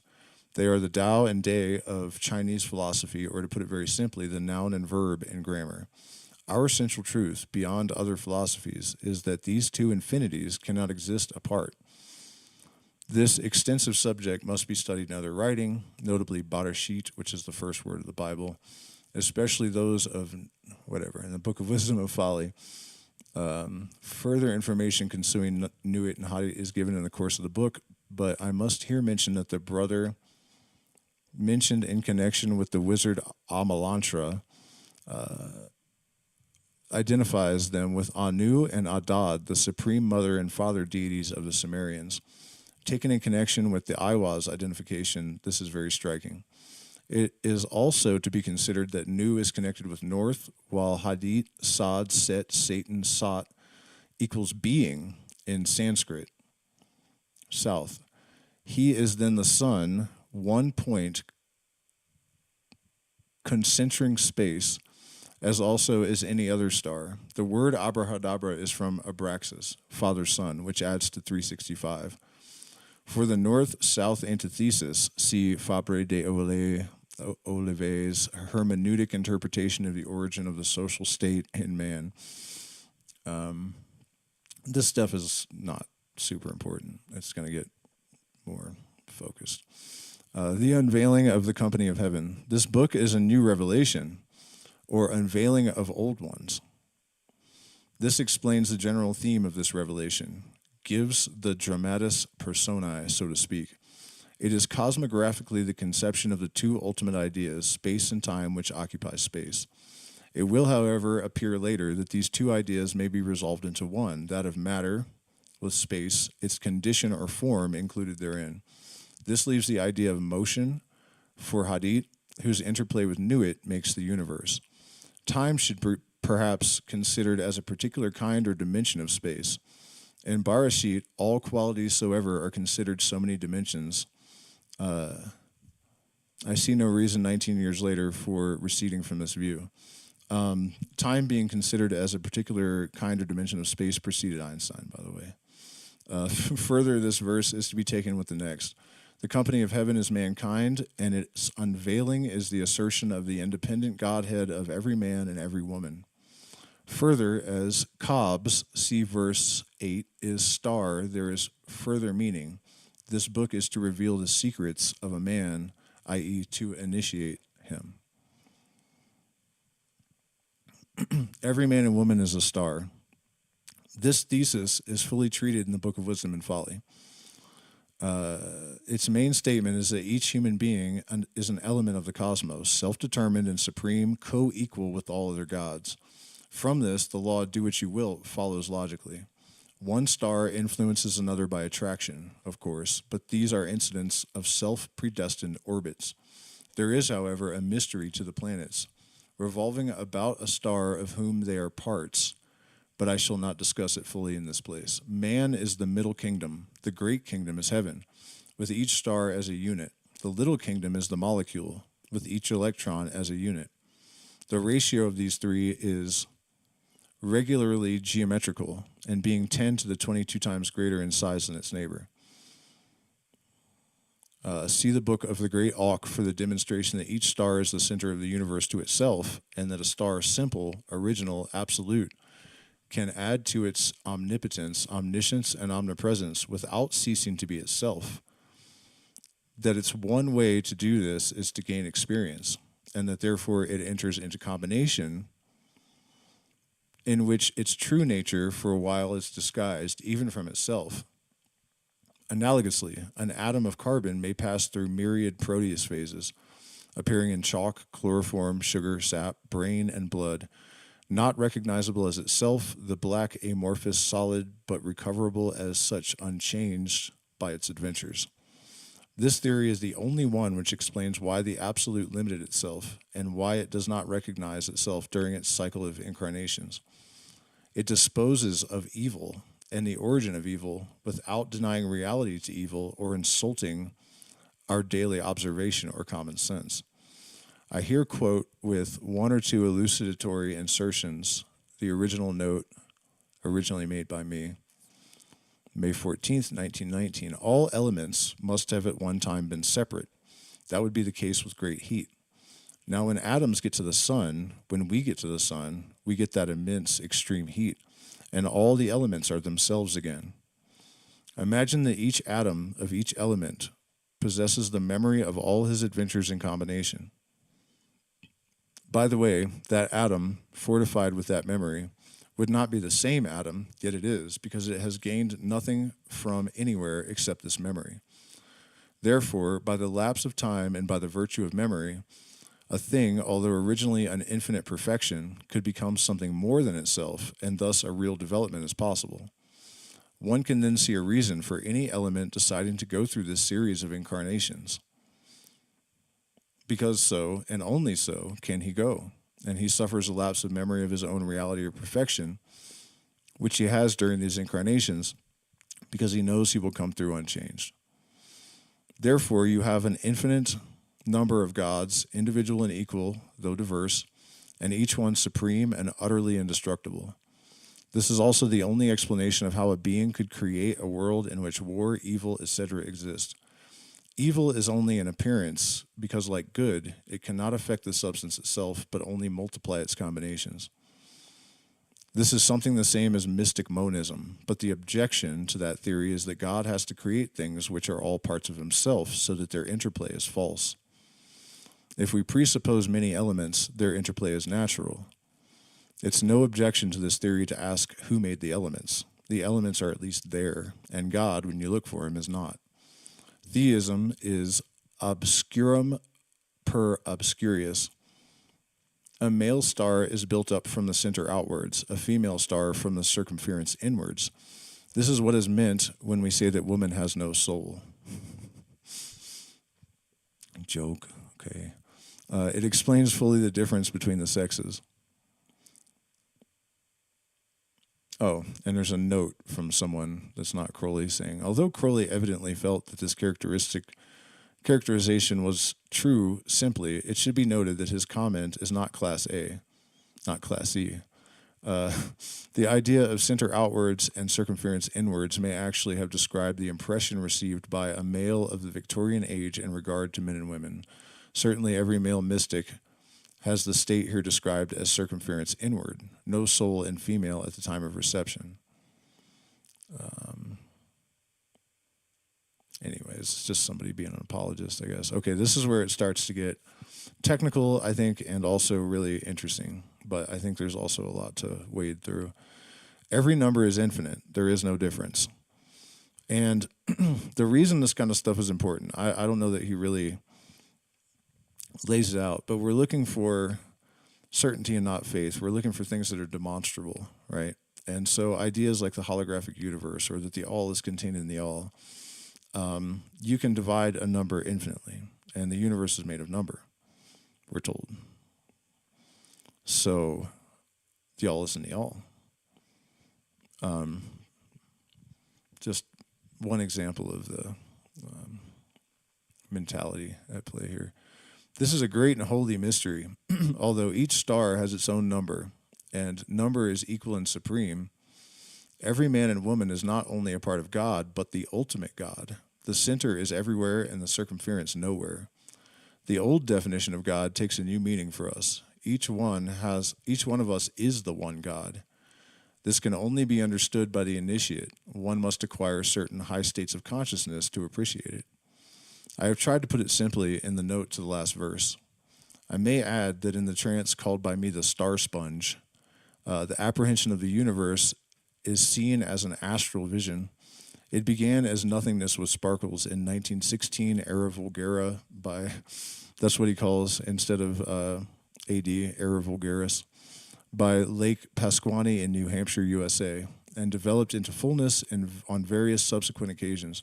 Each star is connected directly with every other star, and the space being without limit, Ein Sof, the body of Nuit, any one star is as much the center as any other.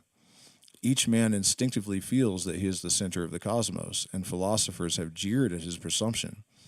But it was he that was precisely right. The yokel is no more petty than the king, nor the earth than the sun. Each simple elemental self is supreme, very God of very God. I, in this book, is truth almost insufferably splendid. For man has veiled himself too long from his own glory. He fears the abyss, the ageless absolute, but truth shall make him free. It must be understood from the beginning that this book contains the key of all of the knowledge necessary for the operation of the magical formula of the world during the aeon which it initiates. In this very early verse is already given a master key to mathematics and metaphysics. On applying this to current problems of thought, it will be discovered that the long, fast doors fly open at a touch. Let us briefly examine the implications of this statement. It should not occasion surprise to find that the Book of the Law not only anticipates the conclusion of the greatest modern mathematicians like Poincaré, but goes beyond them. It was necessary that this should be the case, so that the book might be beyond question the expression of a mind possessed of superior powers to any incarnated mind soever. It may clarify the subject if we venture to paraphrase the text. The first statement, every number is infinite, is on the face of it a contradiction in terms. But this is only because the accepted idea of any number as not being a thing in itself, but merely a term in a series of every number as not being a thing in itself, but merely a term in a series homogeneous in character. All orthodox mathematical argument is based on definitions involving this conception. For example, it is fundamental to admit the identity of 2 plus 1 with 1 plus 2. The Book of the Law presents an altogether different conception of the nature of number. Mathematical ideas involve what is called a continuum, which is, superficially at least, of a different character to the physical continuum. For instance, in the physical continuum, the eye can distinguish between the length of 1-inch stick and 2-inch stick. And this is a bunch of logic stuff that perspective. We don't need to go through it. On the above grounds, modern thinkers have endeavored to create a distinction between the mathematical and the physical continuum. Yet it should surely be obvious that the defect in our organs of sense, which is responsible for the difficulty, shows that our method of observation debars us from appreciating the true nature of things by this method of observation. However, in the case of mathematical continuum, its character is such that we can continue indefinitely the process of division between any two mathematical expressions soever, without interfering in any way with the regularity of the process, or creating a condition in which two terms become indistinguishable from each other. The mathematical continuum, moreover, is not merely a question of series of integral numbers, but of other types of numbers, which, like integers, express relations between existing ideas, yet are not measurable in terms of that series. Such numbers are themselves parts of a continuum of their own, which interpenetrates the series of integers without touching it, at least necessarily. For example, the tangents of angles made by the separation of two lines from coincidence to perpendicularity increases constantly from 0 to infinity, but almost the only integral value is found at the angle of 45 degrees, where it is unity. It may be said that there is an infinite number of such series, each possessing the same property of infinite divisibility. The 90 tangents of angles differing by 1 degree between 0 and 90 may be multiplied 60-fold by taking the minute instead of the degree as the coefficient of the progression, and these again 60-fold by introducing the second to divide the minute, and so on ad infinitum. All these considerations depending upon the assumption that every number is no more than a statement of relation. The new conception indicated by the Book of the Law is, of course, in a way contradictory to the orthodox view, but it adds to it in the most practically important manner. A statistician computing the birth rate of the 18th century makes no special mention of the birth of Napoleon. This does not invalidate his results, but it demonstrates how exceedingly limited is their scope, even with regard to their own object. For the birth of Napoleon had more influence on the death rate than other phenomena included in its calculations. A short digression is necessary. There may be some who are still aware of the fact, but the mathematical and physical sciences are in no sense concerned with absolute truth, but only with the relations between observed phenomena and the observer. The statement that the acceleration of falling bodies is 32 feet per second is only the roughest of approximations at the best in the first place. It applies to Earth. As most people know, in the moon the rate is only 1/6 as great, but even on Earth it differs in marked manner between the poles and the equator, and not only so, but it is affected by so small a matter as the neighborhood of a mountain. It is similarly inaccurate to speak of repeating an experiment. The exact conditions never recur. One cannot boil water twice over. The water is not the same, and the observer is not the same. When a man says that he is sitting still, he forgets that he is whirling through space with vertiginous rapidity. It is possibly such considerations that led earlier thinkers to admit that there was no expectation of finding truth in anything but mathematics, and they rashly supposed that the apparent ineluctability of her laws constitutes a guarantee of their coherence with truth. But mathematics is entirely a matter of convention, no less than the rules of chess or baccarat. When we say that two straight lines cannot enclose a space, we mean no more that we are unable to think of them as doing so. The truth of the statement depends, consequently, on that of the hypothesis that our minds bear witness to truth. Yet the insane man may be unable to think that he is not the victim of mysterious persecution. We find that no reason for believing him. It is useless to reply that mathematical truths receive universal consent, because they do not. It is a matter of elaborate and tedious training to persuade even the few people when we teach of the truth of the simplest theorems of geometry. There are very few people living who are convinced or even aware of the more recondite results of analysis. It is no reply to this criticism to say that all men can be convinced if they are sufficiently trained, for who is to guarantee that such training does not warp the mind in such a way that affects their perception? But when we have brushed away these preliminary objections, we find that the nature of the statement itself is not and cannot be more than the statement of correspondence between our ideas. In the example chosen, we have 5 ideas, those of duality, of straightness, of a line, of enclosing, and of space. None of these are more than ideas. Each one is meaningless unless it is defined as corresponding in a certain manner to certain other ideas. We cannot define any word soever except by identifying it with two or more equally undefined words. To define it by a single word would evidently constitute a tautology. We are thus forced to the conclusion that all investigation may be stigmatized as obscurum per obscurium. Logically, our position is even worse. We define A as BC, where B is DE and C is FG. Not only does this process increase the number of our unknown quantities in geometrical progression at every step, but we must ultimately arrive at a point where the definition of Z involves the term A. Not only is all argument confined within a vicious circle, but so is the definition of the terms in which any argument must be based. It might be supposed that the above chain of reasoning made all conclusions impossible, but this is only true when we investigate the ultimate validity of our propositions. We can rely on water boiling at 100 degrees centigrade. In revising this comment, I note with amusement that it had escaped me that 100 degrees Celsius is by definition the temperature at which water boils. I have seen it boil at 94 degrees on the Baltimore Glacier and determine my height above sea level by observing the boiling point so often that I had quite forgotten the original conditions of Celsius.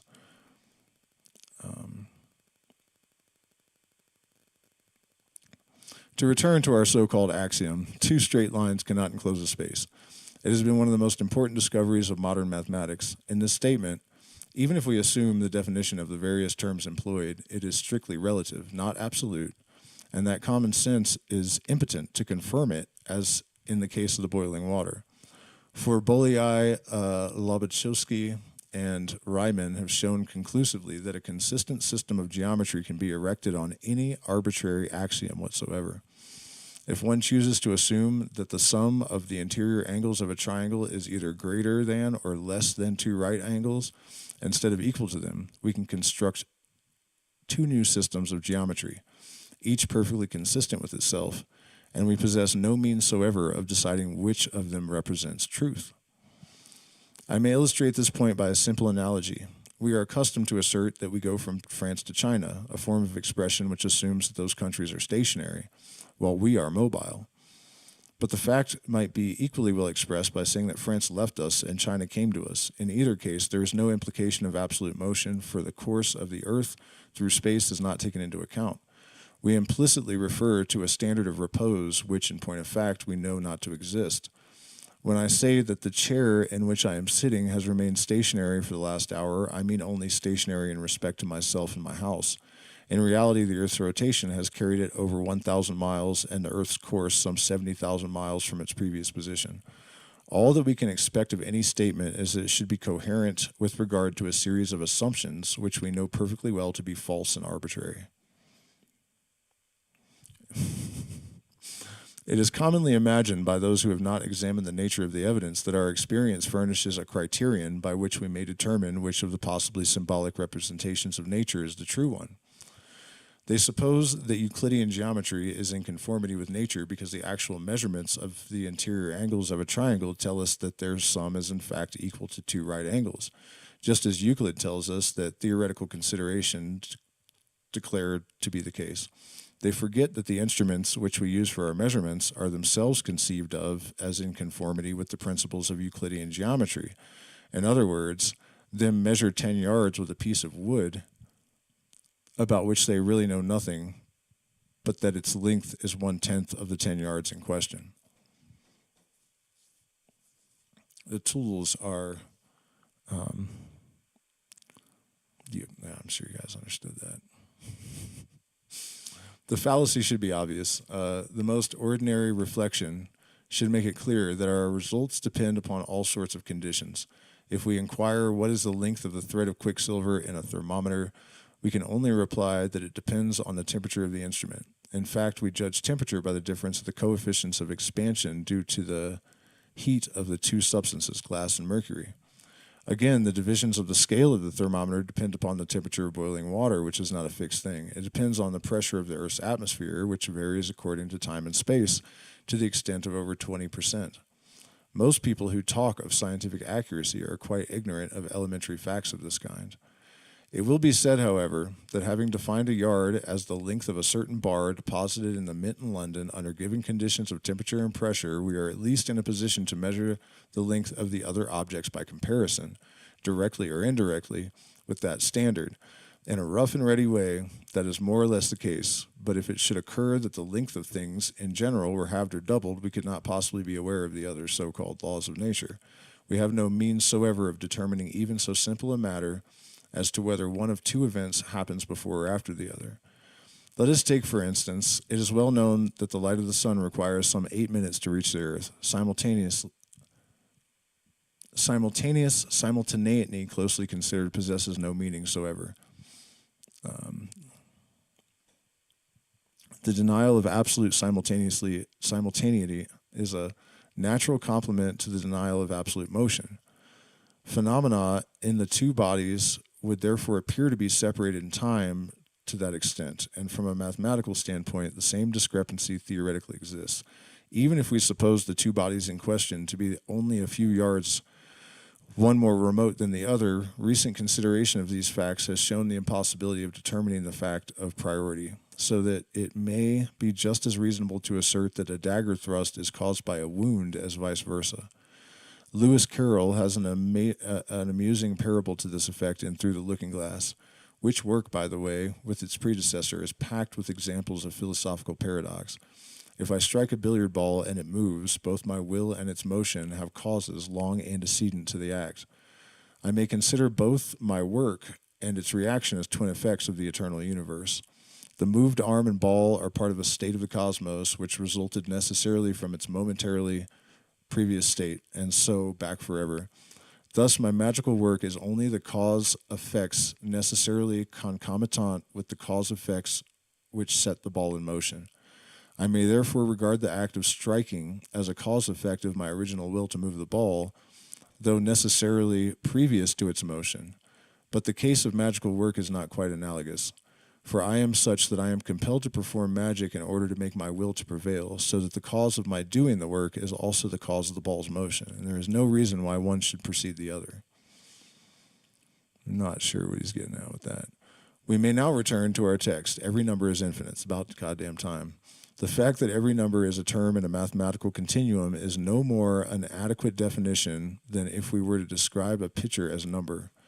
So-and-so in the catalog. Every number is a thing in itself. I regret to find myself in disagreement with the Honorable Bertrand Russell with regard to the conception of the nature of number, possessing an infinite number of properties peculiar to itself.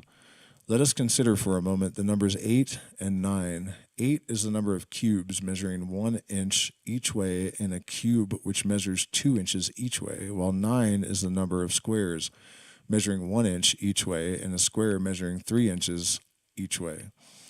This is a sort of reciprocal correspondence. There is a sort of reciprocal correspondence between them in this respect.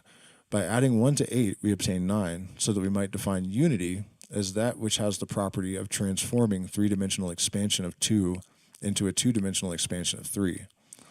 But if we add unity to 9, unity appears as that which has the power of transforming the two-dimensional expansion of 3 aforesaid into a mere oblong measuring 5 by 2. Unity thus appears in possession of two totally different properties. Are we then to conclude that it is not the same unity? How are we to describe unity? How know it? Only by experiment can we discover the nature of its action on any given number. In certain minor respects, this action exhibits regularity. We know, for example, that it uniformly transforms an odd number into an even one and vice versa, but that is practically the limit of what we can predict as to its action. And that may seem obtuse, but really he is saying an awful lot with all that.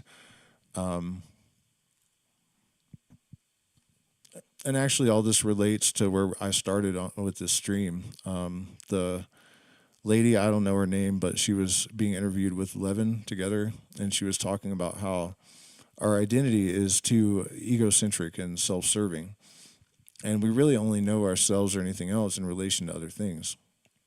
And so the function of unity, when combined with numbers, causes chains of a different order. And you can see those expressions materialized in geometry, for example. We can go further and state that any number soever possesses this infinite variety of powers to transform any other number, even by the primitive process of addition. We observe also how the manipulation of any two numbers can be arranged so that the result is commensurable with either, or even so that ideas are created of a character totally incompatible with our original conception of numbers as a series of positive integers. We obtain unreal and irrational expressions, ideas of a wholly different order by a very simple juxtaposition of such apparently comprehensible and commonplace entities as integers.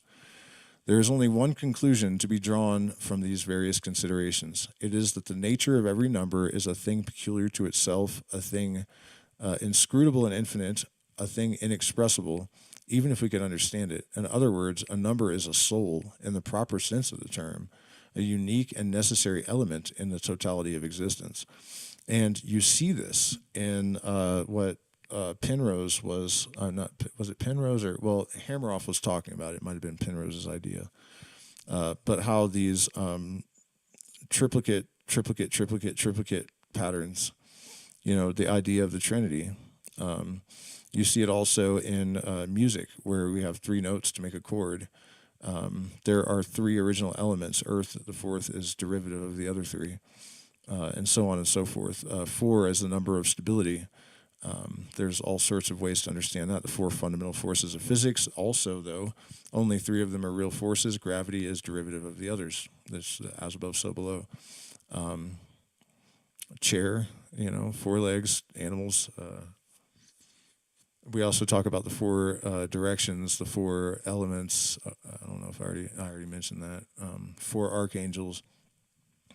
All of these sort of foundational things are in fours. And there's, you know, the cube, and I mean, you could go on and on.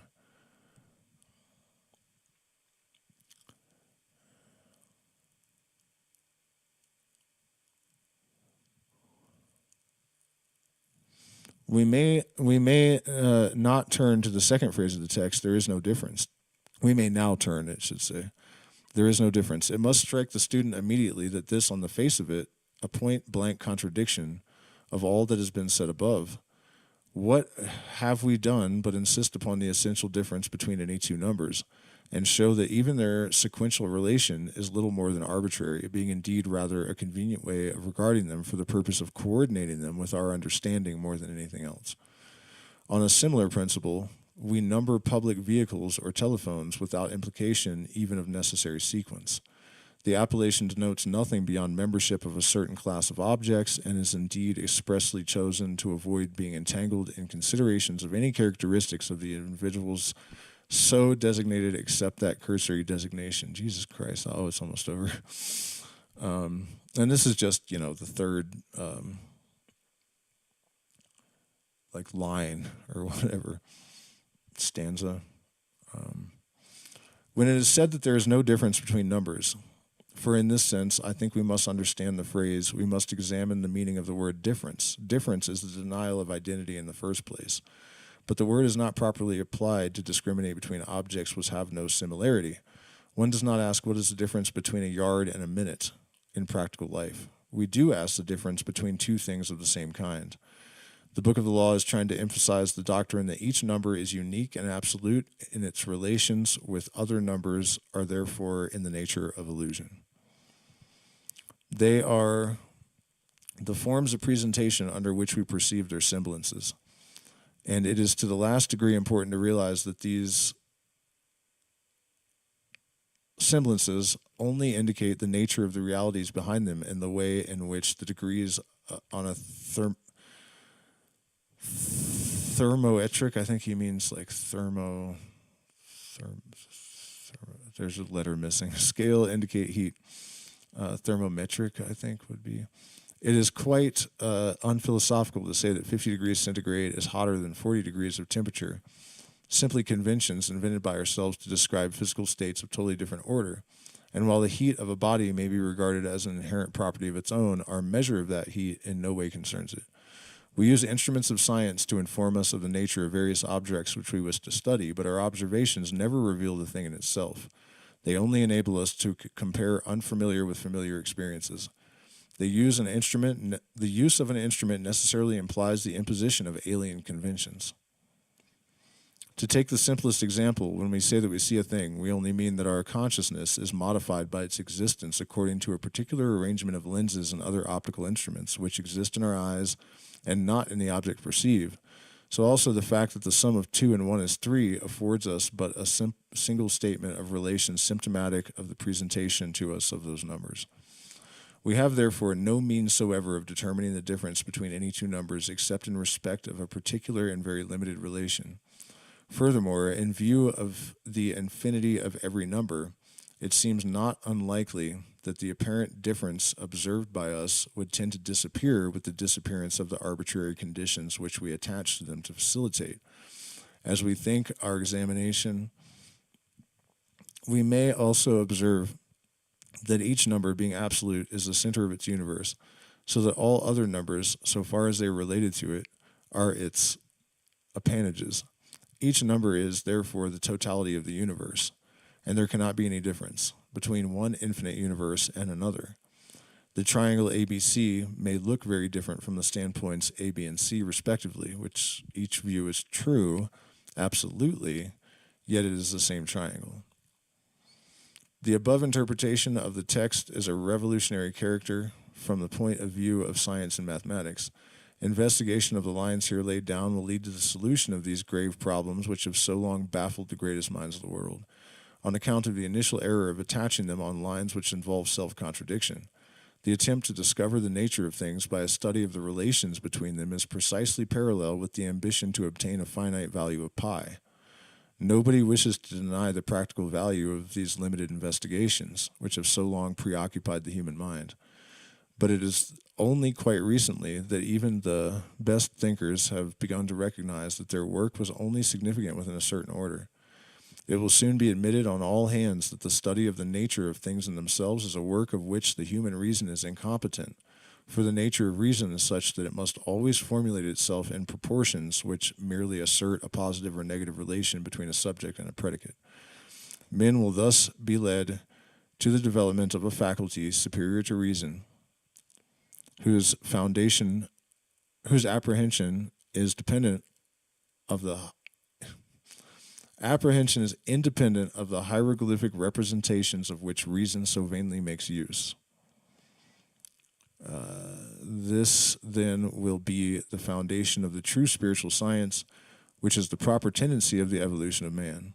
The science will clarify without superseding the old. See?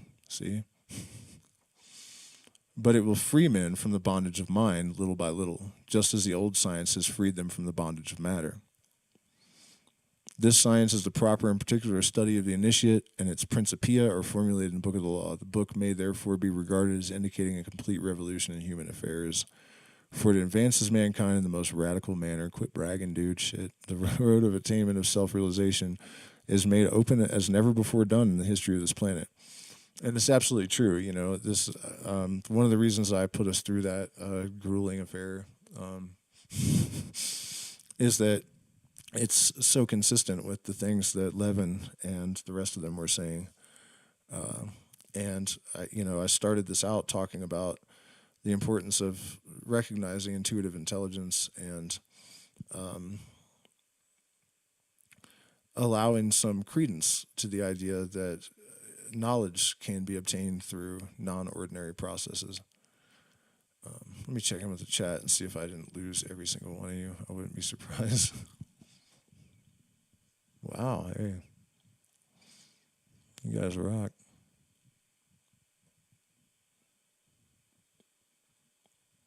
Oh, we only lost one. Okay, so let's see, what time is it? Like 1 a.m. I need to get up and walk around, stretch my bones a little bit, I think, and I'll come back for maybe an hour or so. And if you guys can think of any topics that you would like me to tackle, I'm so down, but you got to give me a minute.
No questions or suggestions, huh? Alrighty. It has been 5.5 hours.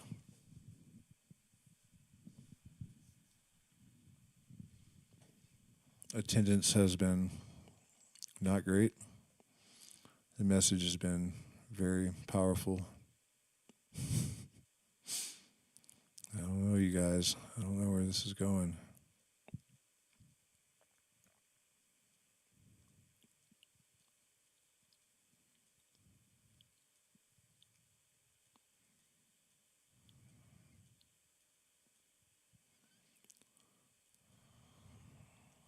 Well, let's see what YouTube suggests.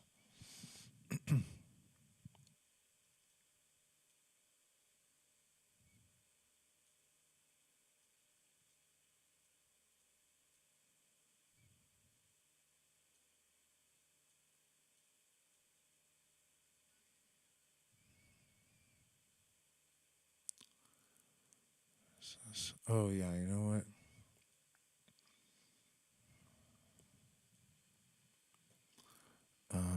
Mind beyond the brain.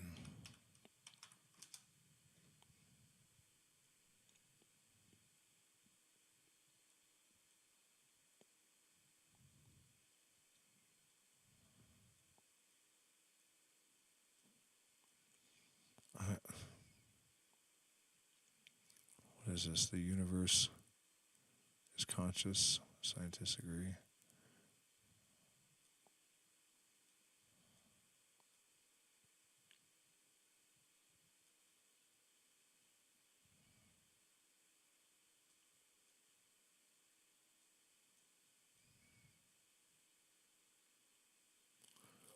Well, let's see what Sheldrick has to say, shall we? I'm very pleased to be here at an Advire event. I think what they're doing is quite wonderful and inspirational. I'm talking about the mind beyond the brain, and minds extend beyond brains in a range of different ways. So I have to cover a lot of ground in half an hour. But what I'm going to suggest is that our minds are extending beyond our brains right now. They're filling this room in measurable ways, and I'll explain how. They extend far beyond our brains in linking us to other people and to animals and to others with whom we have emotional bonds. They extend beyond our brains in time as well as in space, through memory and through connections with the future. And they extend far beyond our brains through mystical experiences and connections with higher forms of consciousness. Now, the conventional view of minds is very different from all that. The conventional view put forward by the materialist belief system, which still dominates our universities and educational institutions, is that the mind is nothing but the brain. Minds are what brains do. Minds are nothing but brain activity. And all our mental life is encased inside our heads. We're insulated from everybody else in the privacy of our skulls. Now that is the standard view, and it's dominated the sciences since the late 19th century. It's the basis of contemporary medical thinking, biological thinking. The brain is just a computer inside the head. The trouble with this is that it doesn't, first of all, explain consciousness itself. If we live in a materialist universe which is made out of inanimate, unconscious matter, and everything is made of inanimate, unconscious stuff, then how come we're conscious at all? We ought not to be.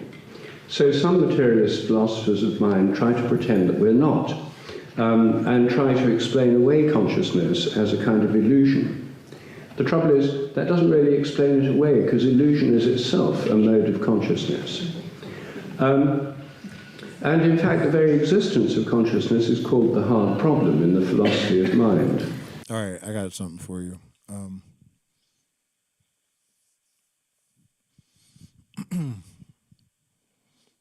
the law of necessity applies to everything but consciousness. Because you can see things that have no self-awareness that can function, or very limited, but as far as we can tell, none. The only thing that doesn't appear necessary that exists is consciousness. And if you define divinity as that which can transcend the strictures of natural law, consciousness is that divine thing. And then you can begin to make connections from there with light. We are told by mystics that God is eternal, changeless, often described as light, nirvana is light. Photon, eternal, changeless, massless, maybe even formless. And so, we can kind of use this thread to make other connections of a like kind. And just wanted to offer that as kind of a illustration of,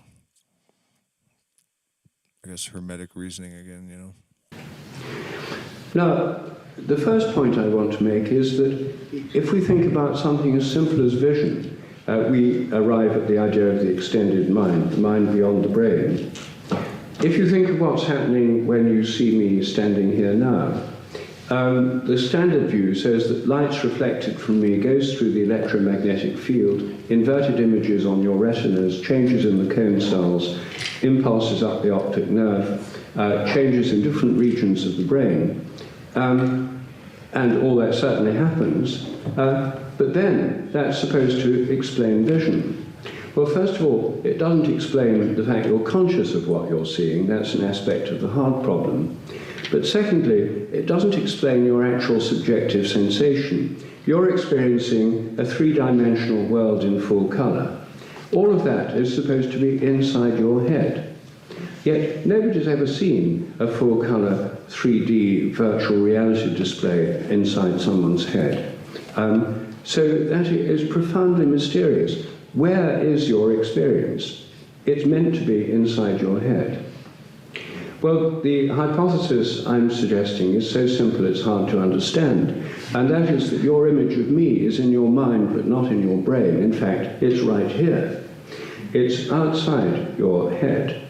Everything you see involves, I'm suggesting, a projection of mental images, of perceptual images, to where they seem to be. Sometimes they're projected to where something is not, like in an illusion or a hallucination. But generally speaking, they're projected to where things are, which is why we get around in the world without bumping into things. Normally this works very well. So in other words, I'm suggesting that the mind is extended in every act of visual perception, and that our minds stretch out. If you look at a star, your mind projects out those images to the very star itself over literally astronomical distances. So our minds are extended in every act of perception. Right now they're filling this room. Now, that is something that I think happens with animals as well. It's not special to people. This is the way vision works. It's a two-way theory of vision. The light comes in and the visual images are projected out. It's not an original theory of mine. In fact, it's a theory believed in by people all over the world. It was developed in ancient Greece in some detail. Euclid, the great geometer, explained for the first time clearly how mirrors work by pointing out that when you look at something in a mirror, your mind projects out these images. They go straight through the mirror because they're virtual projections. They're aspects of the mind. They're not blocked by glass or mercury. And that's why every time you look in the mirror, what you're seeing is the projections of your mind. So this theory is actually explained as a common everyday experience that's projected out. Even in modern physics textbooks, it says that the virtual images are behind the mirror and they're projected. There's little dotted lines in physics textbooks showing this projection, but it doesn't really think through those implications. Now, this is not just a philosophical theory, it's a testable hypothesis. And it means that if your mind reaches out to touch, when you see things, your mind's reaching out to touch what you look at. So you should be able to affect things by looking at them. And the easiest tests of this in the realm of looking at other people. If you look at someone from behind and they don't know you're there, and they can't see you or smell you or touch you, and you might be hidden, you might be looking through a car window, for example, or a window of a building. If this theory is correct, they should be able to feel you looking at them, or at least sometimes would become aware of it. So the first question is, does the sense of being stared at actually exist? And as soon as you ask that question, you realize this is a very common everyday phenomenon.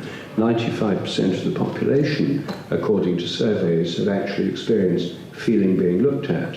And there's also the phenomenon where you could look at somebody from behind and they turn around. Most people have had that experience too. So I'm guessing most of you will have done. But there's a complete taboo on this subject within the academic world, even though everyone knows it, even children know about this phenomenon, and it's known all over the world. In the academic world, it's not a you can't discuss this because it's just dismissed as a superstition or make-believe. However, it's testable.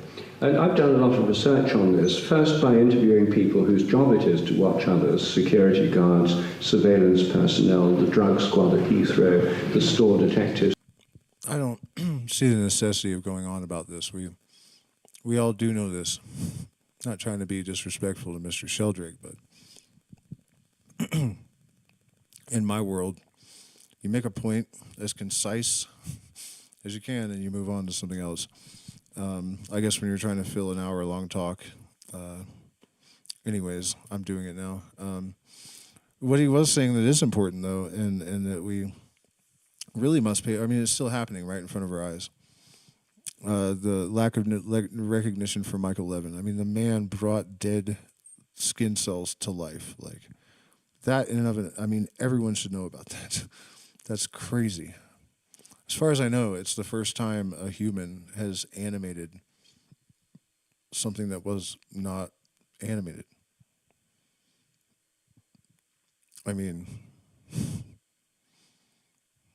but beyond that, think about how long we've actually had evidence for a lot of the things that science still denies, right? When I was in high school, or at least junior high, I remember for certain, which would have been in the early 90s, I guess. Mid-90s, really. Let's see. 97 minus 4, 93, 92. Okay, early 90s. We were told that you cannot transmute one element to another. And I remember the teacher actually laughing at the idiocy of the ancients. It was 1983 that mercury was first converted to gold in a laboratory. 1983. That's 10 years, 9 or 10 years before this teacher told us it couldn't be done and was laughing at the ancients.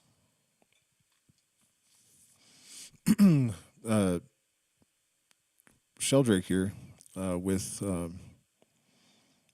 I'm supposed to do an interview with him. I can't remember his name. David J. That's driving me nuts. This is the second time tonight I haven't been able to remember his name. David J. or J. David. This other guy. Did an experiment that I remember from my childhood, actually, from probably around the same time, with dogs, where they proved that the dogs know when their owner decides to come home. Telepathy with ayahuasca was not only documented repeatedly, but actually to medical doctors in 1963. The book was published in 1966. I believe it was called The Varieties of Psychedelic Experience, a little nod to William James. Or William James? William Blake. My bad. Where they had subjects drink ayahuasca, and then on another floor of the building, people were looking at very, very abstract, weird pictures to limit the possibility of correct guessing, and the results were unarguable. There's many other such occasions of this kind of thing, you know. Near-death experiences, several of them are well documented, where in this one case, this woman was dead for 45 minutes, no brain damage somehow. And she was dead and on the 13th floor, of course.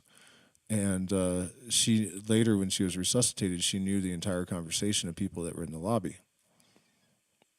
She was dead, no brain activity, no brain activity. So what was doing the perceiving?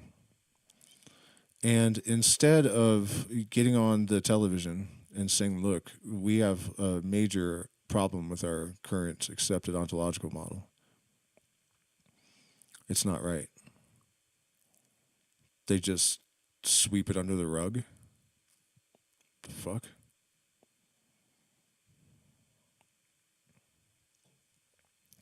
And, you know,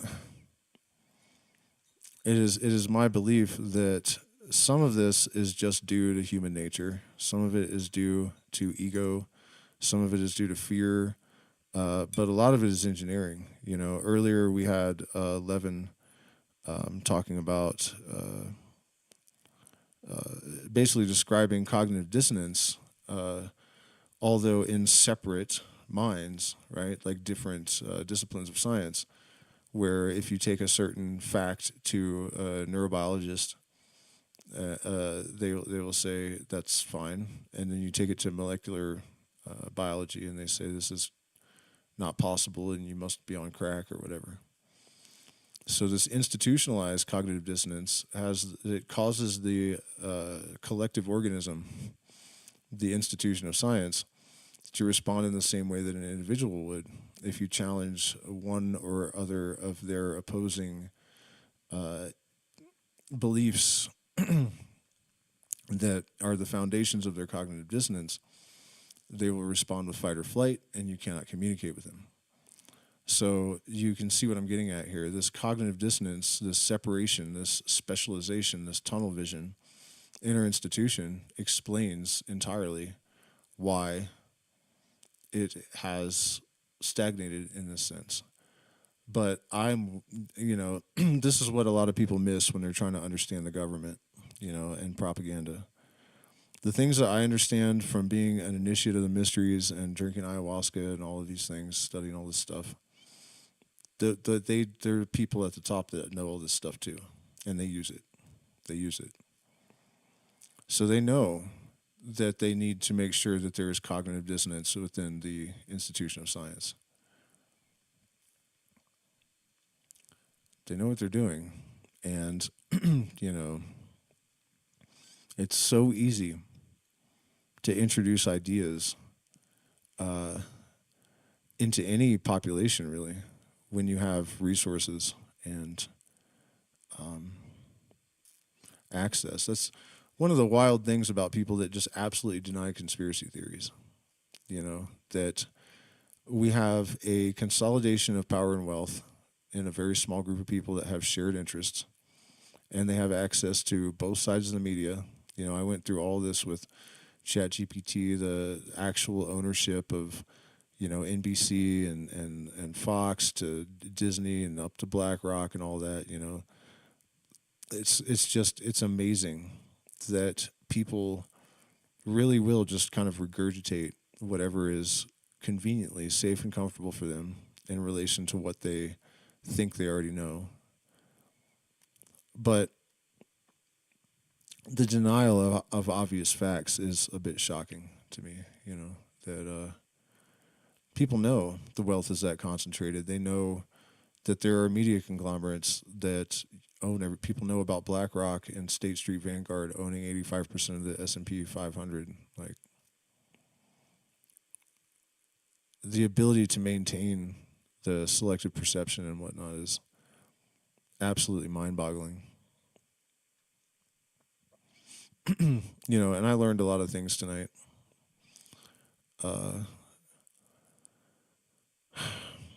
Levin's tact, you know. I mean, I'm almost tempted to like cut my hair and completely like rebrand myself in a suit and shit just to be taken more seriously by the people that really need to hear this stuff. You know, because the way that I'm formatted now, there's, you know, a certain type of person that's going to even give me a minute a day in court, you know.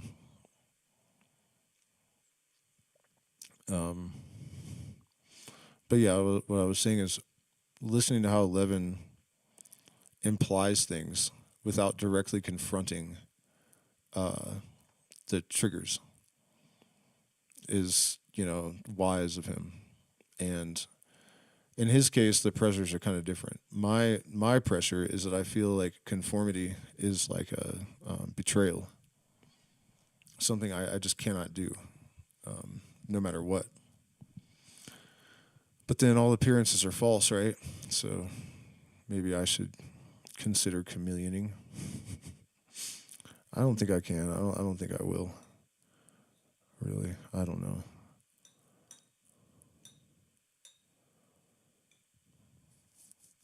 But it did get me thinking, just watching how Levin was like cautious about how he phrased things and kind of putting it out there, but then not, you know. The thing is, I don't necessarily have his confidence, share his confidence, that people will read between the lines. I think overwhelmingly they'll choose not to. You know, and I don't know if I've said this at any point tonight, but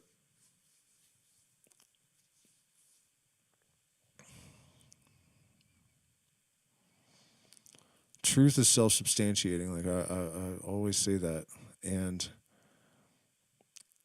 the perception of truth is enough to inculcate it into the being of people. So if you perceive the universal truth, you're far more inclined and capable of perceiving your own individual truth, which makes you a psychologically, mentally, and spiritually more healthy and productive person. So, you know, seeing the greater reality as it is to the extent that we're capable of literally is like the antidote to the atom bomb.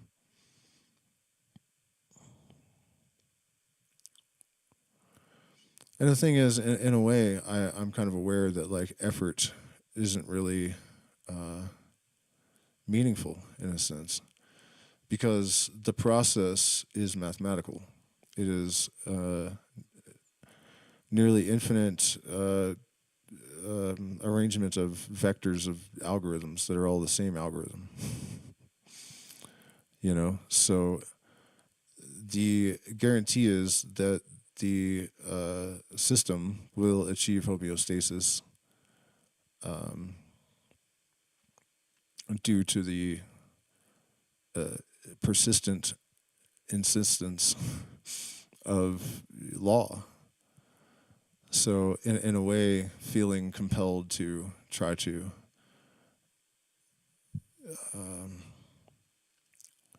convey some message or teach anything to anyone, in a way seems like a fool's errand and just a, you know, like a sort of delusion. Like why you don't, you know, that the math will do it. That part of me feels that way, you know. But then I also realized that, as Levin was saying, like at the top of the confluence of all of these various forces, you have a little bit of free will.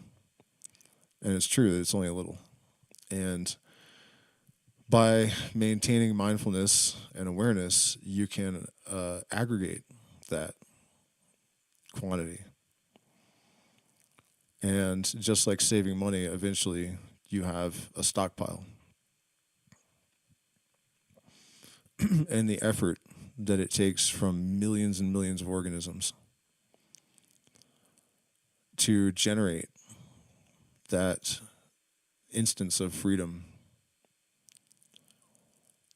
you owe a tremendous debt of gratitude to all of these things that live their entire life in service of you.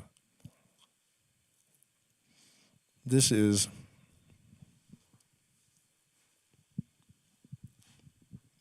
only partly lost on our leaders, because they do exploit and they do manipulate, and it is obnoxious.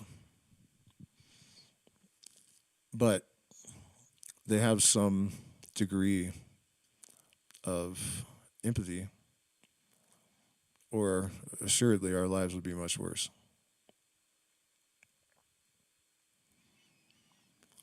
And it's funny to me that a lot of people feel that the Freemasons are to blame and that they're evil and dark, but I can guarantee you that if it wasn't for that Masonic knowledge, you'd be fucked. You'd be fucking doomed already. Believe that shit. Everything that I talk about, all in their books. And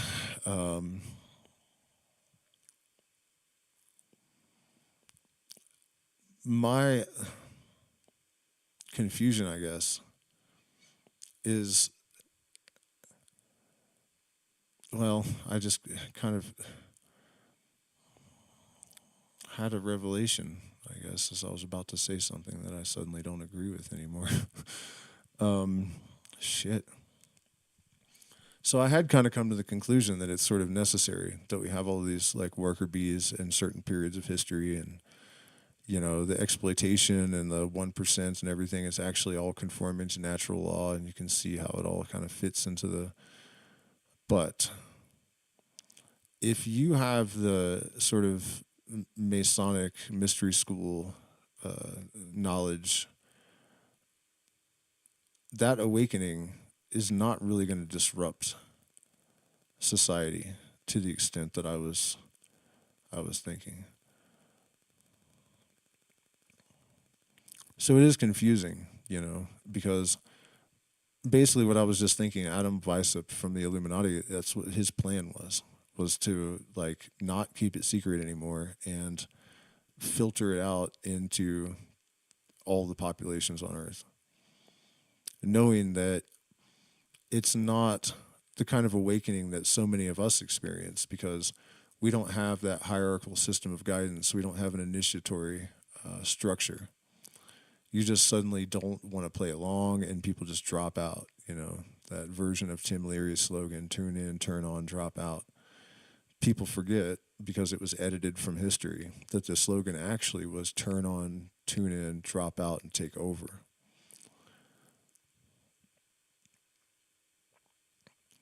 I guess it's just confusing to me why anyone would want to interfere in Weishaupt's plan, unless they're so evil that they wouldn't show mercy on the populations at large. And actually, I guess I'm getting tired, because I do have an answer according to Robert Anton Wilson. He said that the reason is that no lodge has ever won, that there's the left-hand path, the Black Brothers and the White Hats, basically, and the fact that they're stuck in balance because of the laws of the universe. You know, everything is perfectly balanced. That's why the thing has never tipped completely one way or the other, because no one has ever managed to completely get a hold of anything. Something tells me that may be about to change. Something tells me. I mean, come on, you guys. Like, it's not something. It's everything. Because I think that, you know, whoever subverted Weishaupt, King of Bavaria, or whoever it was, they couldn't really stop it, you know, and they're not even meant to, and they know it. It's formulated itself anyways. And so now they're finally in a position where it's like, all right, we either have to get total control, or they're going to become autonomous and self-realized and illuminated, and we're not going to be able to play our dumb game anymore.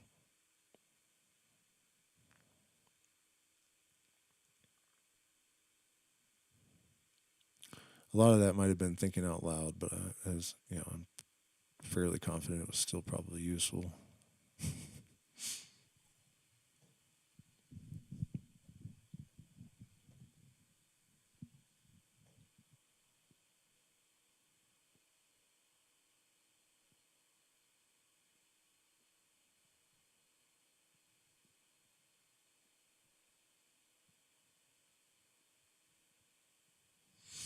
Okay, I see some questions now.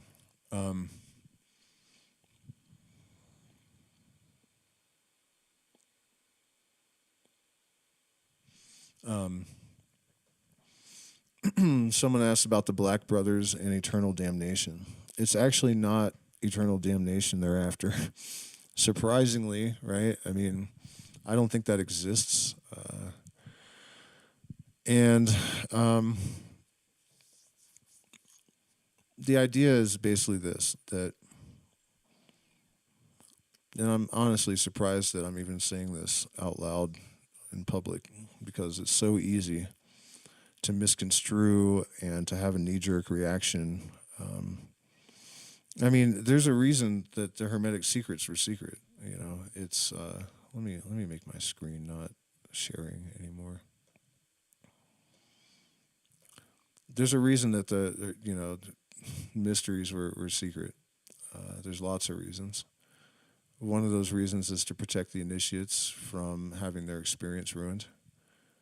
Because if there's some internal process that's going to be catalyzed by some phase of initiation and you're told what's going to happen, then you don't know if it was just suggestion or not. So that's one reason, a very innocent one. But another one is that in the wrong hands, this kind of understanding actually isn't really good. So one of the ideas that is foundational to this kind of thinking is that opposites generate each other. And, you know, when you talk about good and evil generating each other, the argument would obviously be those are human,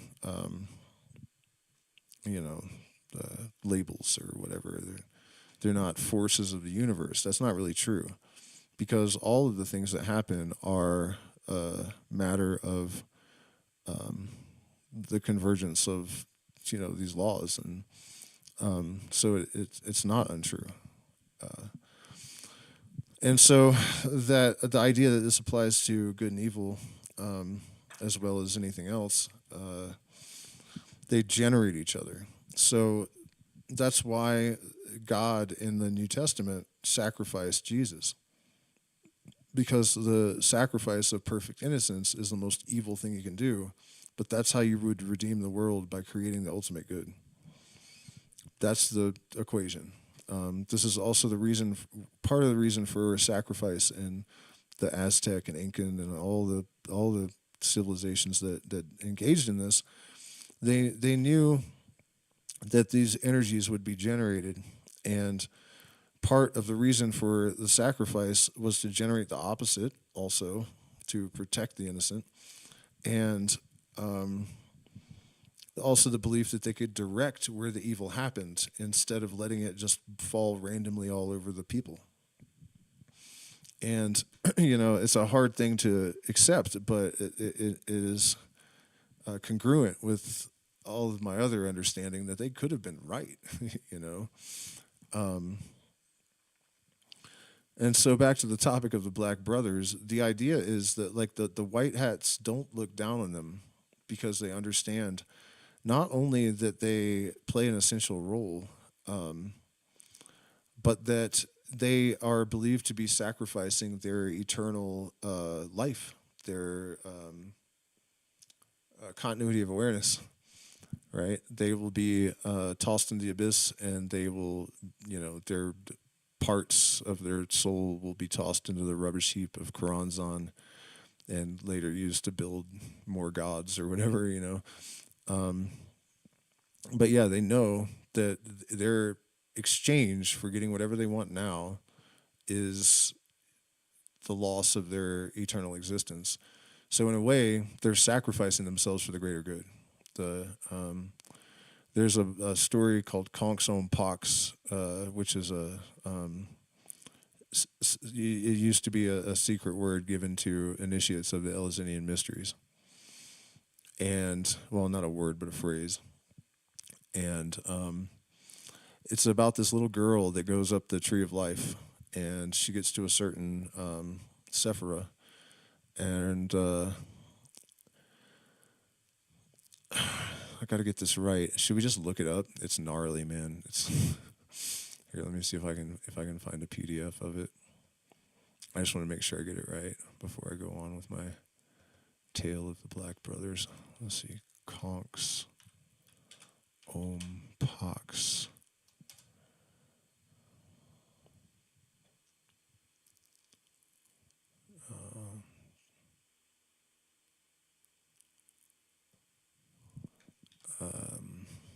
PDF. Little Essays Towards Light.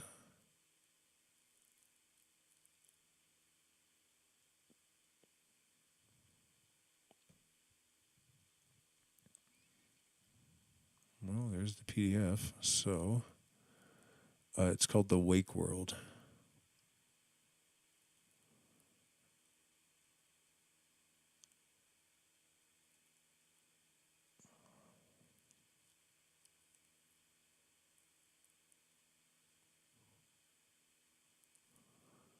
Just give me a second. I don't want to read the whole thing either. Obviously, just this little section. So let me blow this up and.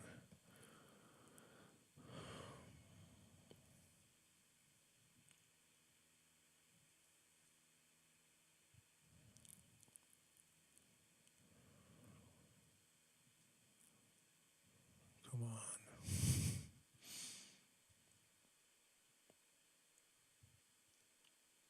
I think this is it.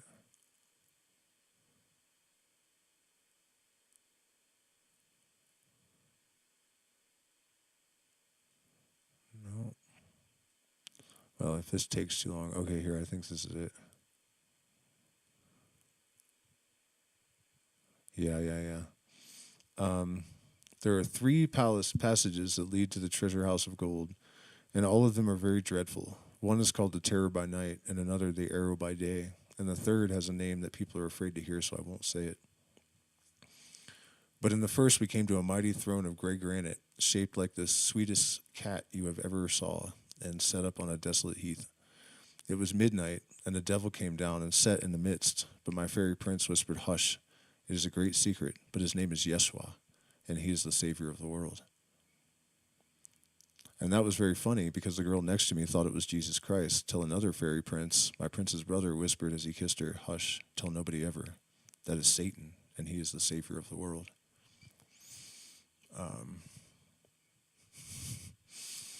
So you see, this is the logic, at least, of the Black Brothers and the way they're perceived by the White Hats. They are, in a sense, the saviors of the world. And they do all this terrible stuff, but they lose their eternal life, and it generates good, because that's how the universe works. And it's a mess, but that's how it is, according to this worldview. So I hope that answers your question.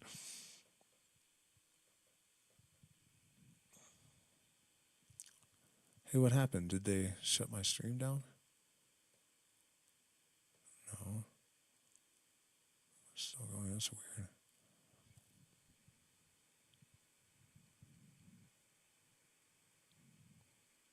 Just looking for more questions or suggestions. Would investing into Meta be supporting their agenda? Of course it would.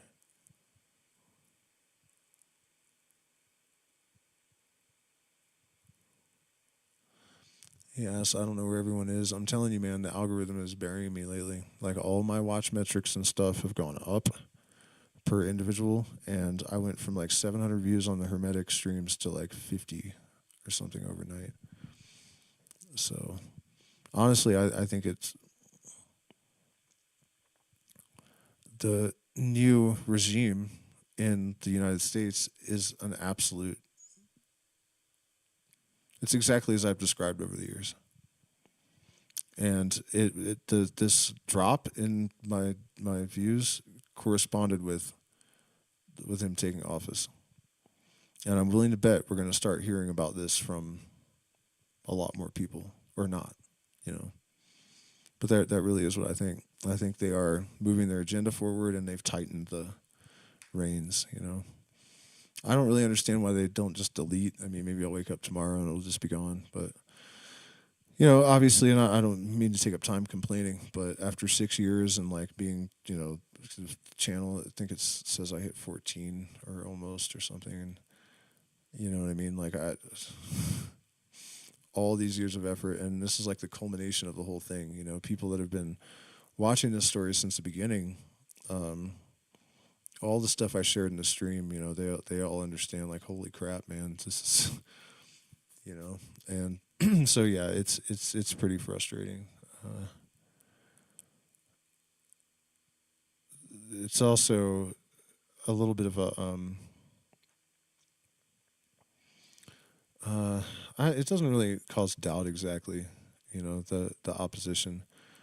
But for most of this journey, I guess what I'm saying is that I've had pronoia, and it's like the universe always seemed to be supporting, and I'm not really used to this at like the critical juncture, the most meaningful moment, having the rug pulled out from underneath me in every different direction. It's a bit confusing.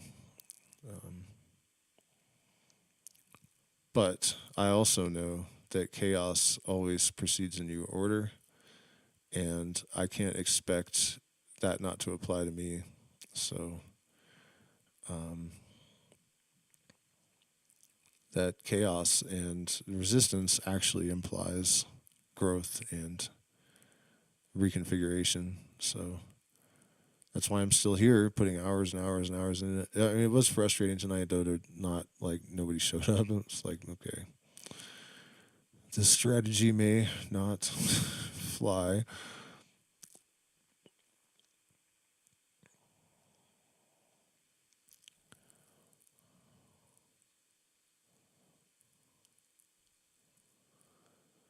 But I don't quit, you know? I don't quit.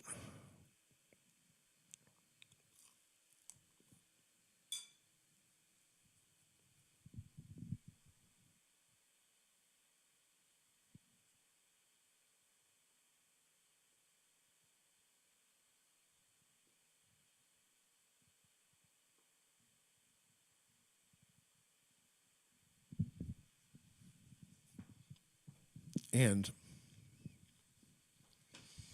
I've been meaning to watch some of this stuff anyways, and I wouldn't have done it if I didn't do the stream, so.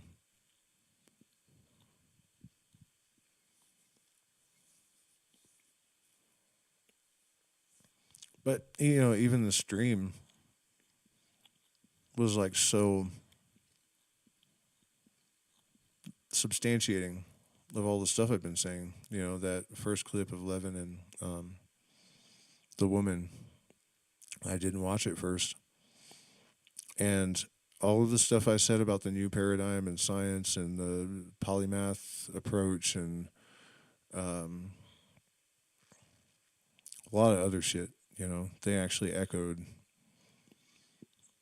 And there were also a lot of things that were offered that really allowed me to illustrate things better than I could have planned.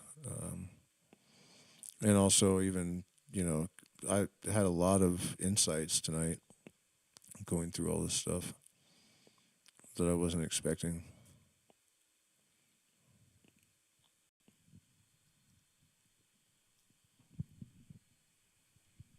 But it's been crazy, man, because I really have put some insane shit up on this channel and nobody saw it. One of the craziest ones, the Phoenix Process video that I made. It was videoed in 4 locations over like a month. And then my partner edited it together. And I was looking for where I mentioned 1111 to put a card to a different video. And I was searching and searching and searching. And then finally I just had the thought, check the 1111 minute marker. And I was like, yeah, right. And I dragged it to there, and if you know, when I let go of the thing, it saw 11:11, and I was literally talking about how, you know, having your head in that place causes these things to happen, and yeah, I mean that's insane, and it happened twice in that video. Actually, there was another spot where I mentioned a focus meditation where you freeze an image in your head, and the editing software, I guess, glitched out, and it freezes right when I say freeze an image in your mind. My face just glitches, and it just holds in that frame for 10 seconds or something.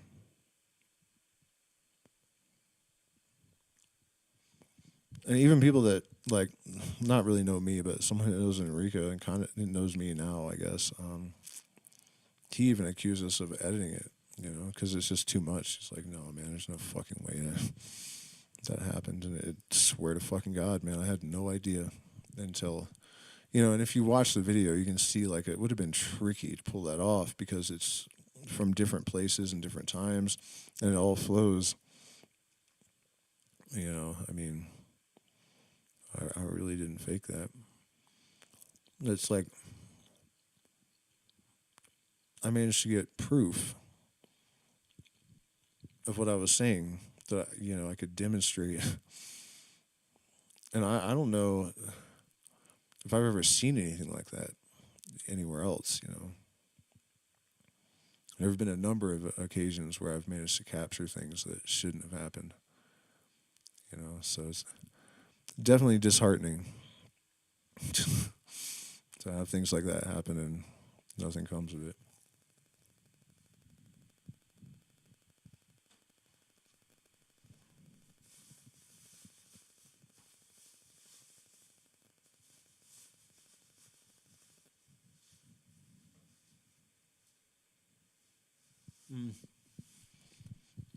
Not nothing. There have actually been two clients that signed up for private retreats with me with the intention of debunking me just for themselves, you know.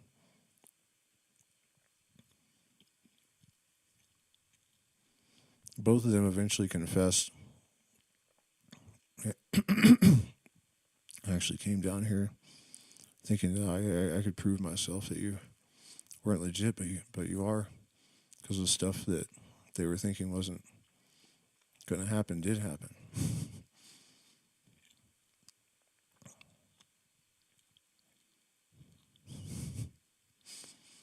Which is nice, you know. I didn't even know I was on the spot.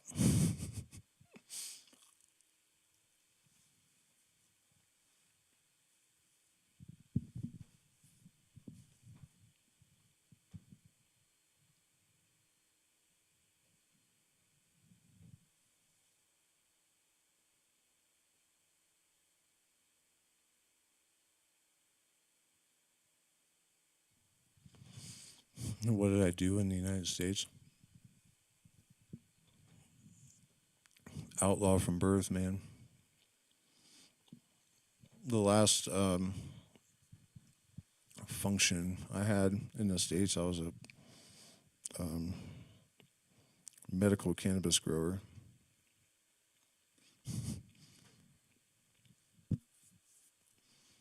That's really it. I mean, that was the last 10 years of my life before I left the States, and that was 7 years ago. The only real straight profession that I ever had was I was a glazer, working with glass and also maintaining hot tubs when there was no glass work for about 6 years. I had just gotten laid off from there, not because of me, but just because the construction market crashed.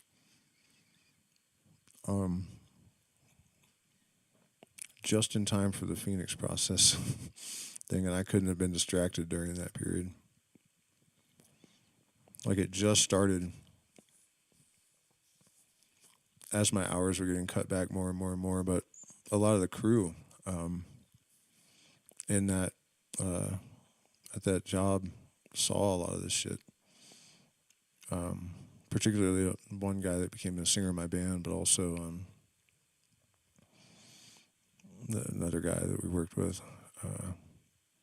And it started out small, you know, but I remember one of the first, like, ridiculous things, I was talking to this guy that I worked with in the parking lot about tarantula hawks, or wasps, or maybe they're also called tarantula hawks, I don't know, but they're these giant wasps that hunt tarantulas. And I said, you know, something about them, and He was like, what the hell is a tarantula hawk? And one landed on his face, like right in that moment. And I was like, don't move, because it's the most painful sting besides a bullet ant. It's like, that's right there. And he was also present when I got the phone call from my girlfriend about the bear. There were 3 bear or 4 or something, I don't remember. Mom and cubs in the tree in the front yard. And I put her on speakerphone because I was working while I was talking to her. And so I guess it doesn't matter if I say his name. I can't help it. Chris heard that, and I was tearing an awning apart, and there was insulation. I pulled the insulation out as soon as I got off the phone with the girl, and 3 bear claws fell out on the deck, and I was like, that can't be. That just can't that didn't just happen. And I picked them up, and Chris walked over, and he's staring in my hand, and we had just eaten bear stroganoff at his house like 3 nights earlier. So I was like, this got to be parrot talons or something. Like, what the fuck are they doing there also? And he's like, no, dude, those are bear claws. I just shot one. This actually just happened. And that was really helpful, actually, that there were people around a lot when this kind of shit happened, because I would have thought I would have lost my mind otherwise, you know. But yeah. It was weird, man. It was really weird to be in that position. You know, all the people around me were also witnessing these things, and it was doing weird things to their, you know, like it was a psychological mind fuck for sure. Because you know how people think about people like that, you know, and everyone around me is seeing this shit, and they're like, what the fuck? Like, it's like the world turned into Stranger Things wherever I went, and people. It's like you think that usually when this kind of shit happens, it's just the person experiencing it. Like, it doesn't happen in front of groups and not consistently. But that was definitely the case during this period, and still is. You know, it's just not as over the top as it was during that period. Although I think when the solar storms peak, it might get that wild again. In fact, if I wasn't so distracted by, you know, needing surgeries and the channel dying and all this kind of stuff, I probably would be better able to attenuate to that layer. But I think there's, you know, it's better the last few days, but the interference patterns were getting pretty debilitating, I think, over the last couple of weeks. So, last few days have been my attempt to rally, you know. There's plenty to be inspired by.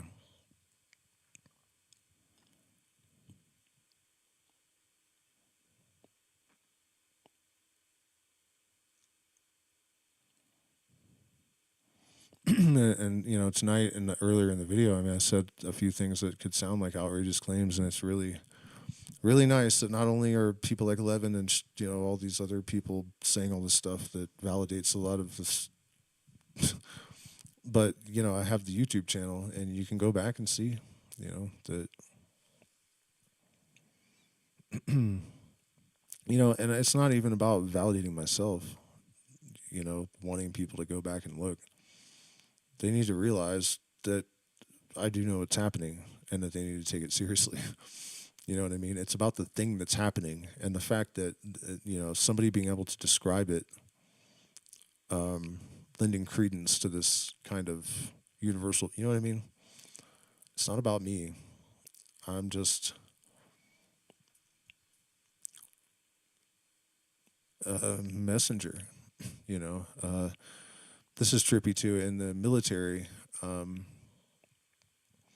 I was assigned to build bridges and blow them up behind me. And the bridge builder in Gurdjieff's Enneagram and a number 6, the Devil's Advocate, And also, when I met with the natives at the Star Tribe gathering, they told me that I was one of the builder of the Rainbow Bridge and the last person to cross it. So this bridge building thing has been like a theme in every, my Enneagram, the military, the Star Tribe, Native American people,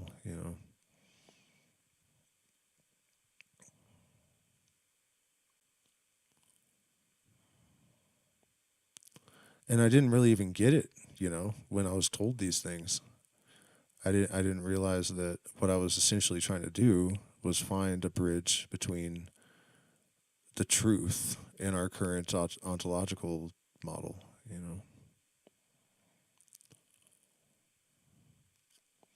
So that's interesting too, because it's apparent to me that the universe knows more than we do about us before, like another really interesting one is that my first girlfriend, who was, white trash, not trying to be mean, it's just what's up. I think she was 12 or 13, probably 13. And she didn't know anything about Hermes, but she named my junk Hermes for no reason. Just on the bus one day, she's like, I'm going to call him Hermes. And I was like, what? My wand? Hermes? What the hell? I was like 11 or something. I was younger than her, 12 maybe. I think 11. I think I was 11 and she was 12.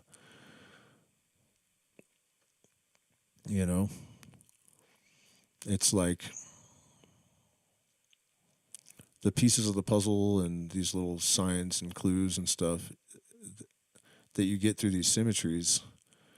The symmetry is there retroactively too. You look back and realize like the map, the symmetry, it was always there.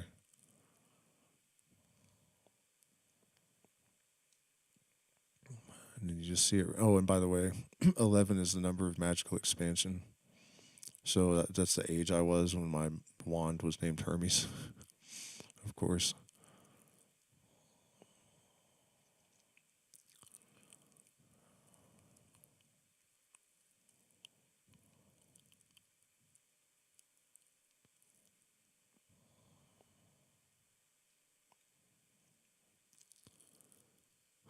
Life in the rabbit hole, man.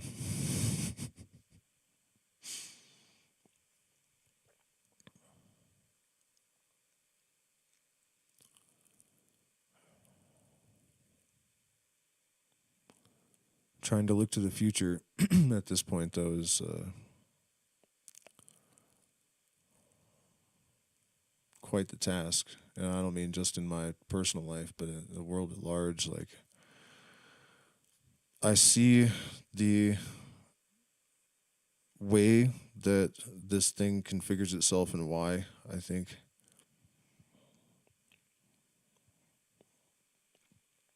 But I also know that there is chaos in the system and that there are no guarantees, I don't think, in the long run. But then you also have to remember that the chaos is distributed in organized systems to the extent that it doesn't overwhelm the trajectory of the creative gestalt,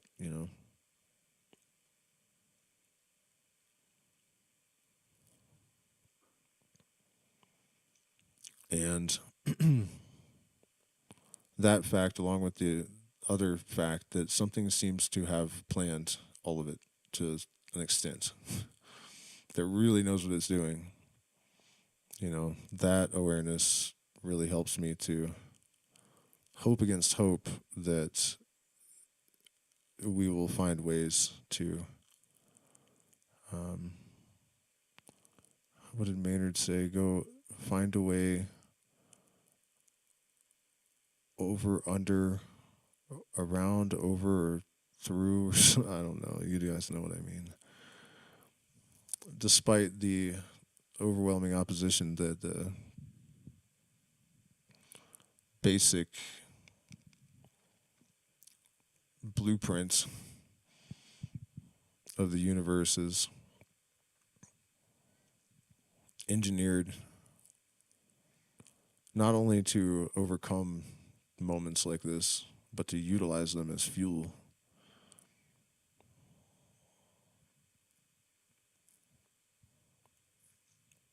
So, hope for the best, prepare for the worst. The rest is written. Try not to treat me like I'm forbidden, because I'm looking for the shit that's hidden.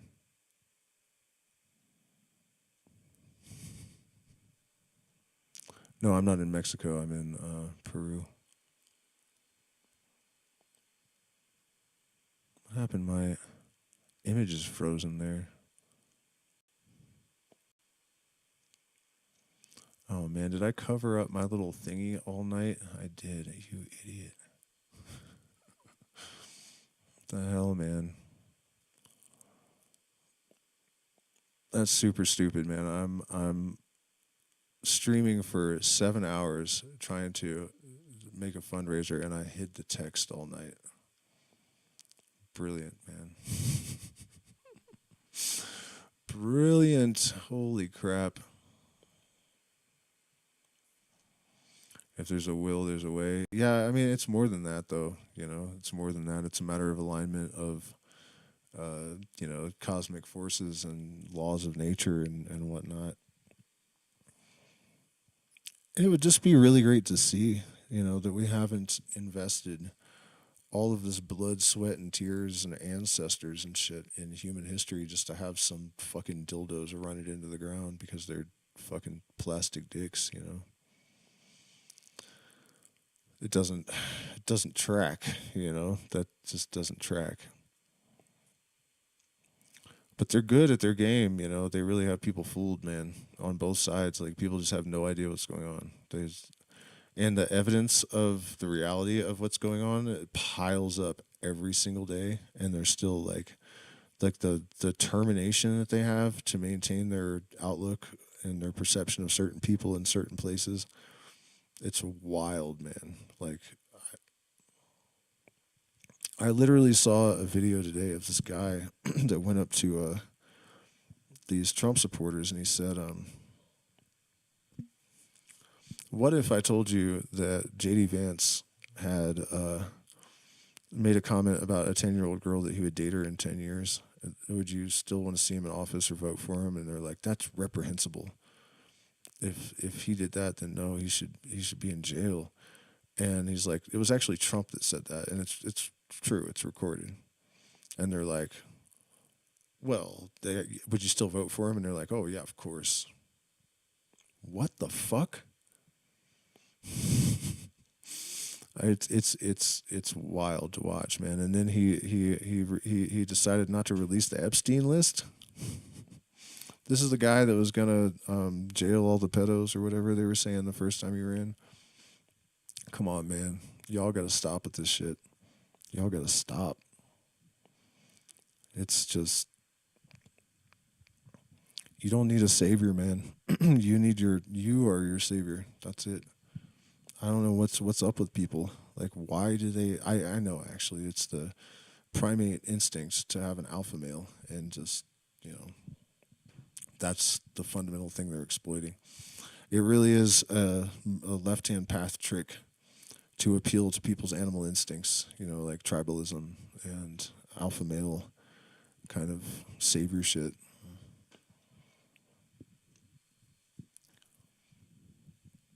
I really thought that when something like him saying, no, you know, I was demanding Epstein list was released, but now that, you know, I'm gonna block it from happening, that a lot of people would be like, okay, dude, all right, I was fooled. Like, no such luck.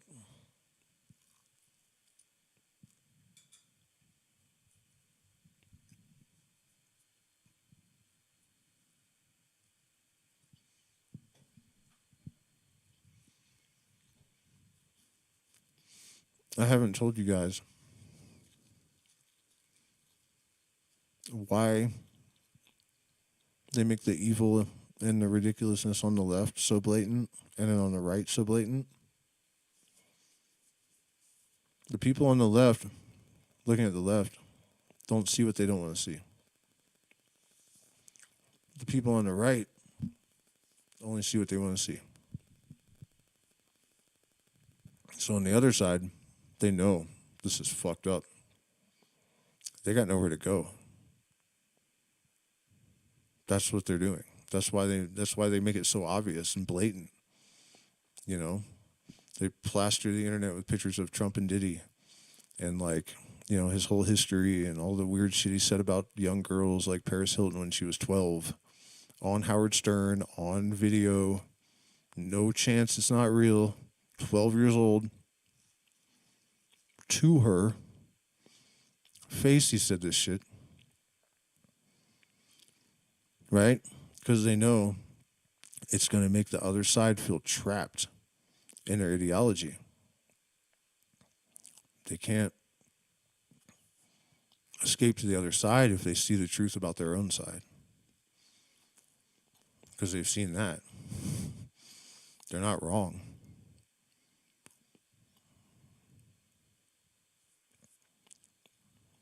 They're both right about that.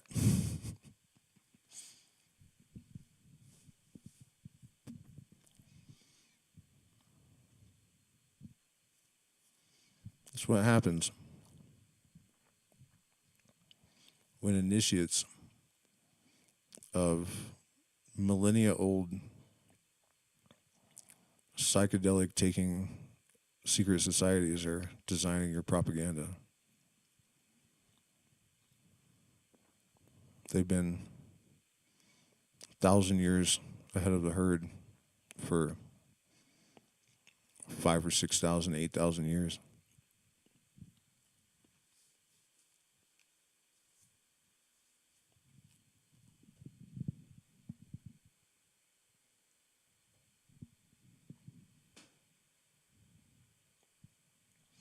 No, it's definitely a myth that South America's all fucked up and violent and stuff. I mean, if you live in a major city, that could be true. But Lima, for example, is the most violent city, most dangerous city in Peru, and it's not even in the top 50 in the world in terms of crime. So actually, we had our first bit of crime where I live high in the Andean mountains in the middle of nowhere last night. I guess 5 cars were broken into up here, and I didn't even know there were 5 cars in this town. I haven't seen them.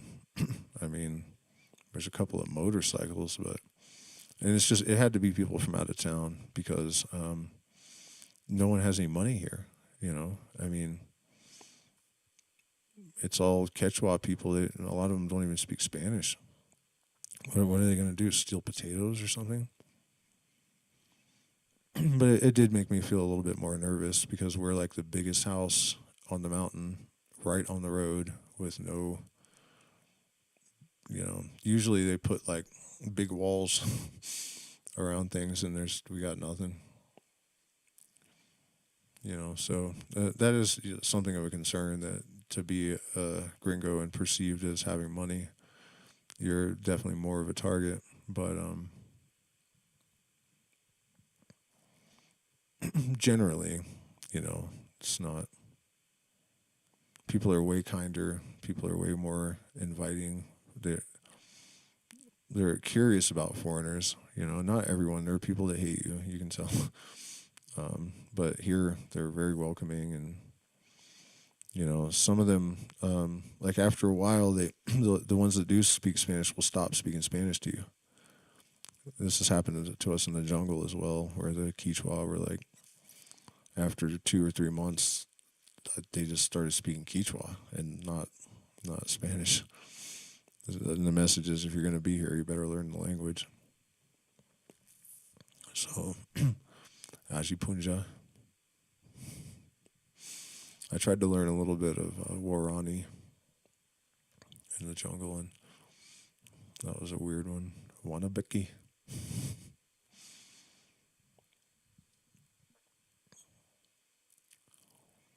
Pretty wild, but generally, no, it's great here. The idea of some bandits running up in the house in the middle of the night, it's not great.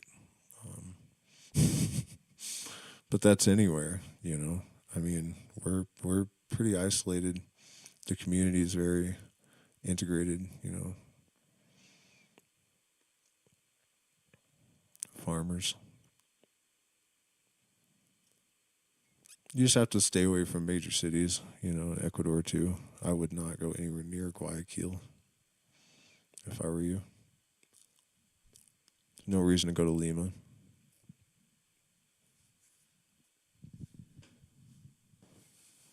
Well, yeah, there is. One difficulty is that one of the reasons my music streams don't sound quite as good as they could is that I can't get my guitar fixed. I'm not a luthier. I'd have to go all the way to Lima. There are none in Cusco that work on electrics. So, you know, there are inconveniences like that, but really it's just an hour flight. I guess I'm just too busy or something. I guess, yeah, so it's actually not that bad. $90 and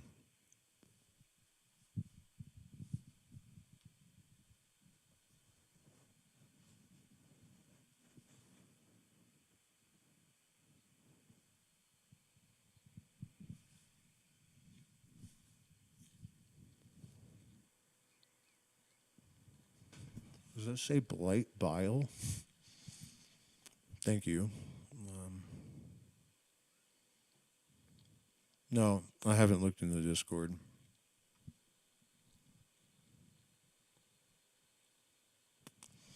Is it summertime in Peru? That's actually kind of a meaningless,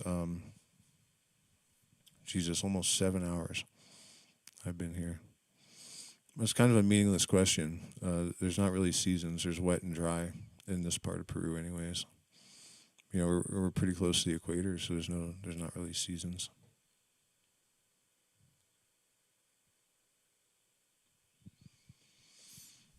All right, I got a few more minutes for any questions or subjects. I guess maybe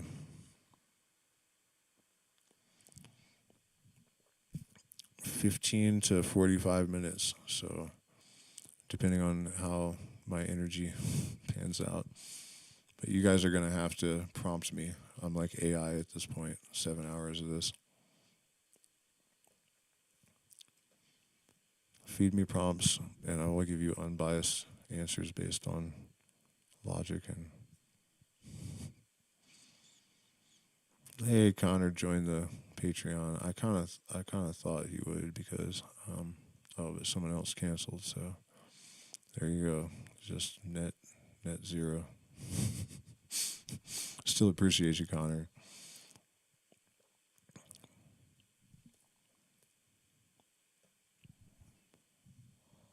Actually, it's not true. It was just a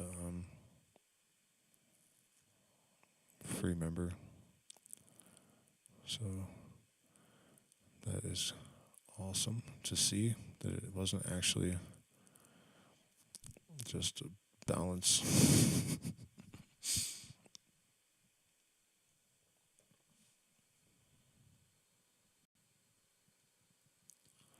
Property is cheap. Healthcare is good.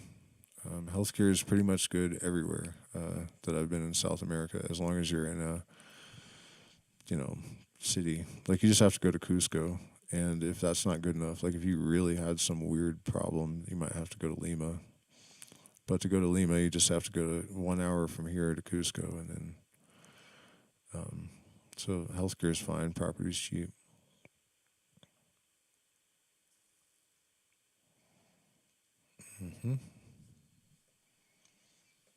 Anybody got anything else? What do you see sparks the next revolution worldwide?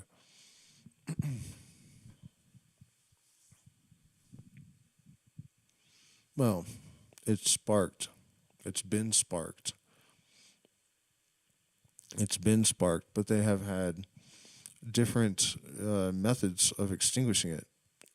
In the 80s and 90s, they made them fat and comfortable and complacent.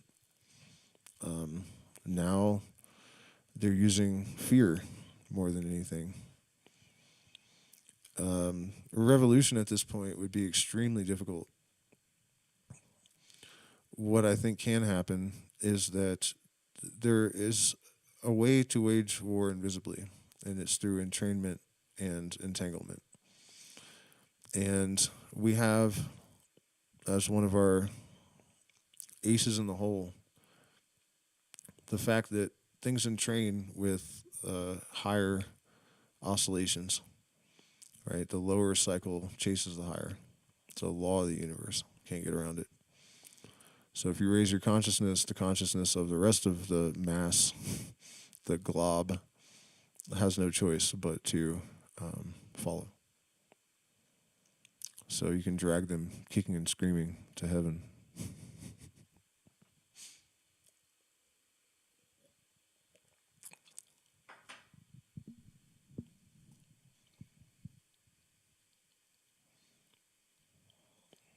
Man, I just realized some of you guys were actually here at the beginning. I mean, you left for a while, but it's crazy. It's been almost 7 hours. And I don't know if...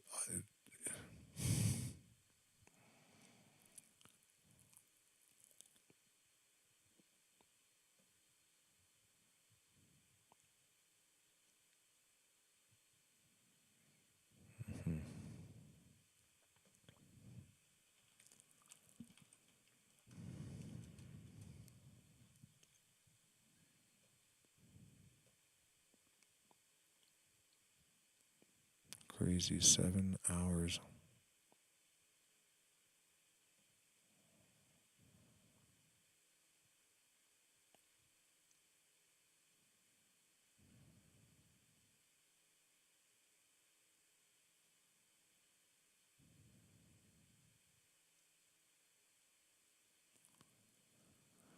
So, do we have anything for me? Let's see, best ways to use psychedelics to pierce timeline veils.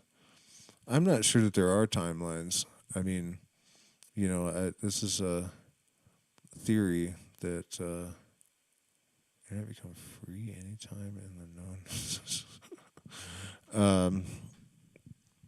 Yeah, I don't know about that. I mean, the best analogy I can come up with for changing timelines is that if you can change the architecture of your mind, then you can change your future. But I think jumping timelines is, in fact, I saw this conversation between these women a couple weeks ago, I think, where they were talking about something that was coming that has to do with fascism or whatever. And one of the other ones is like, well, that's only going to affect the ones that don't raise their vibration and get on the other timeline. We're not going to experience that. And I was like, bitch, you're on this timeline now, right? Where all this shit is happening now. Like, what are you talking about? Like, how can you not be aware this is a coping mechanism and that it's complete nonsense? Give me a fucking break, man. And by the way, your superiority complex stinks. Like, it's just, you know, if there's timeline jumping, what the fuck are you doing here now? You know? So I think that's the truth, you know, that you're not going to just evade shit by, you know, timeline jumping, getting high on psychedelics and timeline jumping.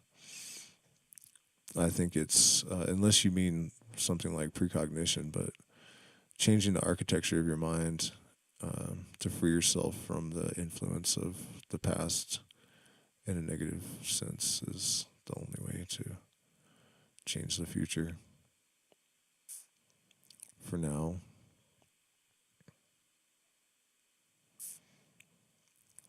But, yeah, sorry, thinking about that. If you actually saw the conversation, you'd understand more why it was so distasteful. Kind of put me back in that place, thinking about it.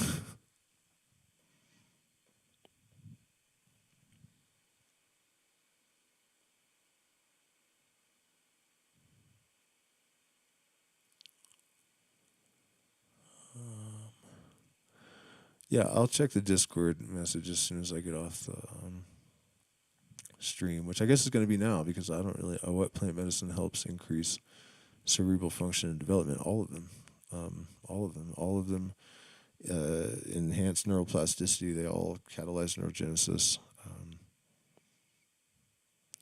And really, as much as those things, they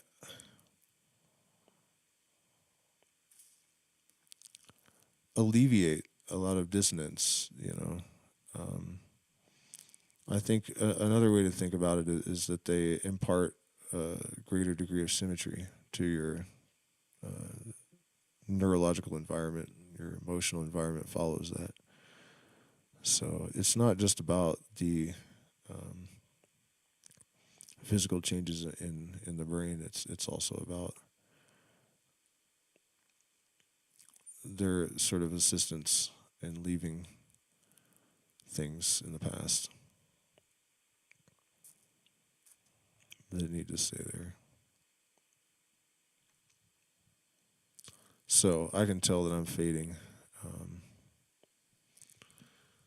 and it's late, so I guess that's a wrap.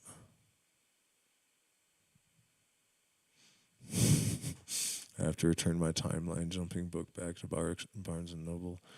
Well, I don't know everything, man, but I really doubt that it just doesn't track with anything, and the whole multiple worlds thing, I'm not so sure about that, but you're in this current for some reason, and if timeline jumping was possible, there would be New Age housewives missing all over the planet. There would be like this huge, like how many New Agers would have vanished already? The Christians would be thinking they got left behind and shit. You know what I mean? So the evidence doesn't support it, really. Anyway, you guys, I appreciate each and every one of you, and I don't know. I was planning to continue to do these, but I don't know if it worked very well. So it may be that I